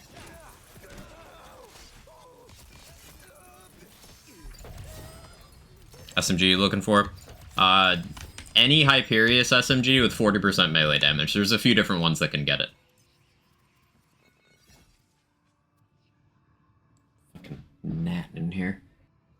Stupid bug.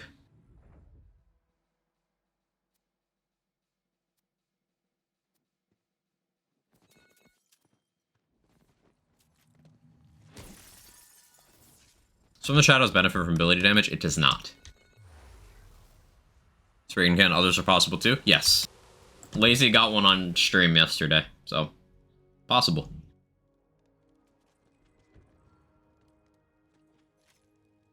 And yeah, as Viper said, Stabomancer is unique among classes because literally nothing it does benefits from ability damage. Spell Shot technically has one thing that benefits from ability damage. Stabomancer has none.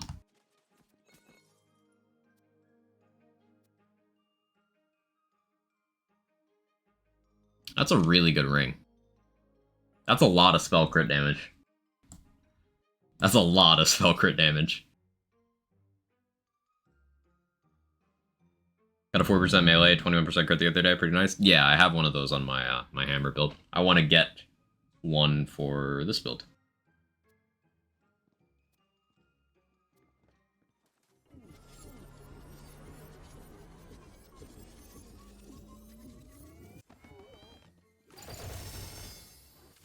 Also going to work tomorrow to discuss me returning, so hopefully I can return this month or start next. Hopefully, Rabbit. Hopefully that works out for you. Or non-LE Sword Explosion. Still useful for Redmorn, I would say. Enjoy your lurk, Urban Mech. Thanks for hanging out. Send it Shadowfire. I think that's low damage.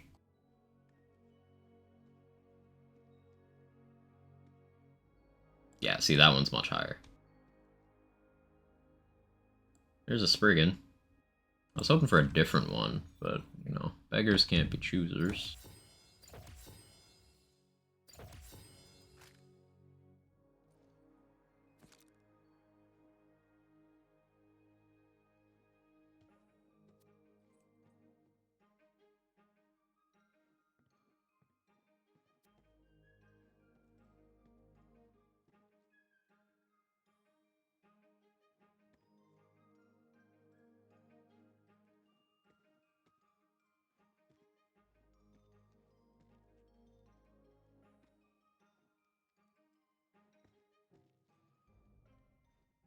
Yeah, I was hoping for a non-magic barrel, so it'd be less bulky on my screen.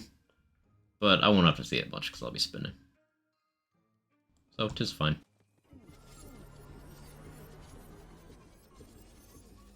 I'm gonna open next, since I want to play Games Beta this month for Ascendant. Yeah, I don't really have too much of an interest there. Would you recommend DLCs? The loot any good? The loot in them is very good. The loot in them is extremely good.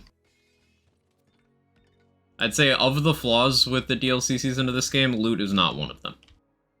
Loot is... it's good. It's real good.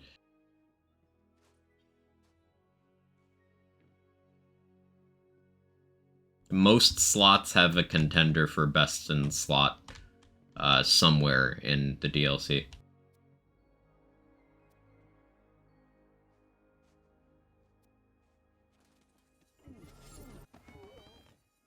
And it's more than just, hey, this is bigger number. Like, it's interesting interactions, and it's fun stuff. DLC loot drop in Chaos Chamber. So in the case of Mirrors 2, 3, and 4, after you've completed Form 4 of the associated boss, it's all added into your world drop pool, so it'll drop anywhere. Bunnies, random enemies, it'll just be in the pool. If you've not completed through Form 4 of those 3 mirrors, then it's still available in the wheel in Dreamvale Overlook, which is weighted towards giving you DLC items anyway, so you're more likely to get DLC stuff there in every case. The first mirror is unique, DLC 1, the one with chums and the soaked gear, because after one form of chums, it's all in your pool. They did it differently after that point. Trying to upgrade rings, looking impossible. One's primordial melee with melee crit chance, melee crit damage, action skill duration. Other one's volatile melee with double roll melee crit chance and spell radius. I think that volatile one could be upgraded pretty reasonably. Because while spell radius is nice, you'd benefit more from upgrading from volatile to ascended with even just 2 passives. So I think that second one has room to upgrade. Thanks for help. My pleasure. What I'm here for.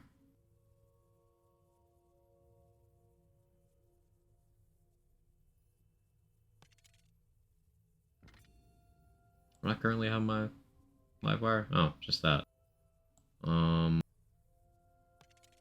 Guess I can go for like action skill active because this is gonna be my hold to spin. Not dark magic though. Hello? Yeah, I'll take that. ASA Frost. Would have preferred ASA Ellie, but that's fine. I could spend the rest on... Well, let's try and get a decent enchant on the fire one, because it's still cheap cost-wise.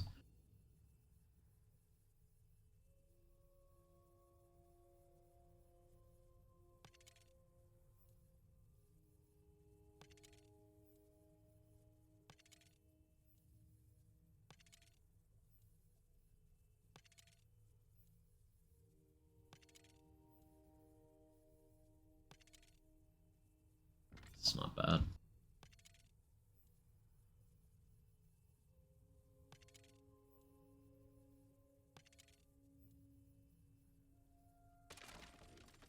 Okay.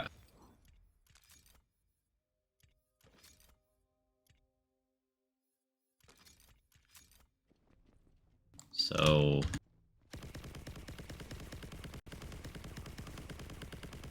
Okay. Still have our shell casing in effect this way. And just get more melee damage. Because live wire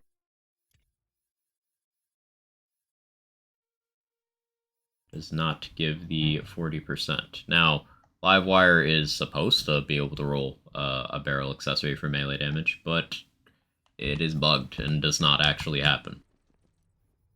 I don't think that's an urgent thing to fix, but we're just looking for the crit chance.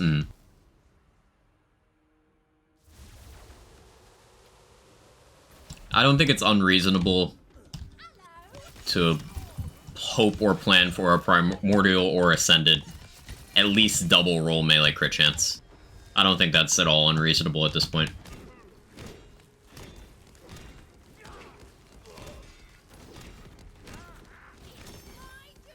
And that would be a pretty substantial jump in amount of crit chance, allowing you to grab more damage stats elsewhere.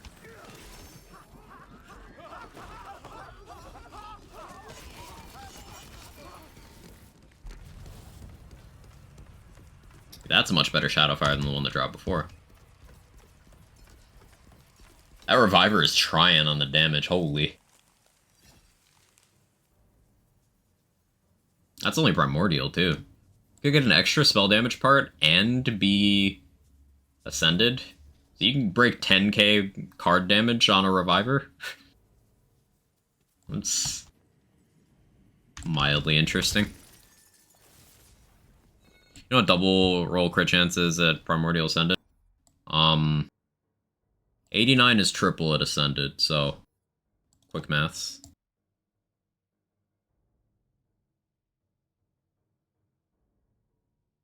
$59.3 at Ascended.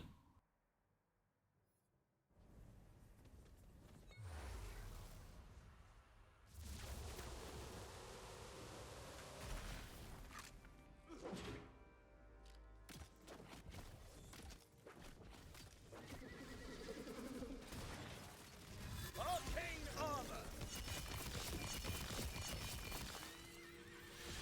89, yeah. And that's before any ring effects being on. That was weird. That was... I've never seen Nightmare do that before. It did an attack before teleporting on this phase. It doesn't do that. Huh. I've never seen that before.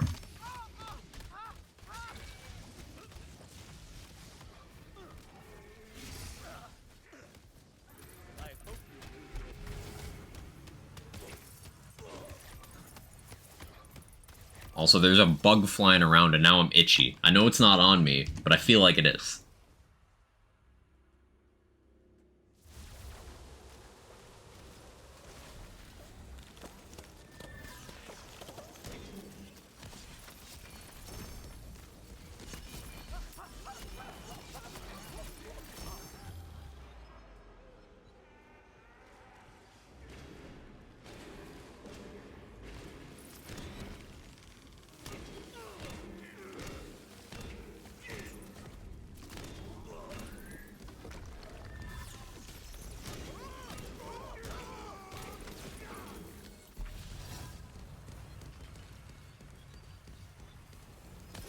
It's learning.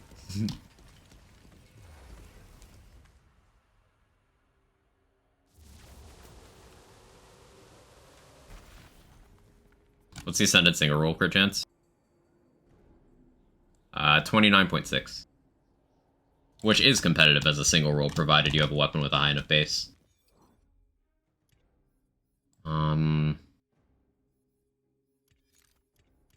Change up to this.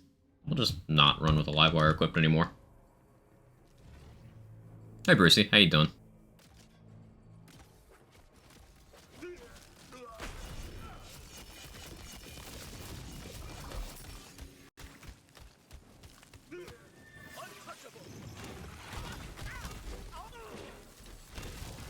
Oh, just barely not enough damage.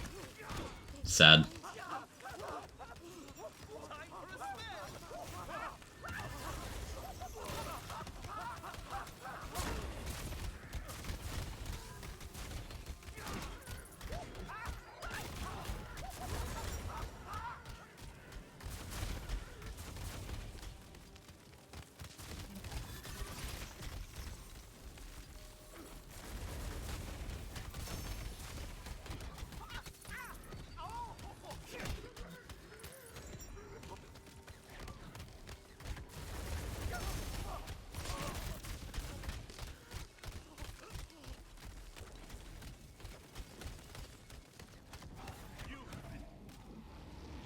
Good to you. Can't complain. Well, I could, but I won't.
There we go.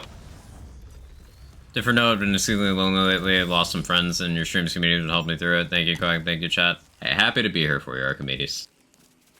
People come and go. It's a unfortunate thing in life that you can't really be prepared for it, and it just kind of happens.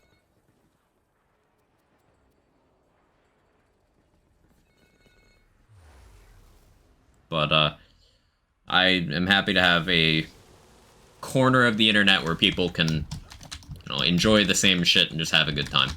See some familiar names, etc.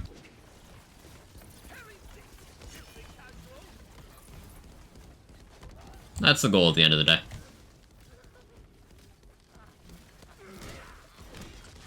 I'm content to do that for as long as it can still pay my bills.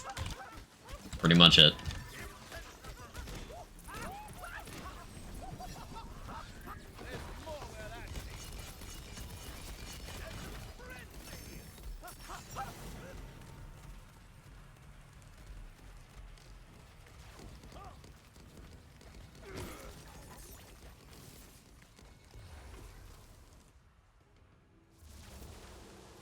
Banshee.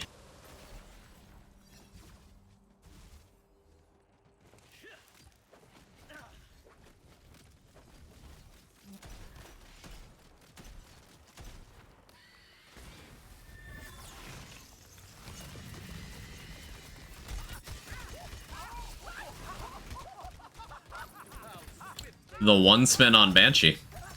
Magic time. Not eluding anymore, this shit's hard.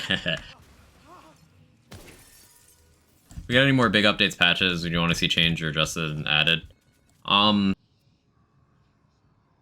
Uncapped Chaos would be cool. This is a good start. More chamber formats, UI fixes. I'd like to see some week-to-week balancing on some of the items that haven't yet had a chance to be viable in this game.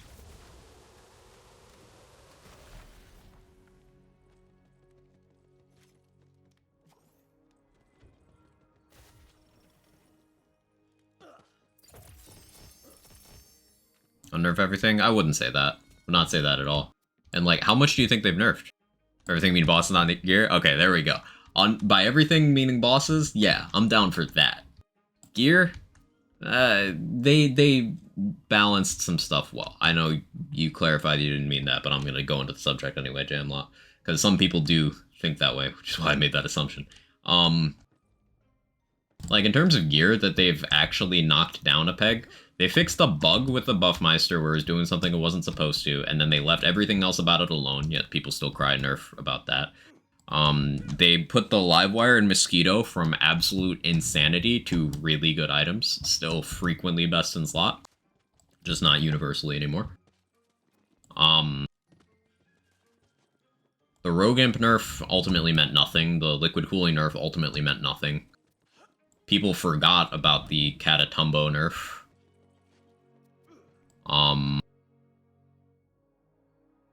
Sawmill nerf, I'd like to see that one reverted.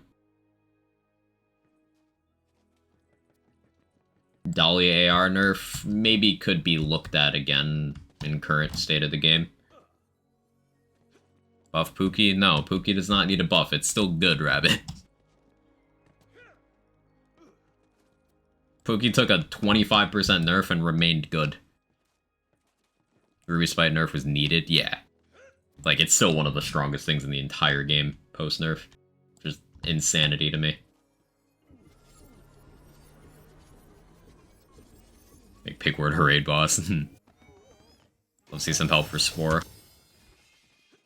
I think class balance should be pretty low on the list of priorities, because as much as Spore has some stuff that sucks, particularly the action skills, all classes are already viable.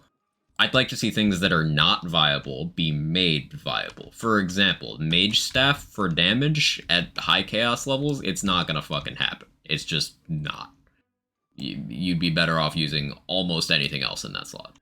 Pincushion sucks. Ragnarok sucks. Petty Tantrum sucks. You could find edge use cases for some things, some aspects of those items, but they suck. Storm Surge's Lightning Bolt was never bug fixed to actually do damage.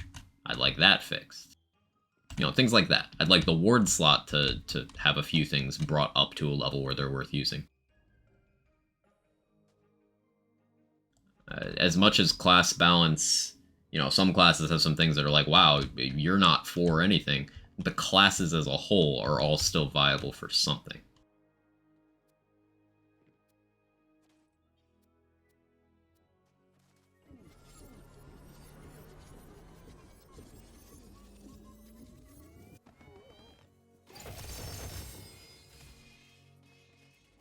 contrast, talking about wards again, would you use an Undead Pact for anything, ever?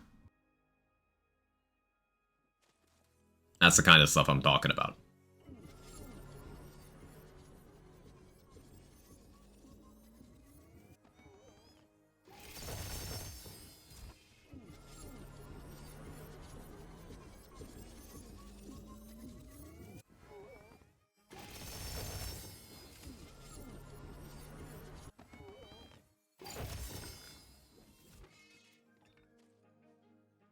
Bought some candle-powered heaters, man, they work wonders. Ooh, nice.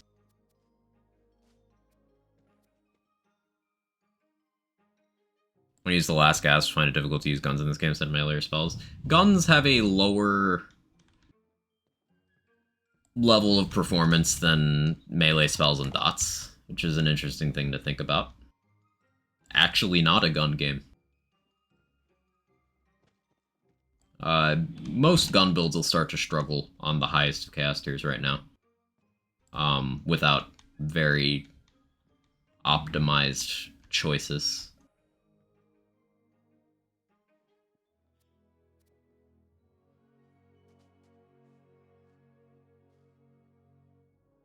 What does the Undead Pack do? Just seen a few lately, no idea what it does, just know it's bad. It makes some skulls that seek out enemies and do damage when it breaks. But because those skulls have no, like, their damage source gear, they have no sort of scaling or anything, they didn't even do enough damage to be relevant on launch C20. Now we're on C100. They just don't do anything.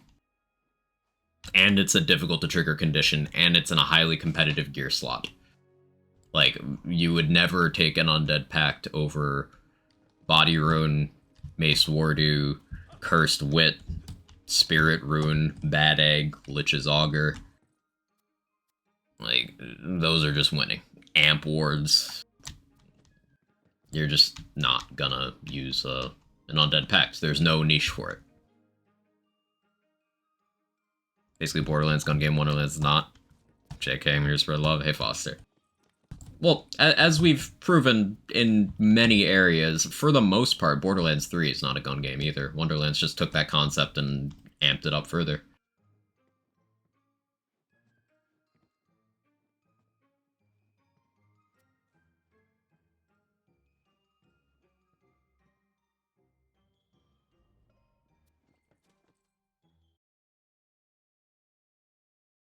Gun slot's the utility slot. Honestly is. I mean, look at this build. This gun is a stat stick, this gun is for debuffing, this gun is for debuffing, this gun is for debuffing. This is my damage.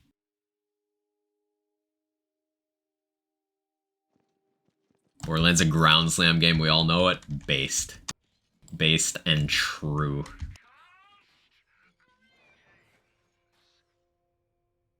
I'm completely comfortable with calling BL3 a ground slam game.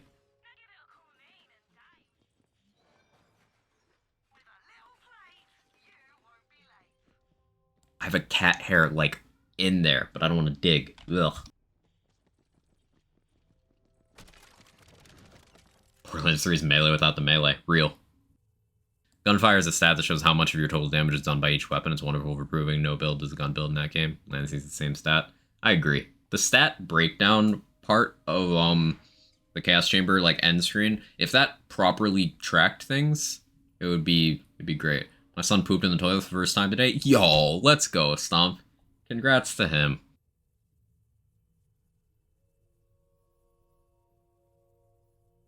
Huge W. Huge deuce as well. I'm funny, shut up.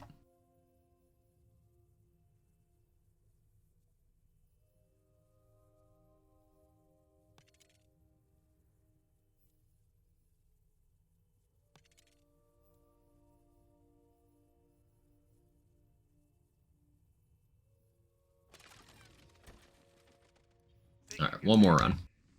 Oh, funny, I'm Viper, I hate you.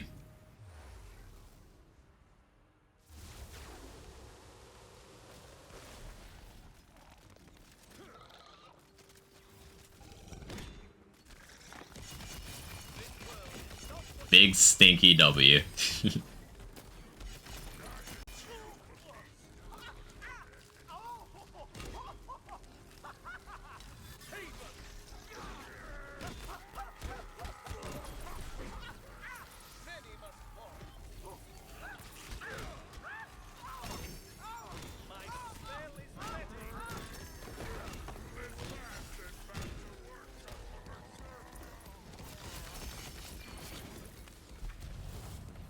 No one congratulates me when I do that. I'd congratulate you.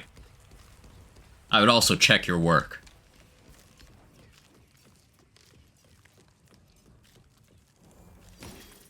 Nullify or outdam dot. Interesting choice. If you didn't make poop jokes, you just wouldn't be doing your duty. Duty.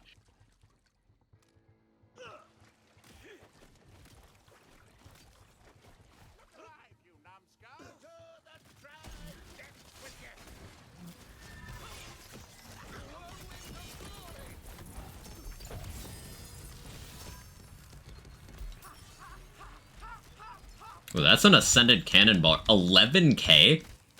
Is that max?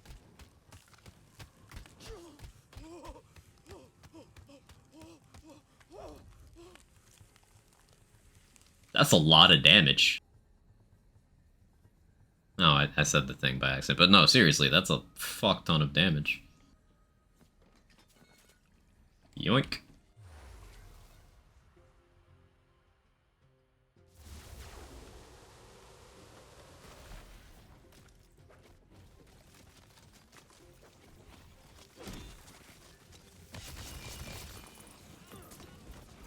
Copyright claim by Moxie? Oh no.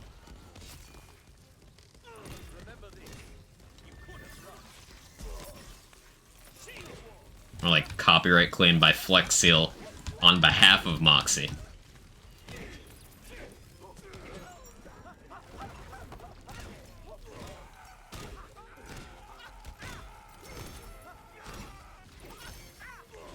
Making Black Eyes Spell level 19 right now? Nice, Thermal. I'll have to revisit that and get it ready for C100. Won't take much doing, though, honestly. They can go higher? Ooh. I'll have to keep an eye out.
That's a funny thing about Dreadwind. If you get knocked out of Dreadwind by going into Save Your Soul, Dreadwind is still going for like half a second afterwards. So Dreadwind can get you a second wind. Like, not the dots, like Dreadwind itself will still be going. It's one of the only action skills that can do that, which is pretty rad.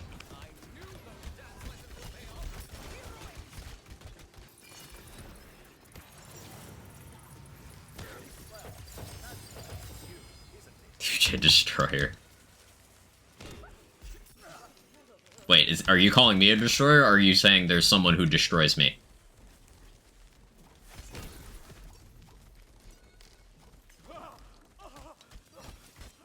Why are y'all still spawning? Y'all good? Ghostblade stays out and you're down. It's true. Bunch of grave stuff in the bank. I've been hoarding forever. A few theory amulets, maybe a few selection of ninjas to start my climb. Should be fun. Sounds like it. I like when Ghostblade duration is just gone. Somehow I can move and kill an enemy with a millisecond left. Yeah, that's vaguely similar. Yeah. Because it'll just do, like, one last tick on its way out.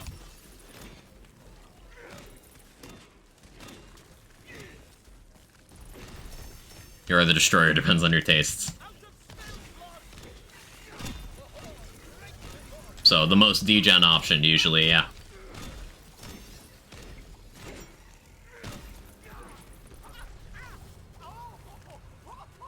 It's so weird that, we're in a meta where holding a Hyperius SMG is, like, peak melee. He's not quite too...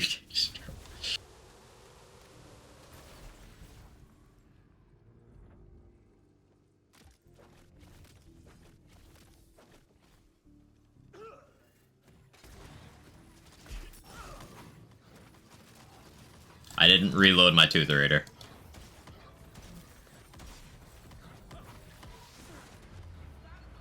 This is because I didn't reload my Tootherator. Yeah, we'll be fine. We'll be fine.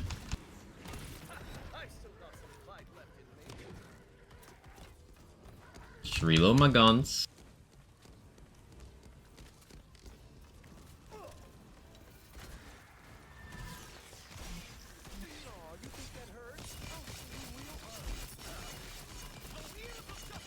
Yeah, there we go.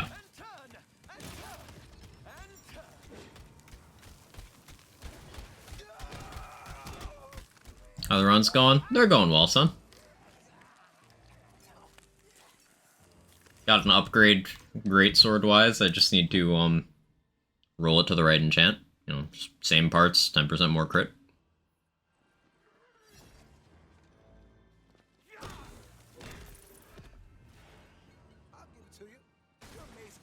Got a melee Spriggan for this, for optimal stat stick with shell casing compatibility. Shell casing is really easy to use on Dreadwind, so that's fun.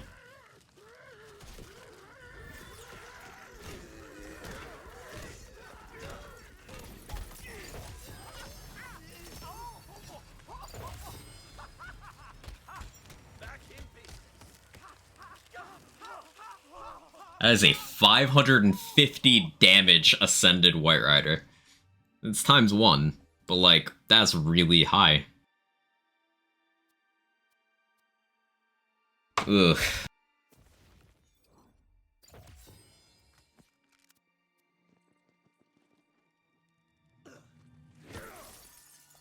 Thought damage nuts? Yeah.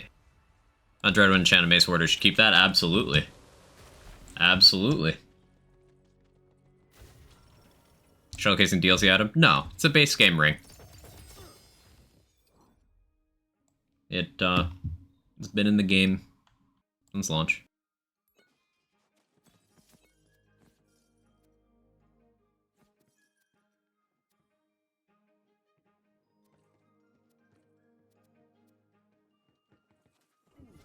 Still need a Shock Salt and Battery for Maker runs for this build. We did a few super runs. Got a 37-minute on Boris. 43 on Hammer Throw, 42 on Dreadwind.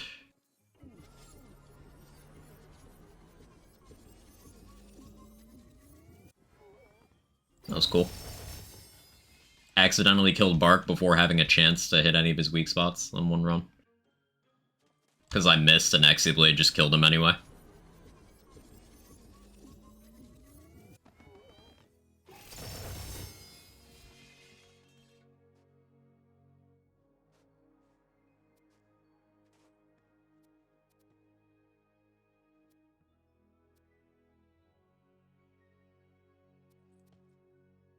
What about a Great Axe? That's a lot less base damage, though. Like, a lot less. Yeah, that's not worth it. It's like 700 less base damage. A lot more crit damage. Comparable crit chance, but a lot less base damage. Not worth. Never mind. That Banshee's certainly trying.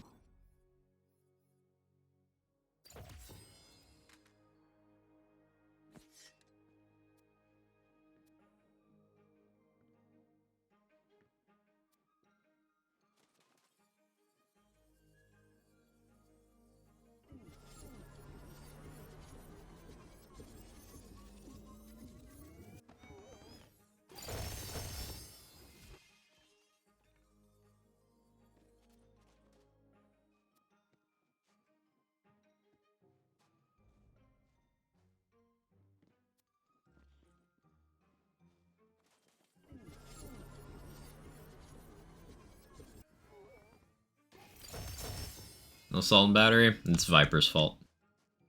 It is 1000% Viper's fault.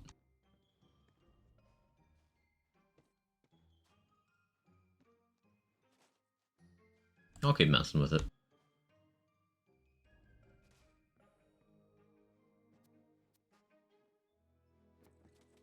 Do some enchant rerolling to close this out.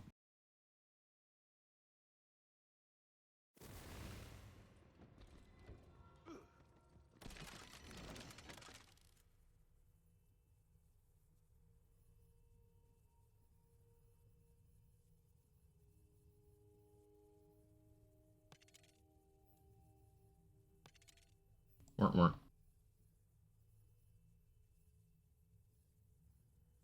That's okay. Everything's Viper's fault, that's why it's easy to figure out who to blame. Yeah. All I'm getting at the moment is non-LA salt and batters. I apologize. I do not forgive you. Oh, we blame CZ in this chat. When it comes to salt and batteries, we specifically blame Viper. So, we got this today. It's not the funny looking melee stat stick, but it is a good enough stat stick for us to hold for a Dreadwind. This is gonna be optimal over the Rapscallion even because, shell casing. So, that's real good. I'm gonna work on optimizing Dreadwind a little bit off stream more. Hopefully we can get some good super runs in tomorrow. As I mentioned at the beginning of the stream, Dragon Age streams will probably be coming back like next week. I just want to get a lot of time in on this limited time event. And also I've got other obligations and stuff to juggle this week. So, which I prefer on that? I think this is fine. Because I have frost damage here, but I skip Ancestral Frost. So it's only this plus Myth rank plus that enchant. It's fine. I have a lot of melee from my shell casings. I have some in savagery. So maybe action skill start 40% melee is better here. Maybe. But I have warrior at the moment, so I would have to rejig stuff. Yeah, I'm not too worried about that in chat. I have to keep an eye out for those nightshades. It's not a nightshade. This is a Spriggan. Nightshade is the doll one. It makes a difference. Because I don't think the doll ones can get that. I have to look into it, but I don't think so. Anyway. That's going to be it for today. Let me find somewhere for you guys to go. Thank you so much for all the love and support. Who's live doing the thing? Who is doing the thing? K6 is still on, but probably not for much longer. Ooh, Mitsu's doing Back for Blood. I rarely get to raid Mitsu, and he's as much of a Back for Blood fan as myself and a bunch of other people have been enjoying it lately. So let's head over there.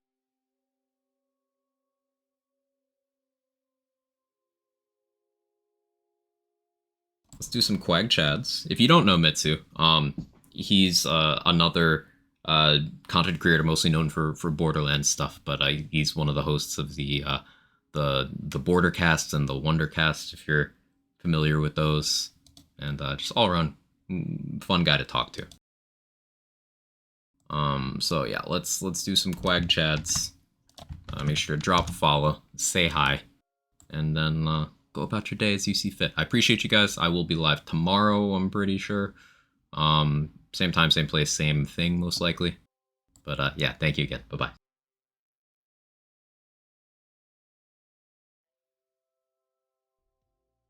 I shouldn't... We'll see.